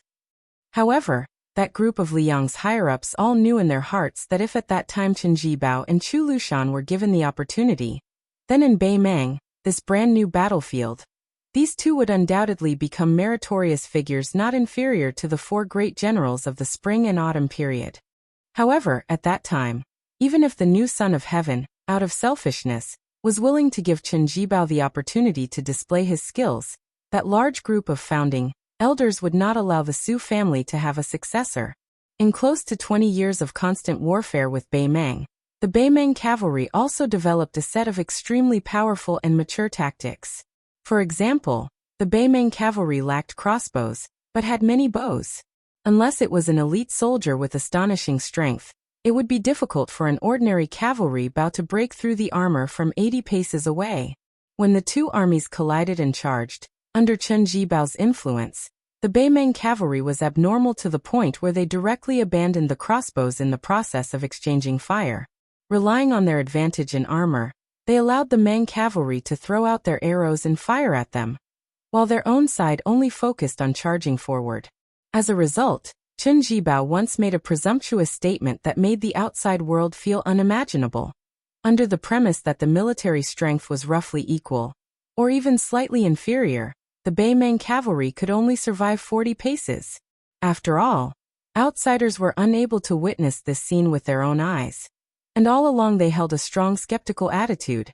However, it was undeniable that in the entire Liang dynasty, perhaps only the Beimang frontier army had the precious experience of more than 10,000 pure cavalry fighting in pairs with cavalry. Don't look at how the Zhao imperial court acted like they didn't know anything about the northwest border. Every time the wind blew and the grass blew, the current golden weaving bureau Li Shifeng would patiently and quietly send secret memorials to the capital. And the contents of these memorials were bought by Guangling Prince Zhao Yi and Yanqi Prince Zhao Bing through who knew how many favors and connections, so that the various advisors could ponder over and over again. At the same time, the Liang imperial court was not waiting for death. They decided to treat Beimang and Beiliang as imaginary enemies, thinking about how to truly go against the iron hooves of those warhorses. After all, the outstanding generals of the Central Plains who stood out from the smoke of war were not useless people. They were quite effective. The division of troops and weapon combinations of the infantry, and the cooperation of the weapons, could be said to be at the peak of perfection. In the imperial examinations of the spring of Yonghui, there were even similar questions that had a deep meaning. This led to many bold and unconstrained ideas in the answers. Although most of them were seen as the nonsense of a scholar, there was an argument that suddenly shone brightly after many years of silence. That was to use extremes to fight extremes. The examinee who failed in the imperial examinations at that time proposed to invest all of his financial and material resources to develop the deformed heavy cavalry and strive to cross the threshold of 10,000 people. Even if he had to sell everything, he had to develop one or several heavy cavalry units and place them in an important town not far from the border. At that time, his answer sheet was like a clay ox in the ocean in the Liang imperial court. However, at the same time, the Beimang palace began to crazily use money to build heavy cavalry units. It was not until many years later that the Liang imperial court realized that these were the two units of cavalry that Beimang named after the country's surname, the Yelu heavy cavalry and the Murong heavy cavalry. The number of people barely touched the threshold of 10,000. However, even the layman civil official knew that to raise these two units of heavy cavalry, it was the same as cutting off the country's flesh and blood to feed these two large gluttons. This was because the true cost of the heavy cavalry was not in the establishment of the structure, but in the maintenance of the soldiers. The Liang imperial court, who was slow to realize this, was forced by public opinion from all levels of society, especially Gu Lu of the Ministry of War and the Eastern Border Army. Only then did they bite the bullet and follow behind Beimang to create the Duo Yen cavalry and the Yanmen heavy cavalry.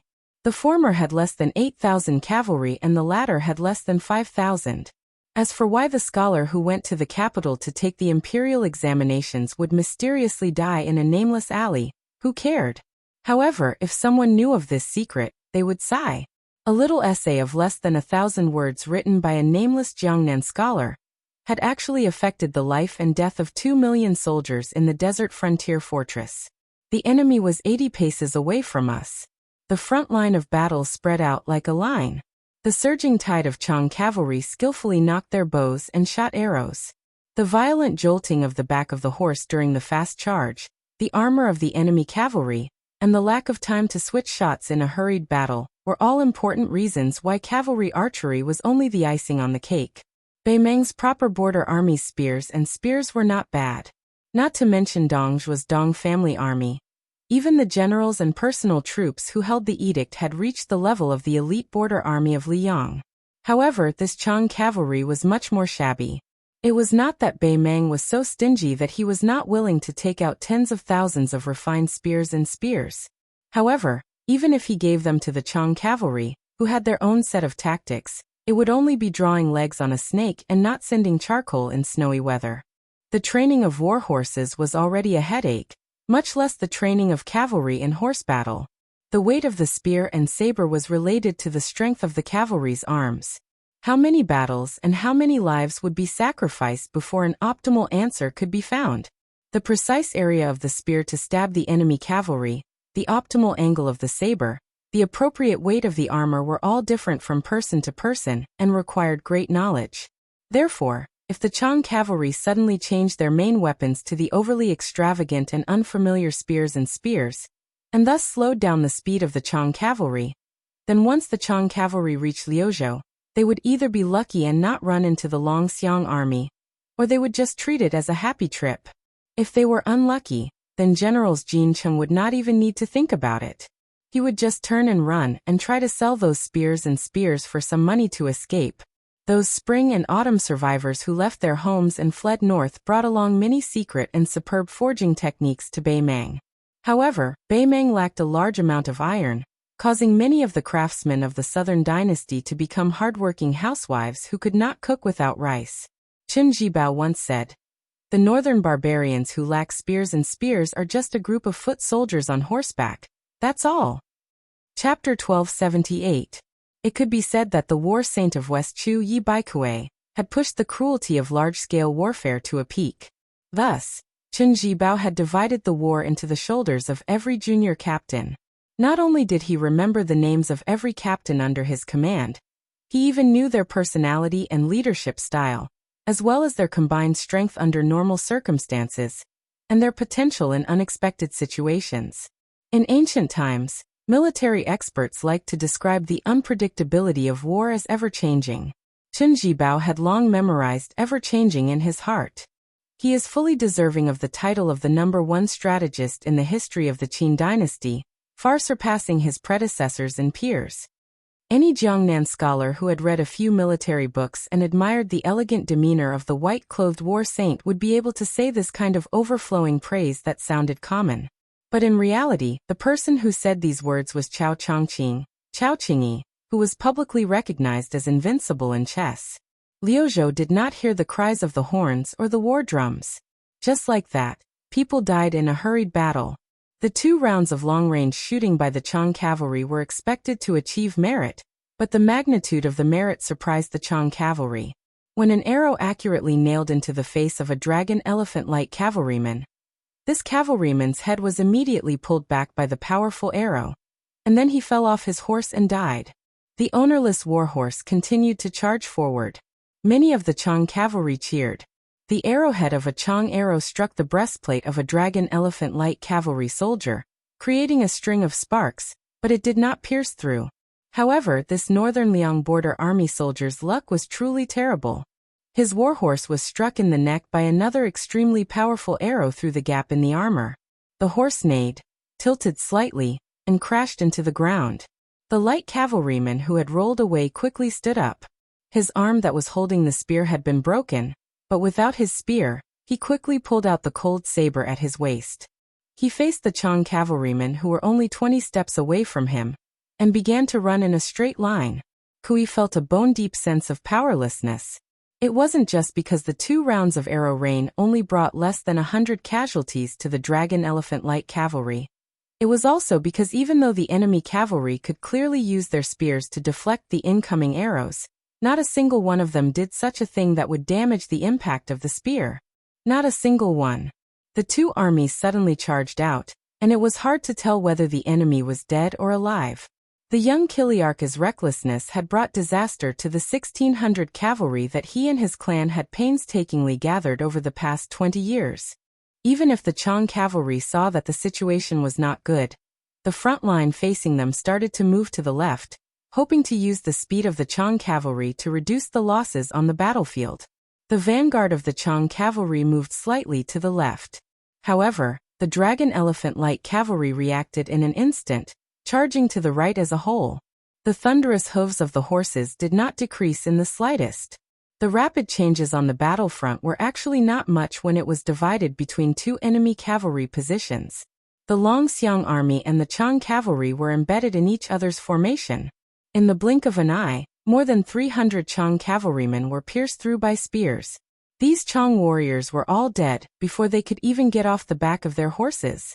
Among them, dozens of Chang cavalry corpses were lifted into the air by the dragon elephant iron spear. The line that symbolized life and death was filled with the blood of the Chang cavalry. There were some lucky Chang warriors who managed to dodge the spears of the first row of dragon elephant light cavalry, but the spears behind them quickly pierced a hole in their bodies. Some of the luckier ones who managed to survive were instantly killed by the third row of dragon elephant light cavalry, even if they managed to survive the second row of dragon elephant light cavalry. One of the Chang cavalrymen had just had his shoulder pierced by the second dragon elephant light cavalry. He swayed, and before he had time to rejoice, a third iron spear pierced through his neck. His corpse fell backwards, sliding a short distance on the horse's back before finally falling dead on the sand. The deputy general of the Longxiang army, Wang Lingbao, directly shot out 3 candied haws. This charge, the dragon elephant light cavalry easily pierced through the window like a heavy hammer. Scarface and Wang Lingbao lightly shook their wrists, sending the 3 Chang cavalrymen off the iron spear. They did not turn around to observe the battlefield, not even looking at the corpses on the ground. They continued to charge forward. They were not far from the second Chang cavalry. Behind Wang Lingbao, the ground was covered in Chang cavalry corpses and blood. Many of the Chang cavalry horses that had fallen off their horses slowly came to a stop after running for a short distance. The 300 injured Longxiang army cavalrymen raised their blades and stabbed the surviving Chang cavalrymen. Some of the Chang cavalrymen spoke in a language that the dragon elephant light cavalry did not understand. They were probably begging for mercy, but none of them showed any mercy. Ever since the general led the 100 cavalrymen out of Liaodong, the Su family cavalry did not have the habit of taking captives in. Apart from the 40 at the two ends of the 1,600 Chang cavalrymen, the rest of the Chang cavalry were all killed by the 3,000 dragon elephant light cavalry. The young Chiliarch who had charged into Flo province for the sake of revenge, and for the sake of establishing himself, also died after killing 1 person and assassinating 2 others. Chapter 1279. One side killed extremely cleanly and efficiently, while the other died without any hesitation. Kui's original intention was naturally not to use the 1,600 cavalry his tribe had painstakingly amassed over the past 20 years to pave the way for Jin Cheng's meteoric rise in the Beimang imperial court. This Chang warrior, who was used to enjoying victory on the grasslands near Beimang, remembered the blood feud from 20 years ago, but forgot what kind of existence the enemy he wanted to take revenge on was. Before leaving his home, which could be considered a foreign land, he had heard that the Dragon Elephant Cavalry had slaughtered their way through half of Gusai province last year.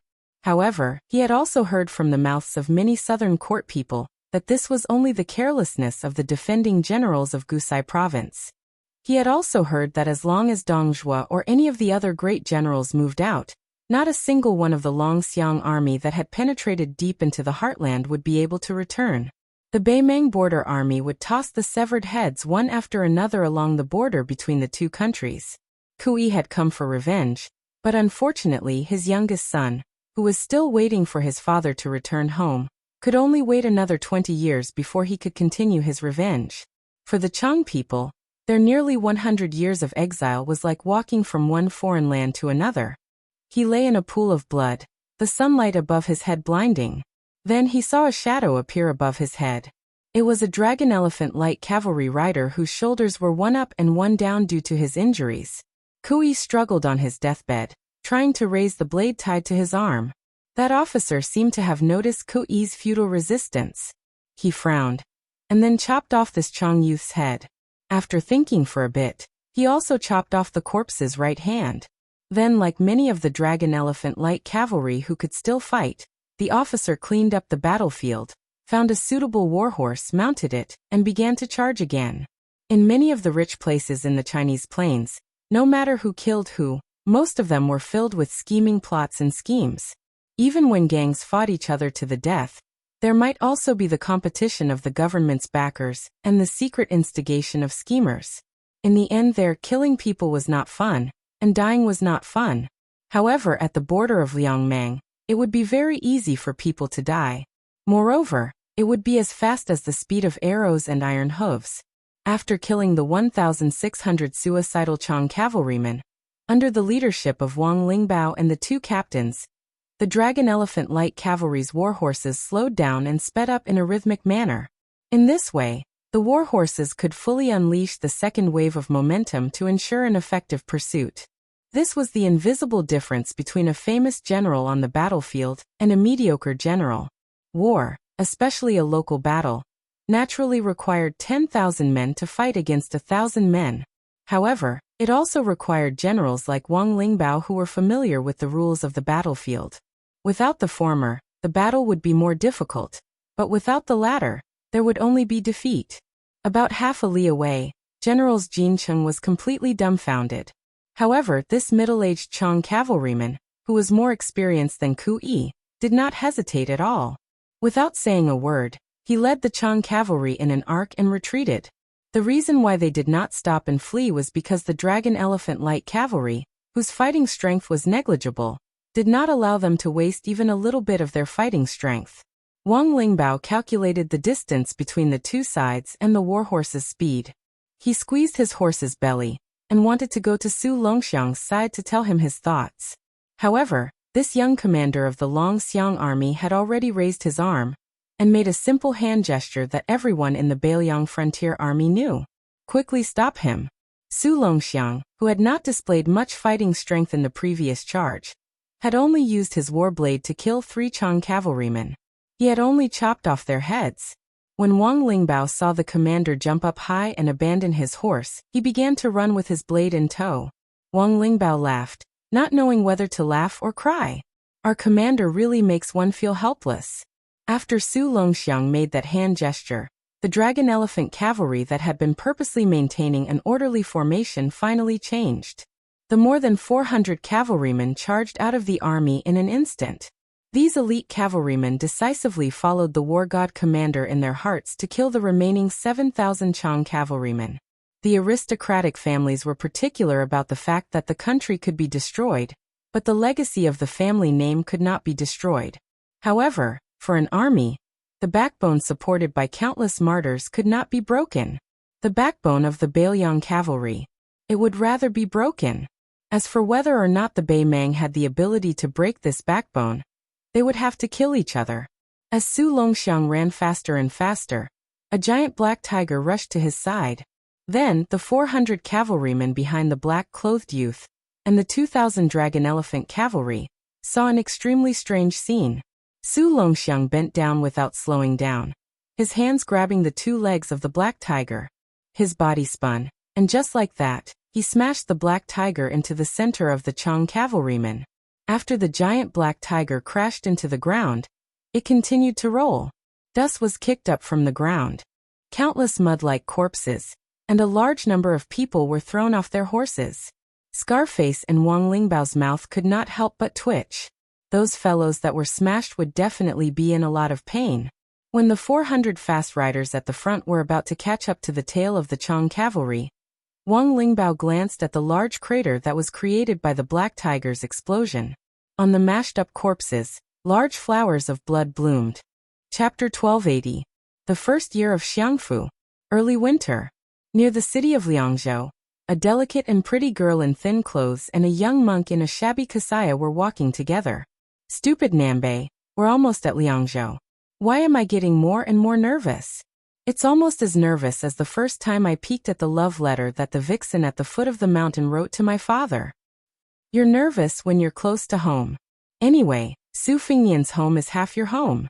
A monk is pleading for you. Aren't you afraid that the Buddha living in the Western paradise will drown you with a sneeze? Master still has his wife. I don't see him being afraid of wind, rain, or thunder. Stupid Nanbei, we don't even have a copper coin to buy beautiful rouge and face powder this time.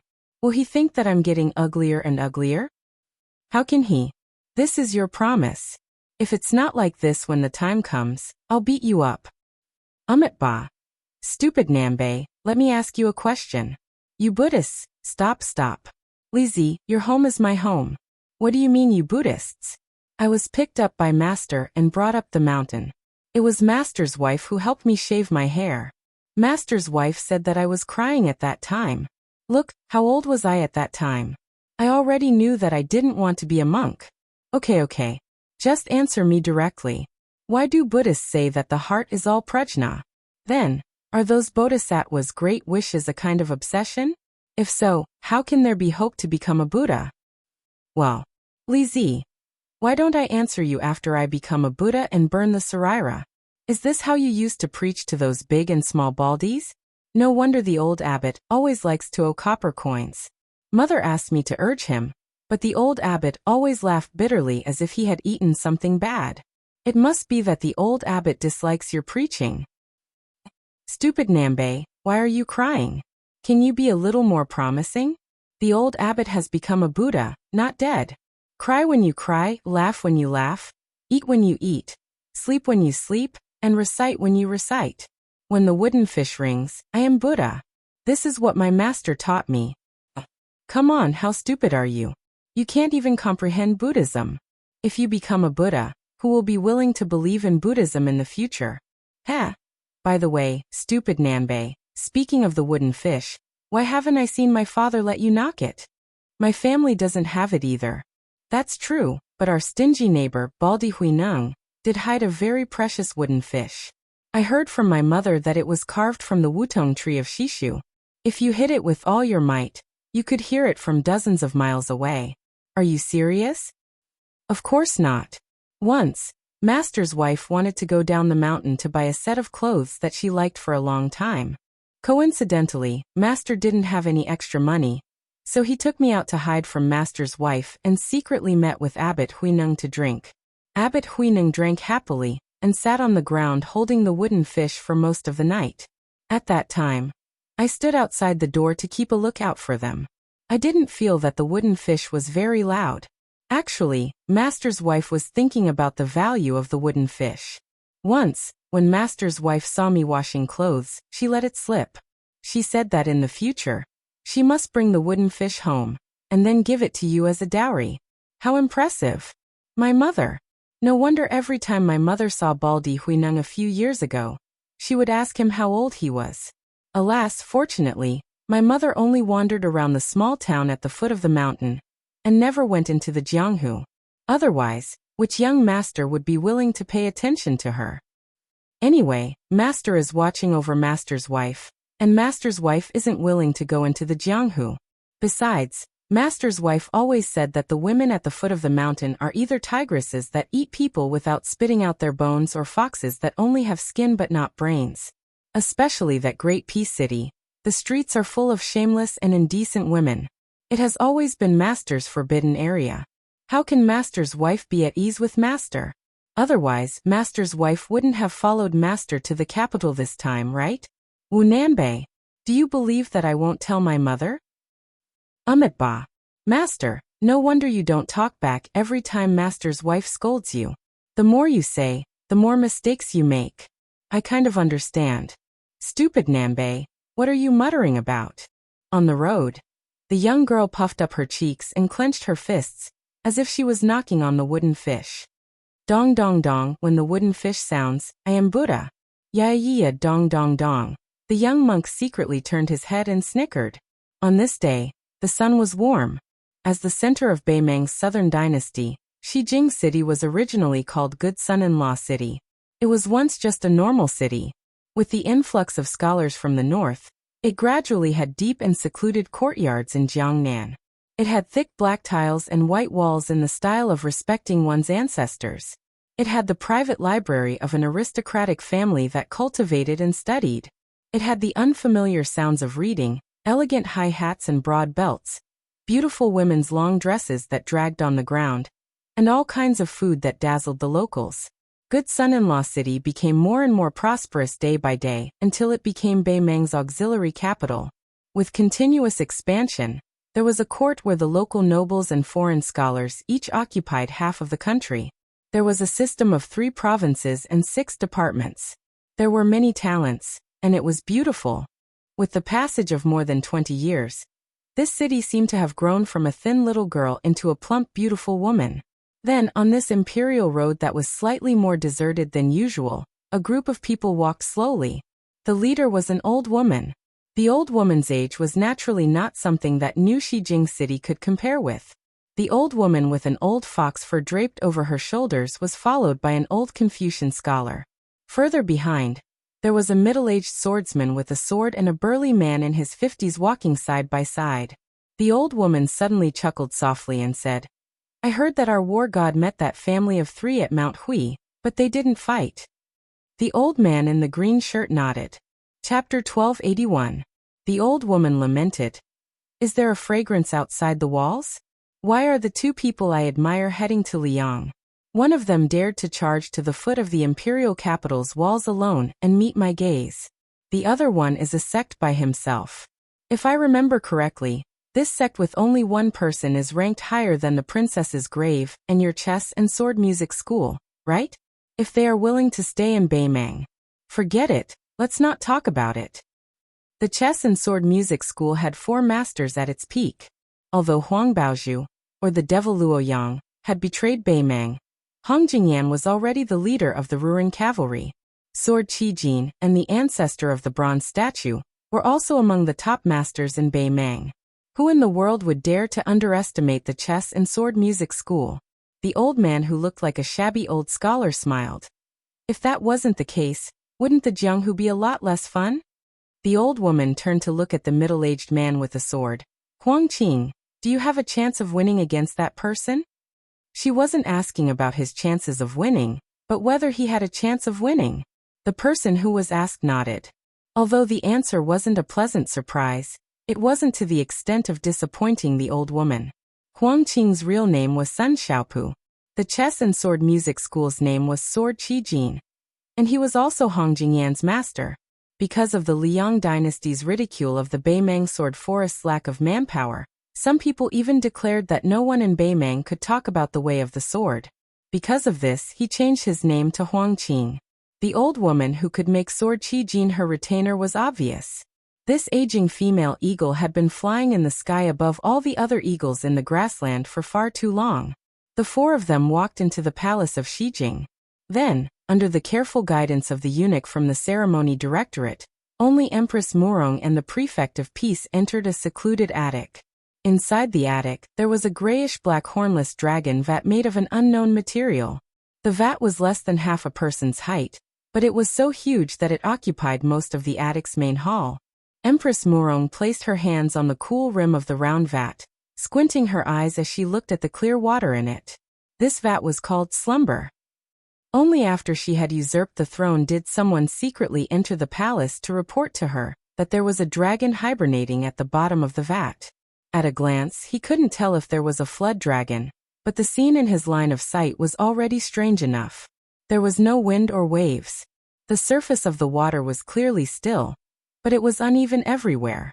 If one were to look carefully, one could vaguely see that there were many small carps of different colors floating in the water. Empress Murong raised her head and looked around. Other than the prefect of peace beside her, there were only 9 people in the room. Among them there was the immortal Nan Ming, who was second only to the state preceptor Yuan Qingshan endowed sect, the most secretive qi cultivator in Beimang, and the astrologer Yelu Guanzhu, whose ancestors had been predicting the future for the Beimang royal family. Even Huang Songpu, the former king of the southern courtyard in the southern dynasty, had not seen the 9 real hermits who had lived here for decades. As for the other dignitaries in the southern dynasty, they did not expect to see them. They probably did not know that there was such a strange attic in western capital, such an inexplicable vat, and so many strange people gathered here. Empress Murong asked softly, "Where is Zhao Dun, the prince of Liang, who said that he would not attend the court because he was unwell?" Immortal Nan Ming, who had a head full of white hair but a face as tender as a child, walked to Empress Murong's side with a thin purple bamboo pole. He extended the pole and gently drew a small circle at a spot 2 feet above the water surface. The 100-year-old elder immortal of Dao's sect, whose voice was no different from a child's, said crisply, "Judging from the position, Zhao Dun has indeed secretly patrolled the border as the spider web reported." Empress Murong's finger lightly tapped the edge of the vat and sneered, "He's only at the age of knowing his destiny. He's going to die in front of an old woman like me. How pitiful." The surroundings were silent. No one dared to answer. She asked again. "Other than the little thing representing Chenjibao that suddenly grew a dragon claw, is there anything else worth mentioning?" Immortal Nan Ming used the purple bamboo pole to point at a spot a little further south than before. "Zhang Julu's tail fell 4 feet into the vat, and is about to sink to the bottom. The old woman laughed. What a Liang dynasty's deer that committed suicide. At this moment, the place that the old immortal Nanming was pointing at should be Great Peace City. After immortal Qilan's ascension, the new sect master of Dao's sect was expressionless. He moved the pole and pointed at the northwest direction. Su Fengnian is still around Huayang Pass. Suddenly, a small black carp less than 2 inches long jumped out of the water. Then, it didn't fall back to its original position. Instead, it shifted slightly to the west. Empress Morong frowned. This is... Immortal Nanming still used his childish voice to say unhurriedly, "It's Su Longxiang." Some martial artists who haven't entered the celestial phenomenon realm, but are blessed with providence will be indistinct, even if they occupy a spot in the vat, unless their qi leaks too much. It's even more so for those qi cultivators who are good at restraining their qi. But once they leak the secrets of heaven, it's hard for them to escape the net of justice. As for those who are close to earth immortals, their natal fish will even disturb the water in the vat. For example, Wudong sect master Li Yufu. Previously, this person caused the secrets of heaven to tremble, causing the vat's water to overflow. Anything else? Yes. Huang Longshi, Tantai Pingjing, and Xiefeiyu. The 3 people who originally had the most vague clues have shown signs one after another. Then Chao Chongqing. Since he became the scholarly sage, he naturally jumped out of the vat. Empress Morong thought for a moment and said to herself, could it be that Lu Gui's main force has already encountered the Longxiang army? Immortal Nanming hesitated and shook his head. No. Su Longxiang should have gone to the west of Azure City and encountered the Chang cavalry. The old woman's face was gloomy, but it soon relaxed. Anyway, you have 2 sons. The imperial decree of peace guessed what Empress Morong was thinking and said calmly, since there's a flaw, we can let Huang Qing and Copper Man assassinate Su Longxiang. Such an opportunity will be hard to come by in the future. The old woman pressed her thumb on the edge of the vat and asked, can they make it in time? The old scholar who was the imperial tutor of Beimang smiled and said, let them rush there as fast as possible. After that, it'll depend on their luck. The old woman smiled and said, then let's give it a try. The imperial decree of peace turned around and walked out of the room without hesitation to instruct Huang Qing. The old woman asked and answered her own question. If it succeeds, will there still be a war in Liuzhou after so many rounds of scheming? No.